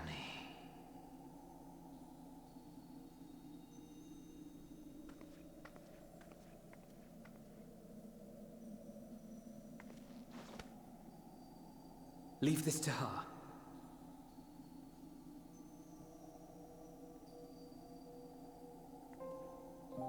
Come to deal the coup de grace. Good. Watching you struggle against the inevitable is bad comedy. Erase me from existence, soul and all. You know, I have wished many times that we would get the chance to slap you across the face. But it doesn't feel as satisfying as I thought it would.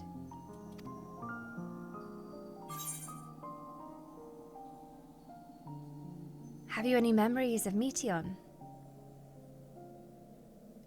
Do you recall your days as Hermes? I have to ask him that. I'm so curious.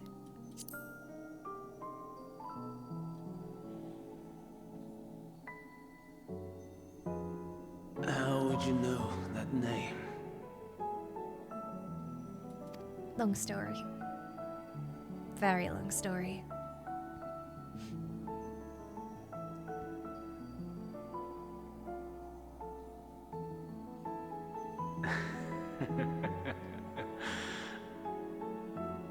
Then it was you. In Elpis. With Emmett Silk. The final pieces fall into place. He does remember.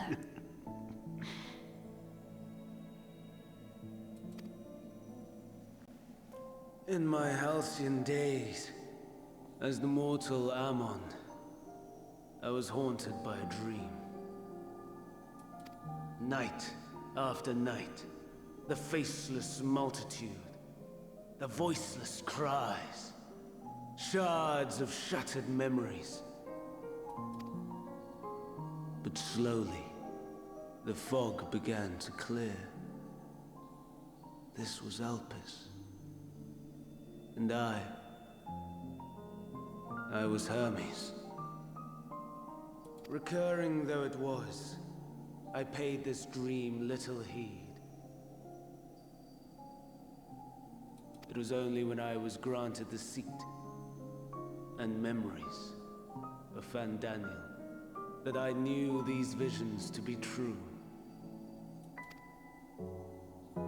They were the memories of Hermes that he himself erased using the power of Kairos.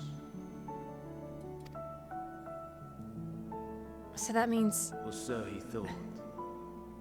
In his attempt to burn away the events of that fateful day, he succeeded only in searing them more deeply into his soul. My soul. It didn't work. Death failed to expunge them. No matter how many times it came. Rebirth after rebirth, from one Fandaniel to the next. I wonder, is Emet-Selch adrift somewhere in this ethereal sea? In defeat, finally remembering your time together in Elpis?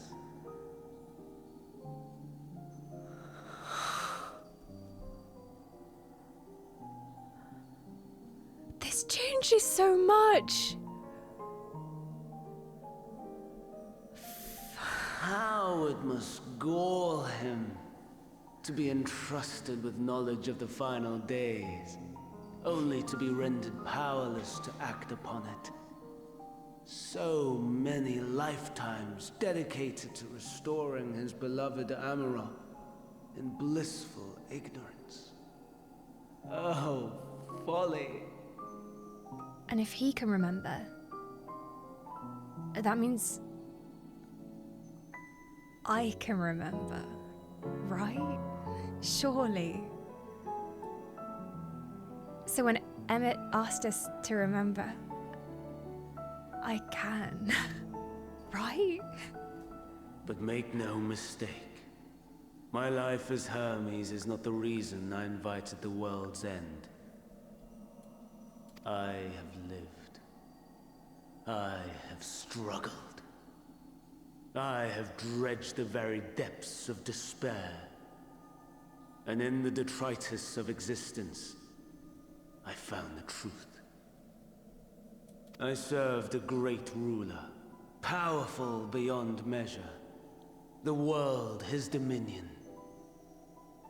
Yet even he and his vast empire were destined to fall, to become one with oblivion. At the end of life's journey lies only death.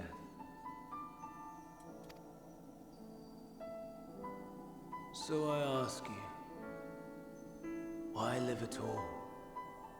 For the journey. We betray. We torment. We murder. We are wicked, spiteful creatures, without exception. If life is so sacred, so precious, why fill it with such misery? Man wallows in a hell of his own making without purpose or meaning. Does it have to have a meaning? Does there have to be a point? To live is to suffer, and I would end that suffering by my own hand. It matters not if it flies in the face of all believed right and just. Death is the only solution!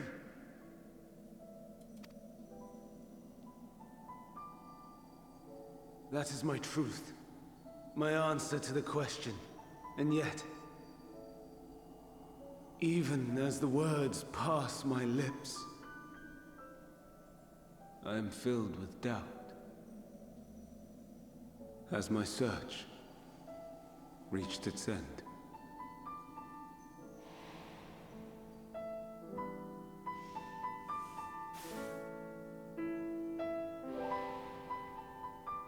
Was this the only way?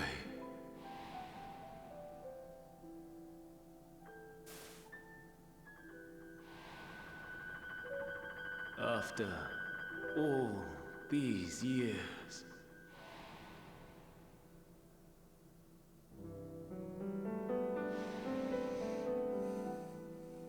is this the answer I was hoping for?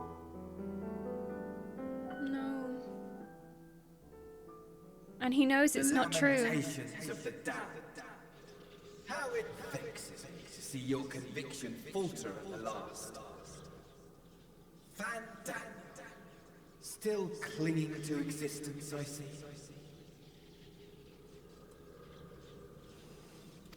You, who champion death so fervently, unwilling to accept your own, refusing to be purified and swept into the sea of souls, as do I. We prisoners to memory, watching as the world turns.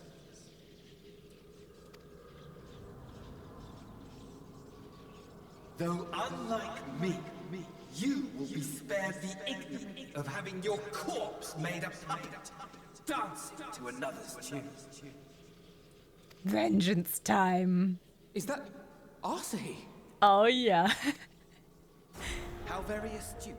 I knew that spiteful voice anywhere. Come to consort with the likes of Can I you. slap you? I've been longing to slap you. Either you or Funny Daniel deserve a slap in the face.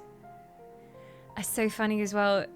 There's a point in, I think it's like the end of Shadowbringers with Fan Daniel.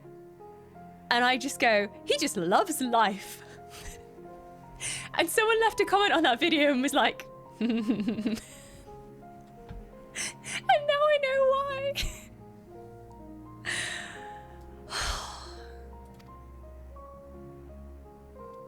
Nor have I come to bemoan the state of the world following my untimely demise. In fact, I delight in mankind's downfall and the anguish it brings the savior of the savages. If I played some small part in the chaos, all the better. Not that I was in any position to resist.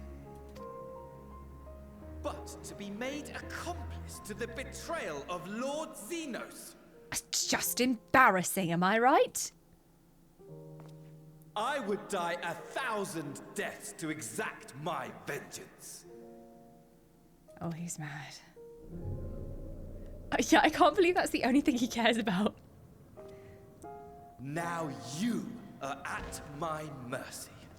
I shall drag us both into oblivion, and you will never see the fulfillment of your magnum opus. Even should you be reborn, your desperate search for answers must start again.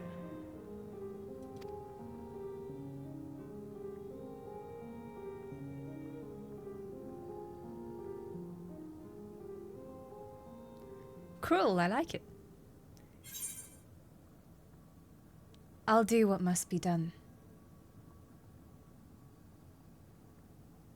Next time, we'll find the answer together.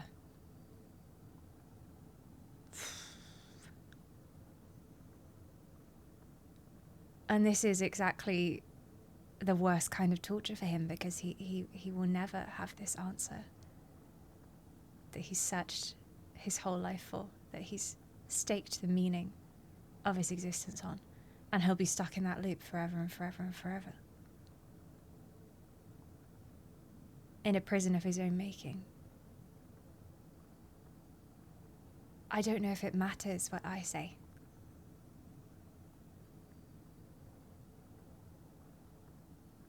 But look, I have faith. Next time, we will find the answer together. I mean that in like a, I want to show you what my answer is and open your eyes. Even here. not in a like, we will delve into the depths of the universe and we will find that bloody answer. Like, no, I want him to understand. You have every right to hate me. For the fool I was. For the monster I became. But I will not beg forgiveness. The tale of Hermes, the man who knew so much, yet understood so little, ends here.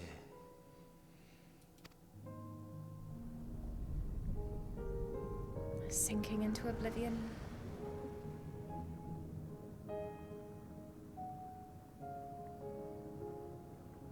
And what about you? Don't try to follow me.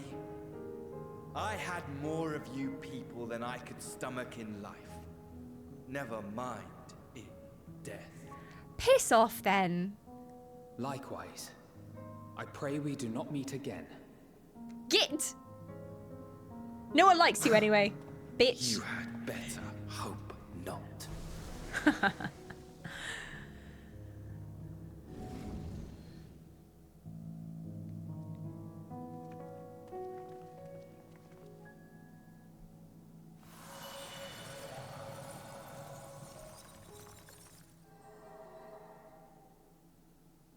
The path leads on. Come. Hydaelyn is waiting. I don't know if I'm ready, Alfie.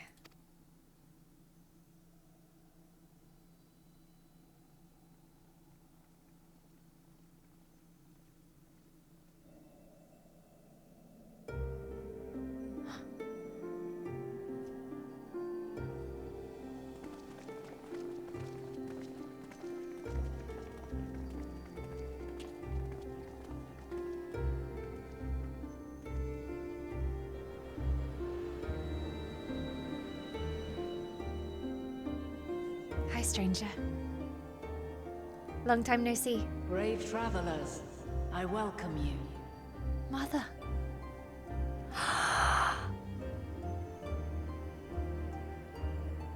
Mother!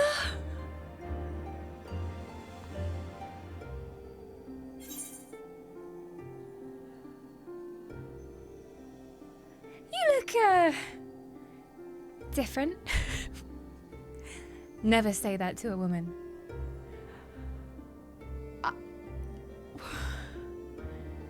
You look angelic. You are Space Jesus. Good God, sweet Seraphim. We meet again, Vanar. You've been waiting all this time. All this time.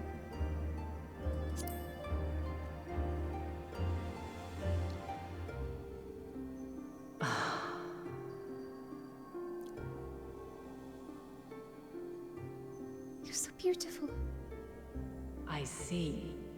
Thou didst journey under Elpis. And now, the rivers of time converge. She seems so cold, though.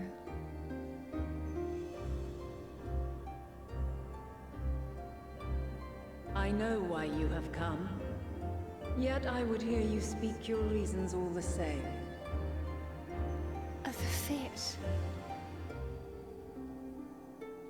There's none of that, like, warmness that Vanar had. I guess her power's fading and she's tired, she's exhausted. You created the moon to deliver mankind from the final days. But is that really how it has to end? We do not wish to abandon this world. We want to protect the source and all of its shards.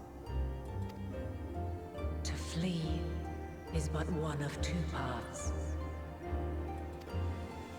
The other leadeth to Meteon, far beyond the stars, where she doth chant creation's requiem. We can fight her. Surely. Her domain is formed of dynamis, pure, absolute.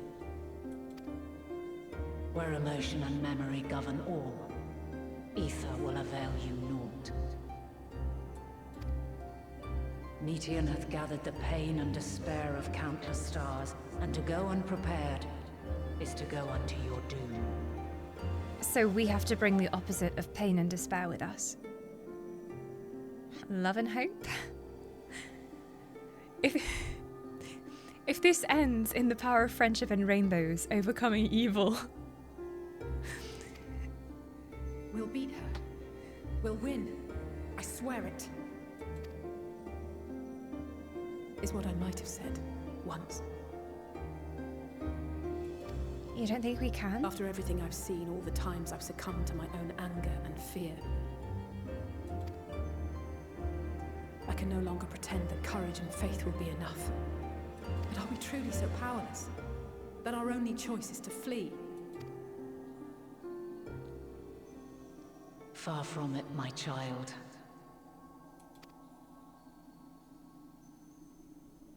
Long ago, the inhabitants of myriad stars, many more prosperous than Atheris, sought to free their worlds from life's woes. Sorrow and anger, conflict and hostility, despair, and even death itself.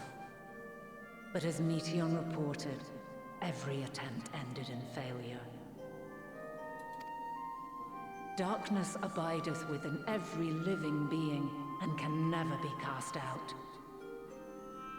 Urianger, you look so fine right now. Sorry, just a side Neither note. reason nor faith can challenge this immutable truth. To live is to suffer. To live is to suffer. Yes. It's what makes us what we are. And that there is both darkness and light in all beings. And in suffering, find strength, and purpose, and hope. As you have done so many times before.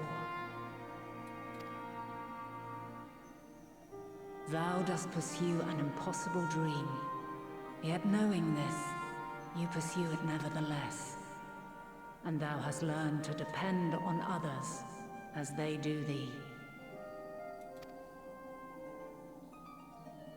Thy yearning for the power to save the powerless hath ever driven thee to greater heights. Thou hast grown strong. Though those closest to thee no longer walketh by thy side, their love remaineth thy guiding light. They're with us. For duty's sake, thou hast been bound by truths unutterable time and time again. Yet thy heart hath never wavered, as thy companions will attest. In thy pursuit of mysteries great, all thou believest is brought into question. Undaunted, thy thirst for knowledge remaineth unquenched. The fires of hatred that once burned in thy heart burneth no more. From their ashes doth spring the light of love, warm and pure. Even for you, my friend. There was such hatred within him. I love how as she's saying these things, we get a close-up on the characters that it relates to. Like, it just makes sense. Like, As witness to black calamity, thou despaired at man's helplessness. Resolved, thou didst unite a distant world on the brink of collapse. Thou didst. Thou didst, Graha.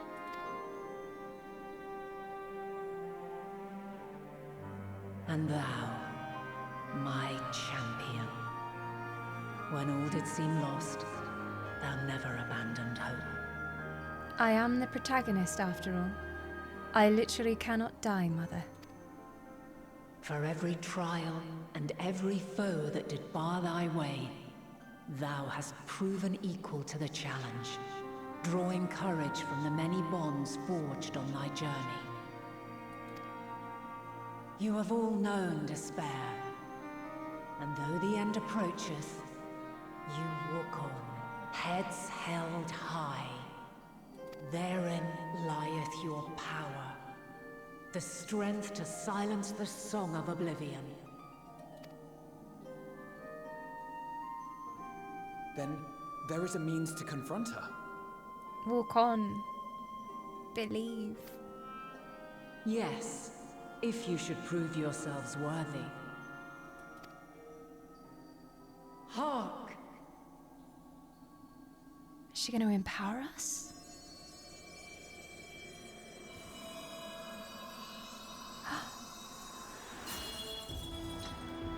A gift, mayhaps? Nigh impossible is it to send mortals to the edge of the universe.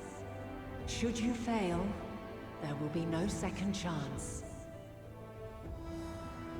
As the will of the star, I ask of you this. Do you possess the fortitude to stand firm when all around you does crumble? Do you possess the faith to vanquish despair itself? Should you lack the strength to best a supreme deity, I cannot allow you to make the journey. You must leave this star and never return.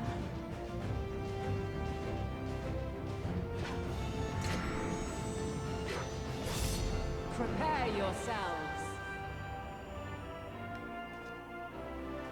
Prove ourselves worthy, eh? Sounds straightforward enough. Aye.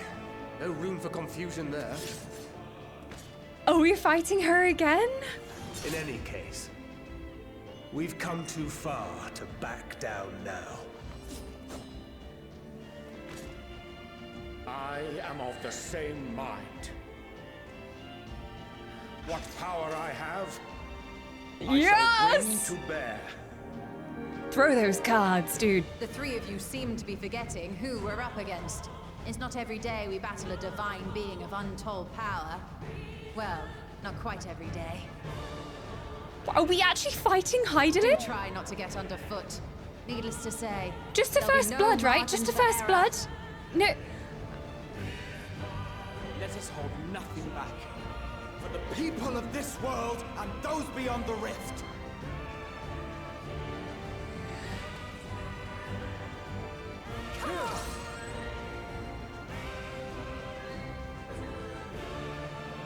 Alas, the question I posed to thee in Elpis hath remained unanswered these long years. I would hear thy response, warrior of light. Shouldst thou emerge victorious?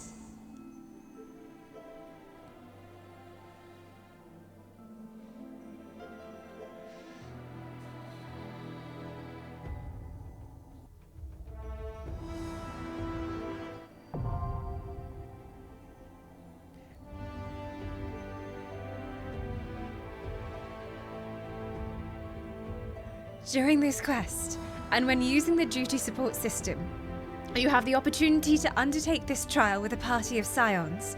Some of these allies' roles will differ from those you're normally able to select. Additionally, you may now enter the Aitascope with a party of NPC avatars. Excellent.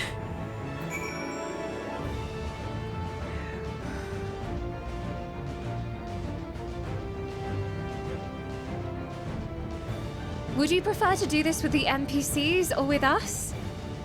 We won't be offended.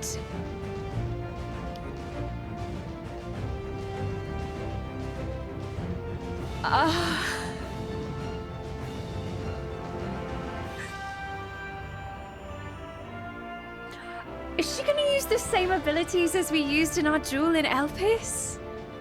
Like she was teaching us how to one day...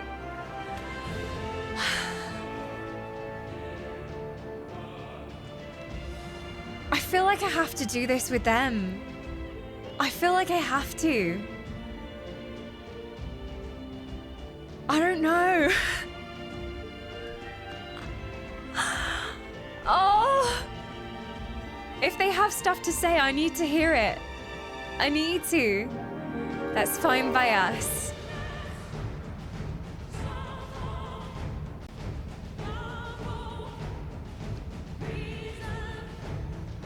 Okay.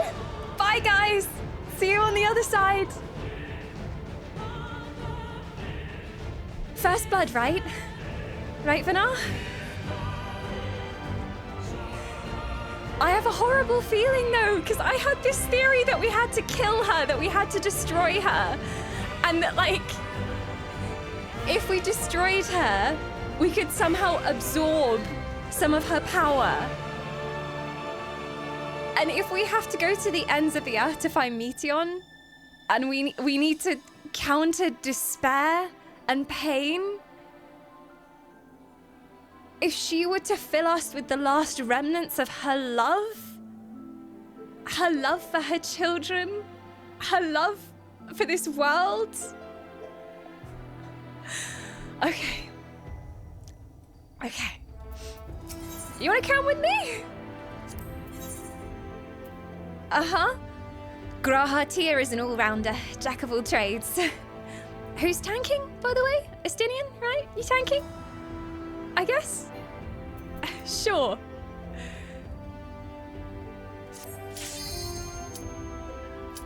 The Mother Crystal. Let's do this. I'm so not ready.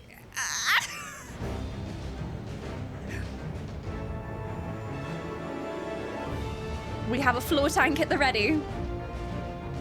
Question mark, question mark, question mark. The Mother Crystal. Divine Light. Heidelin.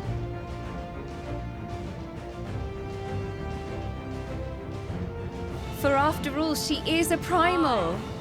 The last of my kind shall test thee. Come, prove thy worth.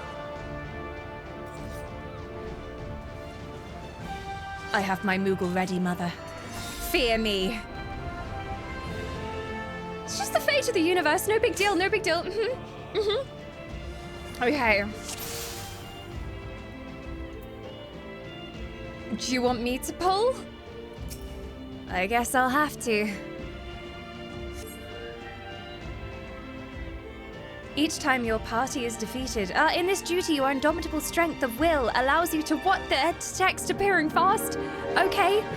It allows you to withstand incapacitating damage a certain number of times. One or more party members are new to this duty. A bonus will be awarded. Oh, you're new here, guys. Oh, cute. Got a few sprouts with us today. There's music! Have you the strength of will to alter man's fate? You guys better be doing some good damage because I certainly won't be. I'm too busy headbanging. Make ready.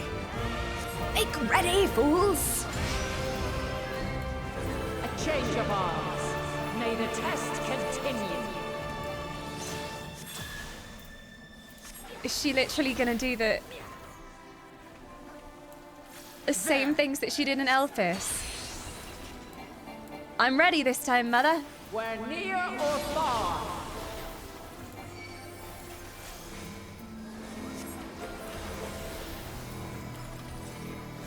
The crystal thing. And now this. And now what? I'm unimpressed, Mother. What's she doing? Make ready. She's channeling. Light unyielding.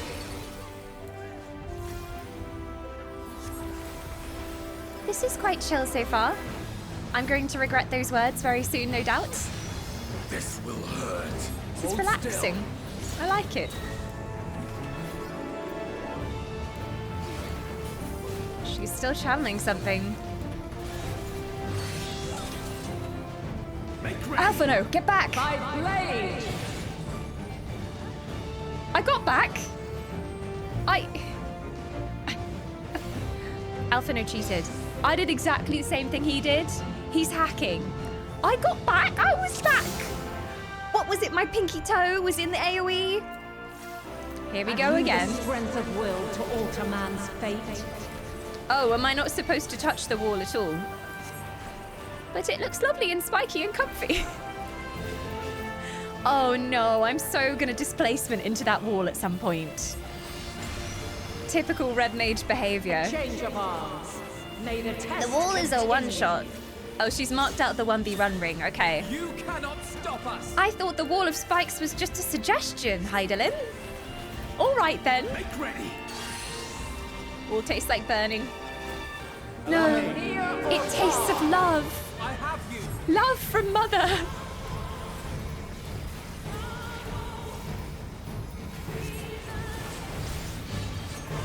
And now this.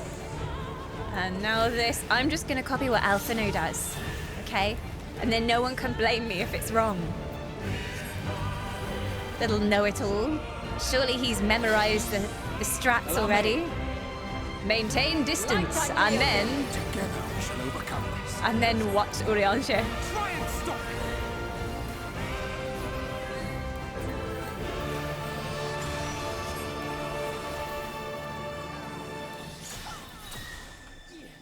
Okay, we're going into that other phase again. Oh, look at Graha!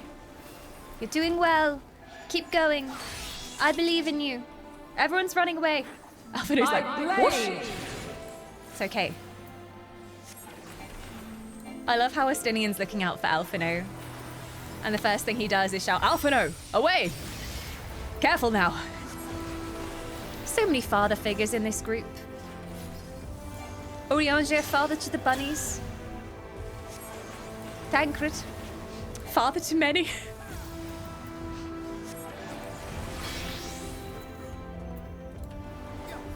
Light unyielding. I have you now. No, you don't. I am a red mage, fear me. I'm scared of displacement, so I might just not use it. I know I'm gonna catapult back into that wall, I just know it. She's channeling again. By blade. I wonder if there's gonna be anything that blows us back into the wall, because that would be horrible. Crystals of light. To me. What is she planning?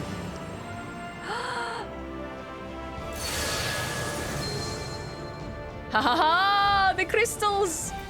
I personally think we should attack the orange one first, because that one's the best one. What is this? Urianger, hold me! Hold me! Hold me! Hold me! If this is the end, we'll die together. The sorrow at hope's demise. I will hear, I will feel, but I refuse to think during a boss fight, Mother. How dare you make me engage my brain? Okay, I'm assuming we go for them all. Your way in the darkness. I'm following Estinian's lead. I don't know why we're sheltering here. This looks just as dangerous as the epicenter, but okay. Together we shall overcome this. I'm trusting them for priority order on the crystals. Spread, spread! Urianger just like angrily chucking cards at my face. Why didst thou stand in the AoE once again? I have nigh lost my patience, Astariel. Mayhaps I shall leave you to die.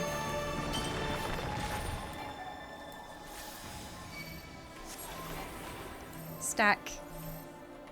Okay, there we go. Can I attack this stuff? I don't know whether the order matters, so I'm just trusting Thancred here. Follow your light.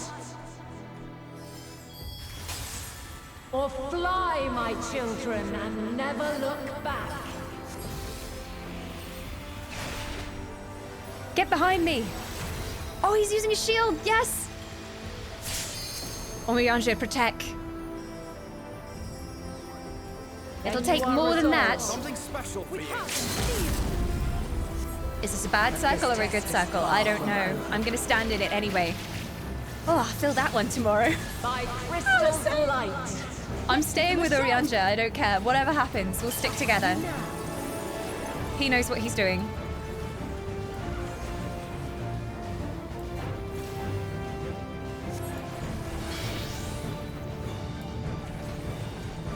Alice, they just used Limit Break. Yes!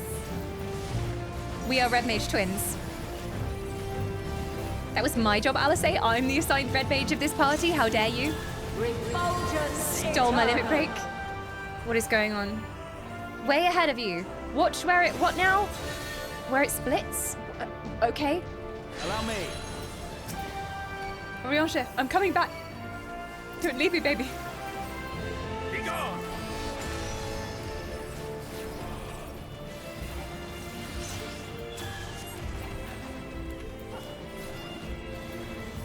Hold still. You're mine. You underestimate me. Don't underestimate Alice. That would be your first mistake. I don't think you've used a Limit Break in your life, no. I'm scared of using it at the wrong moment. Oh, heal me! Oh, Urianger, thank you. I love you. Oh, I don't feel so good though. What is happening? Ah, thank you. Will to live. I regained the will to live. I looked at Urianger and he's back rippling with muscles and I regained the will to live, guys. It's okay. Nobody panic.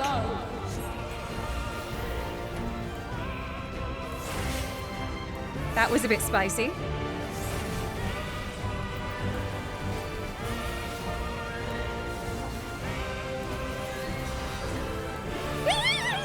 I knew I was going to regret using that. Is this good? No. Ah, the triangles. The triangles, guys. Urianger, hold me. Okay. Oh my god, I'm alive. Can I get a heal, bro?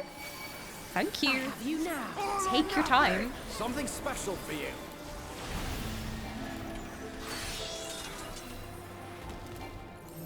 By blade.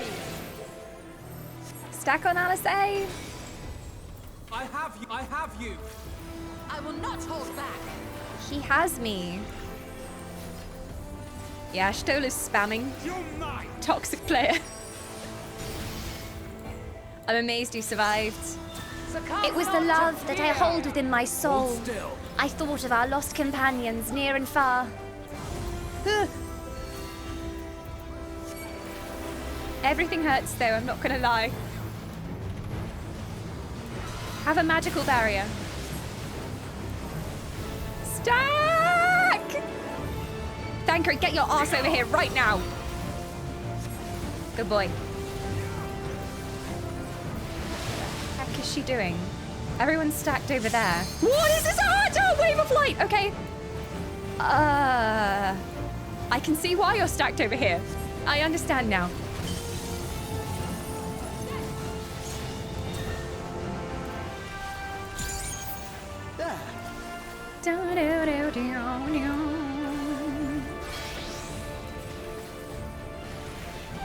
Light unyielding.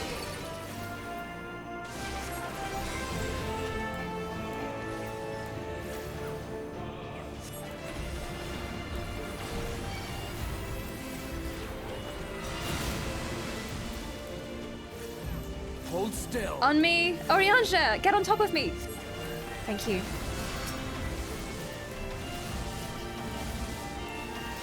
Now spread.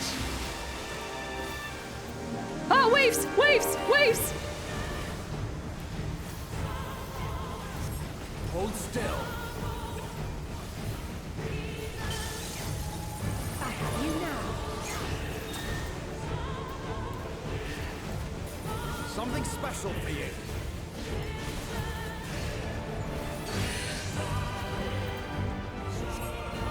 We're near Spread.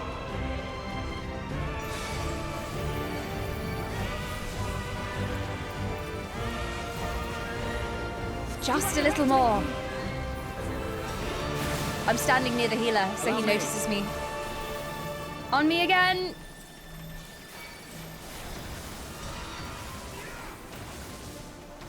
Oh, the music is changing. They're all going over there. I'm gonna trust their judgment. See, unlike a party of real people, they don't make mistakes on where to stand. They know exactly where they're going. Not that you're not real. You're real to me. You're mine.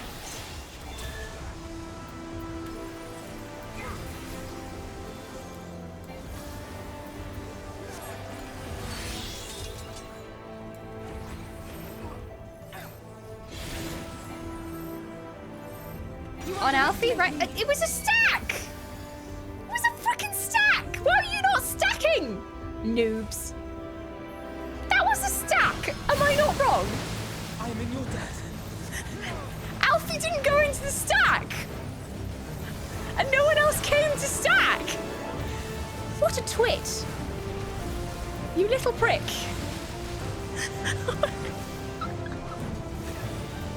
I love how I just said NPCs don't make mistakes, and then Alfie goes and does that. We've nearly got her, guys. Stay strong. And don't follow Alfie. Alfie, what the fuck was that? Alice A's gonna have a word with him later. He's gonna get told. Light unyielding. Thanks.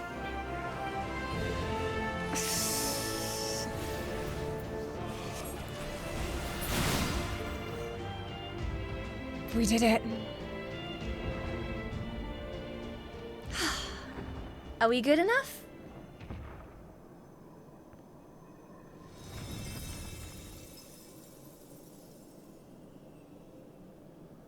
At last, man has the strength to.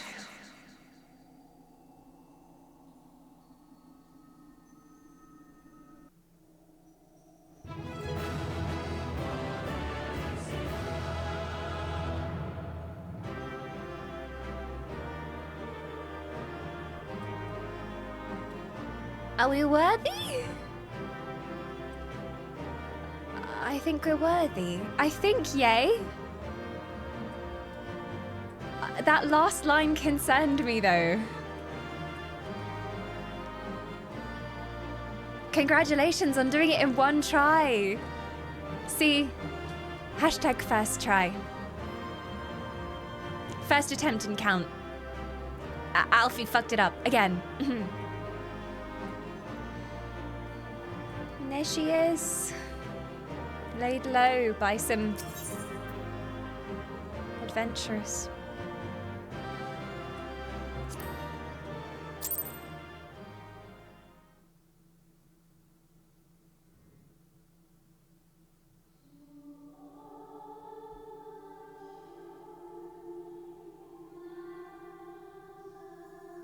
I'm worried though because... No, this can't be happening. Yeah, she was so weak already. That must have been the last of her power. Why would she use the last of her power to test us? We needed to help us.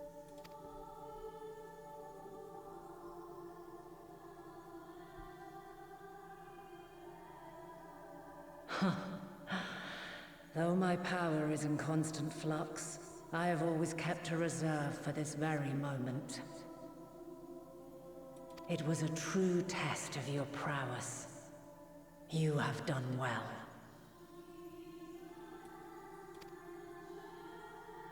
There is one thing I must ask. By sundering the world into 14 shards, the ether of all living beings too was divided. This reduction would in theory allow us to more easily interact with Dynamis. Having seen mankind brought to the very precipice of extinction, you wished for us to develop a means to overcome despair.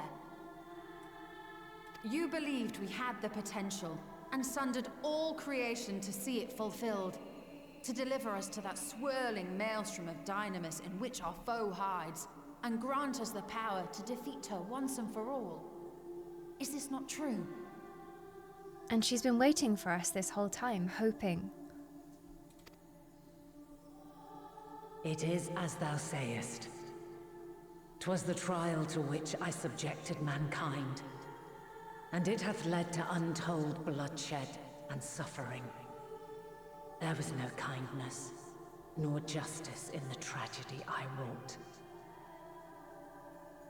When confronted with the almighty Zodiac, my only recourse was rend him and the world asunder, that his power be diminished for a time. But it was never forever. And so it came to pass. Now you, my chosen, have surpassed my expectations, surpassed me. I entrust the fate of the universe unto you.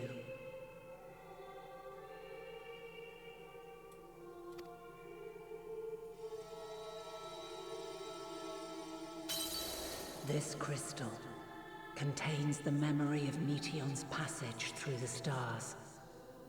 And it will guide our way. Deliver it unto the Loporrits. They will guide you to her. It just sounds like she's saying goodbye.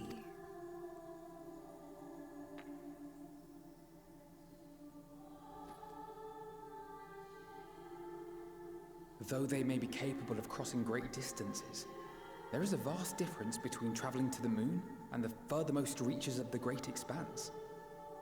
And unlike Meteion, we cannot simply soar on waves of dynamis to our destination. Indeed.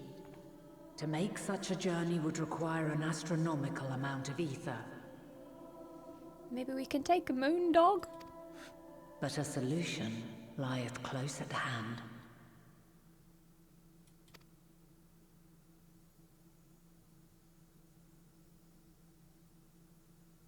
Of course. Yes, my child. Ever since I became the will of the star, the ether drawn here had slowly crystallized. They who have answered my call know it well. Indeed, from the very first cutscene. While I have remained hidden, it hath become the embodiment of the planet's will in my place. A faceless, omnipotent force of nature. The Mother Crystal, our final hope.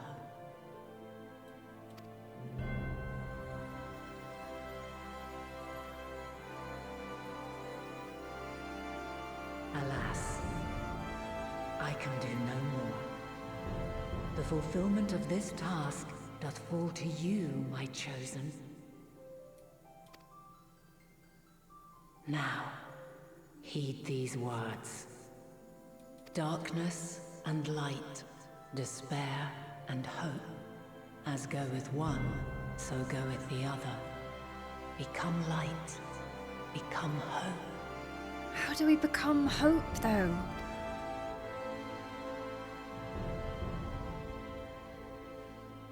I guess it's already within us. I have a gift for thee. Come closer.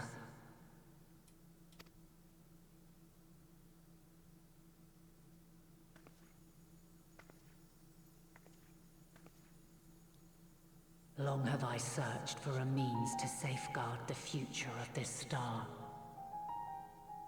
Though I knew failure after failure, by recalling thy tales and my promise to thee, I found the strength to carry on. And she's been alone for so long. Just watching all this suffering. Waiting for the moment that I would return.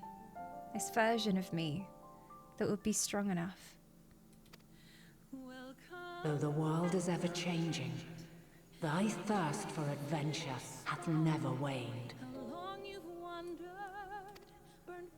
Thine unshakable resolve never ceases to amaze, to inspire. As a mark of my gratitude, I bestow this final gift. Thou dost possess the crystal of Azum, yes? Yes, I've been carrying this thing around for ages. Oh, the music.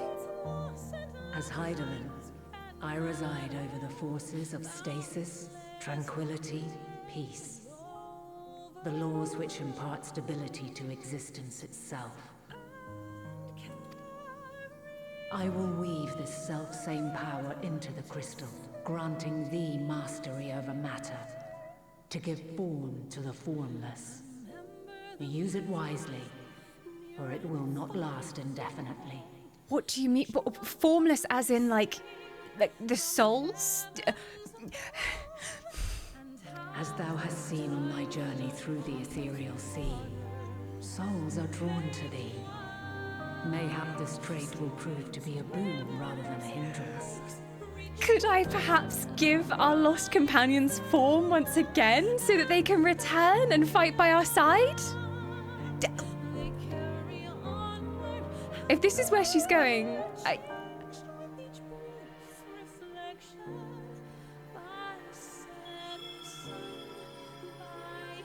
It is thy hopes and prayers that enable Azam's invocations and give them life. So keep them close. But pray, remember this. When the way forward is hidden, even from the mind's eye, look not to the invocation, but within yourself. These were the words of the crystal's original bearer.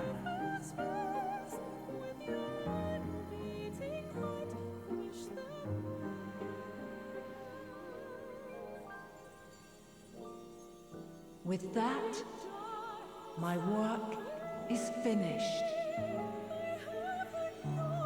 Fulfill our promise.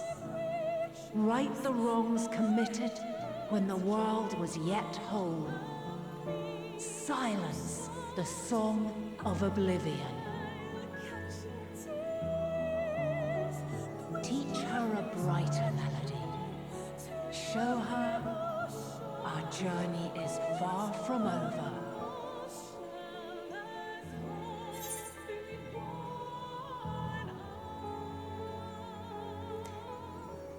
thank you, Hydaelyn. Thank you, Mother.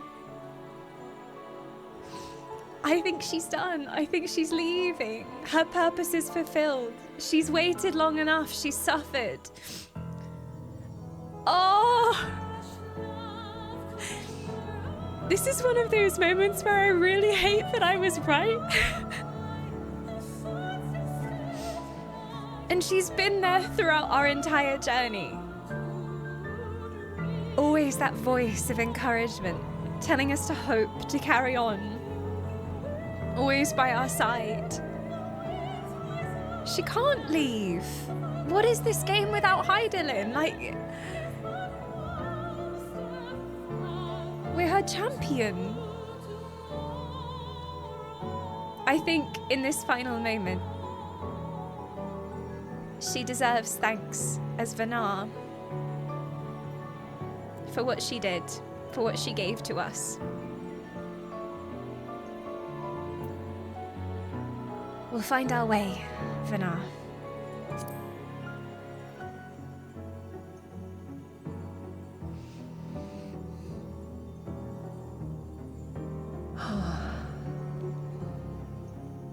Of this, I have no doubt. For yours is a light brilliant beyond measure. Long after I have gone, though not even my soul remaineth, my love will be with you forever, my dearest children.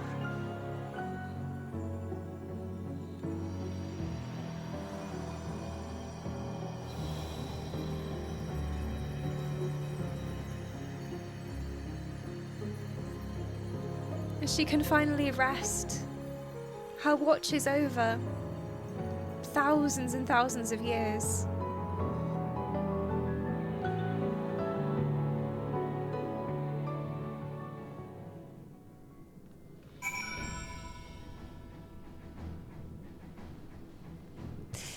And we're just suddenly back here?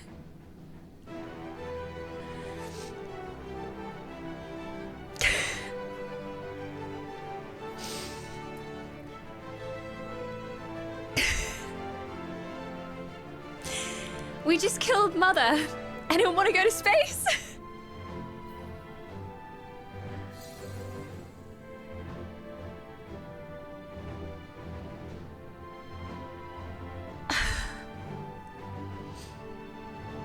So she's passing the torch to us. And she's saying, you don't need us anymore. You don't need primals. You don't need someone telling you what to do. You don't need me guiding your path. And it is such a motherly action to take. To say, I have taught you. You have grown. My little spark. And now you're ready to take on whatever comes.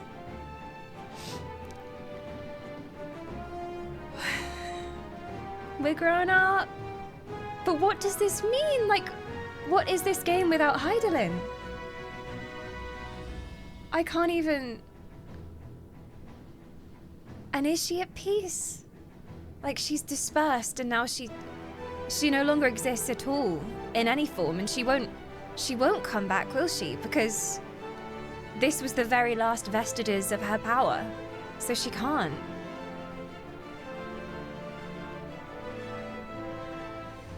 Are we gonna get another 3 AM video? You very well might. She is literally Space Jesus. Even some of the lines that she's saying are so freaking biblical. Like, oh, she suffered. And in doing so, she also brought in suffering to the world, but it was so that we could recognize love and joy and find meaning in the suffering. 3 AM video, do tell. Do we want an encore for people who weren't here earlier? So after we got to the we will walk cutscene, he shall walk cutscene, I was just like, if you watch the end of that stream, my eyes just glazed over. Like, I'm still processing everything that's happened. And then I went to bed and I could not sleep. And I ended up recording me ranting on my phone.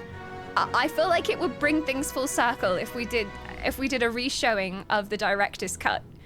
I had a goal up, and I said if we hit the goal, I'd show the full unhinged footage of me in bed ranting about Vinar. Also, Shark, thank you so much for your soul. That was literally 44 minutes ago. Oh my gosh, but thank you. I really appreciate it. Welcome to the Wisps. Enjoy the immortality. Oh. She burns through her own soul to fight for you. So, yeah, there's no returning for her. She's expended all of her energy, and she deserves to rest. I wouldn't want that for her anyway. I think she, after all this time, watching over us, her children. I watch people's reactions to 5.3 all the time. It's my favorite thing ever. So 5.3, what was 5.3? Was that the We Will Walk? Anyway,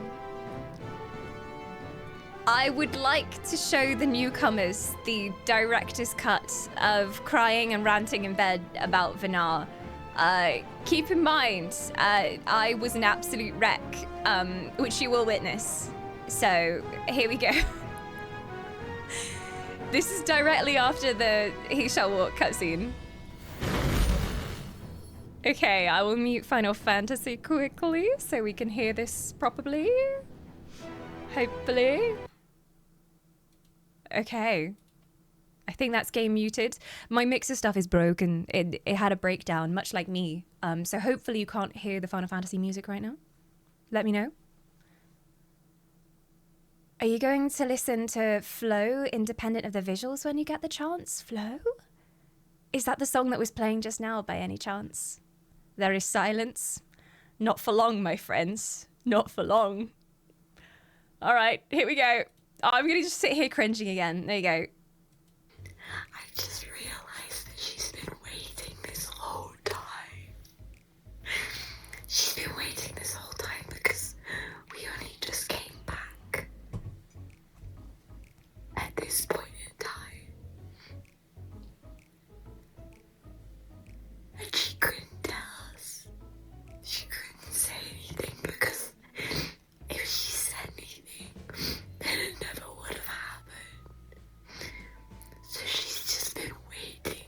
Doubled audio? I know what we doubled. Why double? Why double? Why double? Why double? Why double? I mean, I could make it so that I can't hear it, and then you might not get double. Okay. I just realized Are we doubled? that she's been waiting this whole I have the echo. She's been waiting this whole time because we only just came back at this point in time. Now I can't hear what I'm saying, so I'm just gonna sit here and cringe. And she couldn't tell us. She couldn't say anything because if she said anything, then it never would have happened. So she's just been waiting and watching all this suffering because she knows she has to. And then we're now gonna get to meet her as this version of ourselves. Oh, I take back everything I said about Eidolon. Oh, and it sends. And in some ways, it's even worse than Emmett, like waiting all that time. Because she knows. She has known this whole time. She knew this whole time.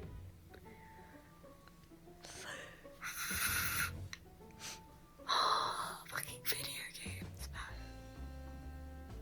Oh, writing. And like, how did a freaking MMO manage to discuss the themes of like the core of humanity, of what is at the heart of being human, like the concept of suffering being a core part of human existence, and how horrible and painful that is, but also how it's beautiful, because without the suffering we wouldn't have them. But is that wrong? The despair, man. Is an uncaring God that allows us to suffer, like, oh my. And if you look at every religion throughout the course of human history, like that's the core part of every religion, like this concept of suffering and like holy suffering. And I just, in a video game, and the fact that it like completely changes the meaning of answers, which we've heard and we know about in a Realm Reborn, but it changes it because she's talking about the ancients and the sundering. And it flips between her talking about that and her talking to us and talking about the future and why we must go on. And it's her prayer and her plea. So like originally I was like, if they've had this plan since A Realm Reborn, that is insane. But now that I know that they didn't, that is even more impressive, because that means they managed to make it link back in such a meaningful way without plot holes, making references to things that happened throughout the story, tying in themes that we've had running throughout the game since A Realm Reborn, but in a way that works and that feels like it was meant to be, like it's this time loop coming full circle. Like, what is the writing in this game and done in such a poetic way? Like, it's like freaking poetry. I can't.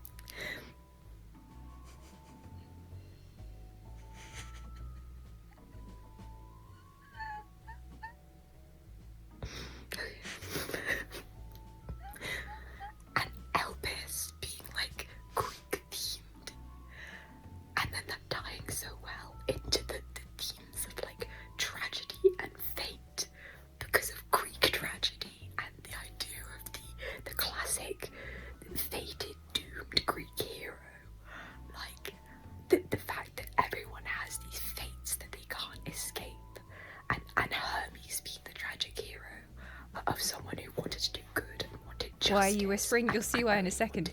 Wanted to do the right thing so badly, they ended up doing all of the wrong things. I've got no partner. But there's something I do have. Literature.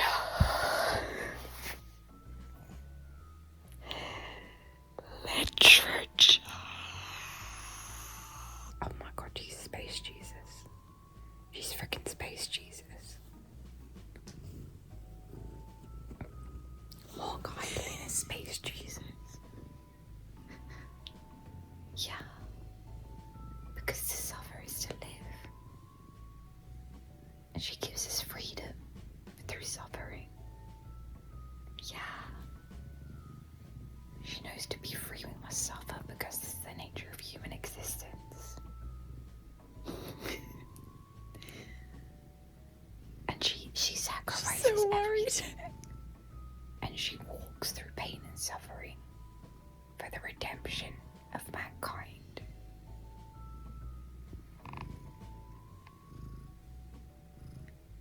Isn't that right, Moogle? Yeah, Heidelin is Space Jesus. Mother, are you okay? Confirmed. But it's true. It's true because, like, what is at the heart of every religion is, like, the question you ask if you don't believe in God is, if there were a God, why would they allow there to be suffering? Why would they allow that? Who would worship such an uncaring God?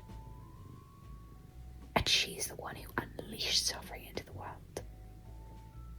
But it was because she cared. Because she needed everyone to be free, to save everyone.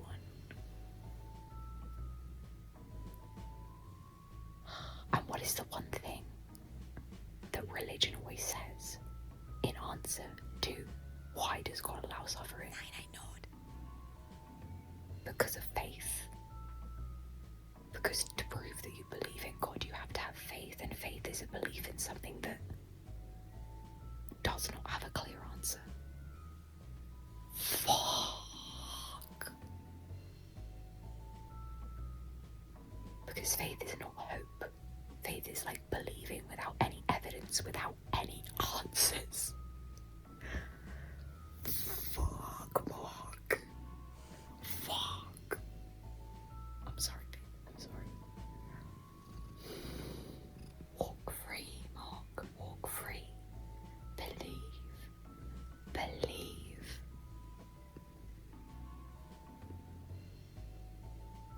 And she suffers and she bleeds.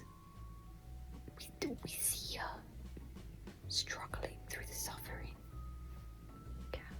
She knows there is a greater cause. And it's all gonna be worth it. Yeah. She's Jesus. She's Jesus. I worked it out. I got you sus, Square Enix. You just inserted Jesus into my crystal mother. Square Enix. Why put in Jesus in my fantasy game? Take that Jesus out my fantasy game.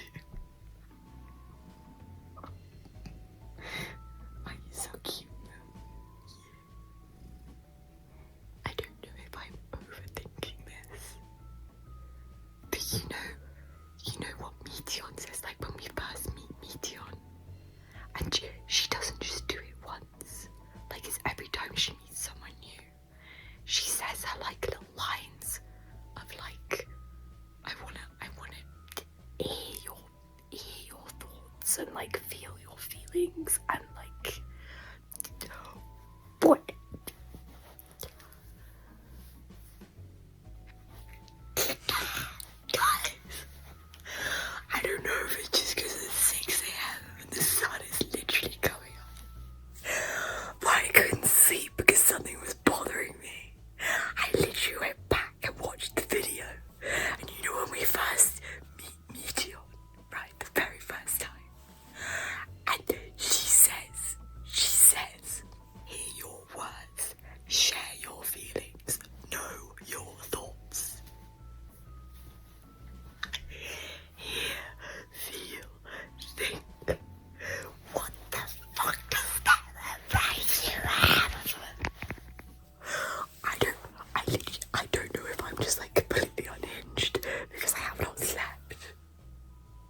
sisters who are going out to these other planets. Like, that is like the default thing they say, right? Like, that's how they greet people.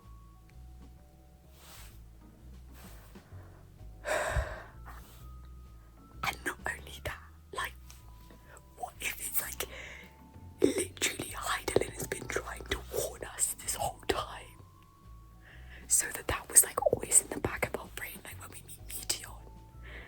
Like, that's why something was familiar about those words, because it was a warning. It was a freaking warning, like, this whole time. But she couldn't tell us directly.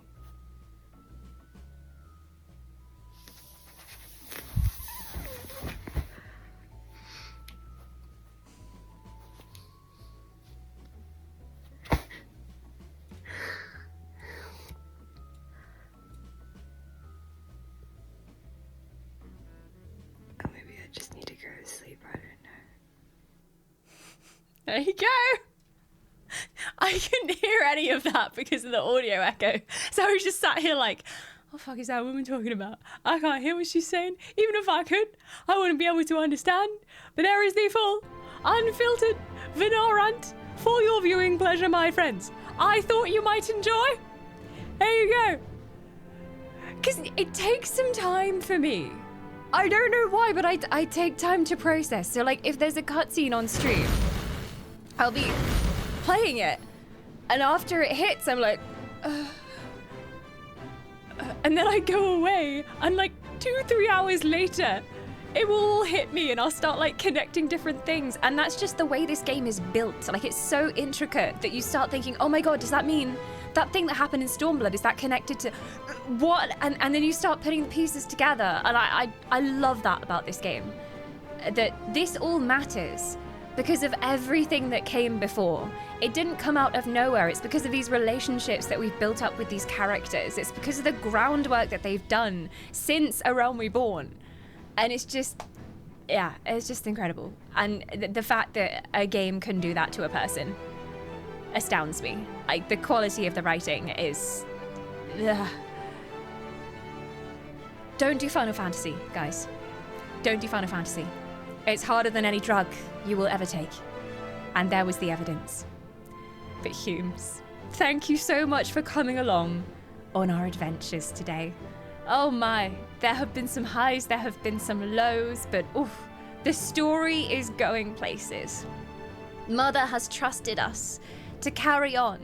She has faith in us to save ourselves. We don't need anyone to save us. We don't even need Mother to save us anymore. We can save ourselves. So I'm just gonna go to bed and rant at my phone again. Yeah, see that next Friday when all of this eventually clicks in. It's so true about Vinar. It's so true. But we do not simply end a stream. We do like to go on an elven raid.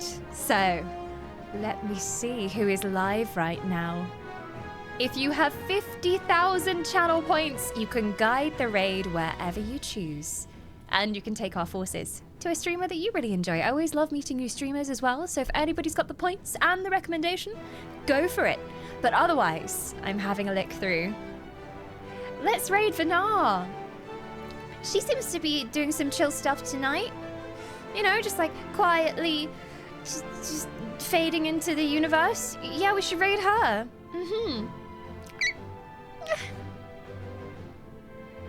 Glad I found this stream. Oh, I'm so happy you stumbled across my YouTube as well. I think like my YouTube VODs, they're quite obscure. They are hidden treasures, but when people stumble across them, it means a lot that you come to find the stream as well.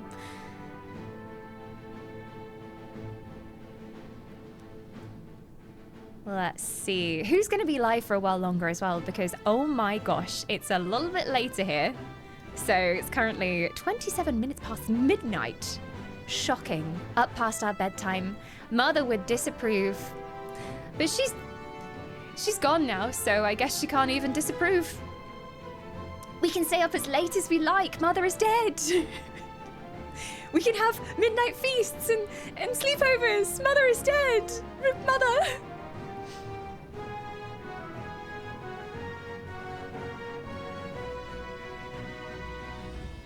I would read someone else, but they're playing Final Fantasy and I do not recognize what's on the screen. So I'm like, that's a bad idea.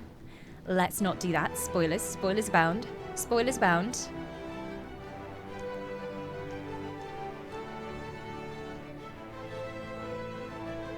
You know who we haven't seen in a while?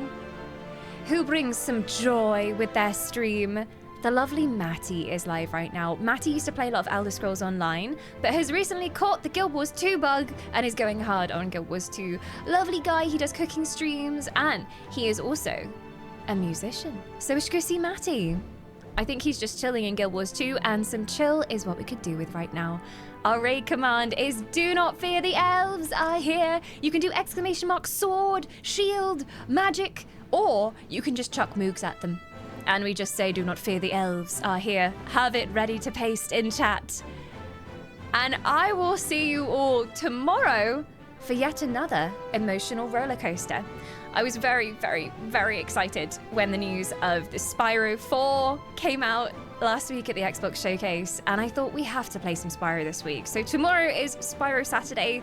Spyro is a game that means so much to me in ways that I can't even begin to describe. It's the reason I'm sat in this chair streaming. He's the reason that I love video games, and we're gonna play some Reignited, and I'm gonna rant about how much I love Spyro tomorrow. That's the plan. If you want to see pure joy, come to stream tomorrow. But until then, have a wonderful rest of your stream. Off you go. Everyone get on your streams. Mother is dead and my brain is not working. Have a wonderful rest of your life. And I hope that you remember Mother always. Thank you for being here, and thank you for being part of my journey. This stream has been worthwhile. Good night, everyone.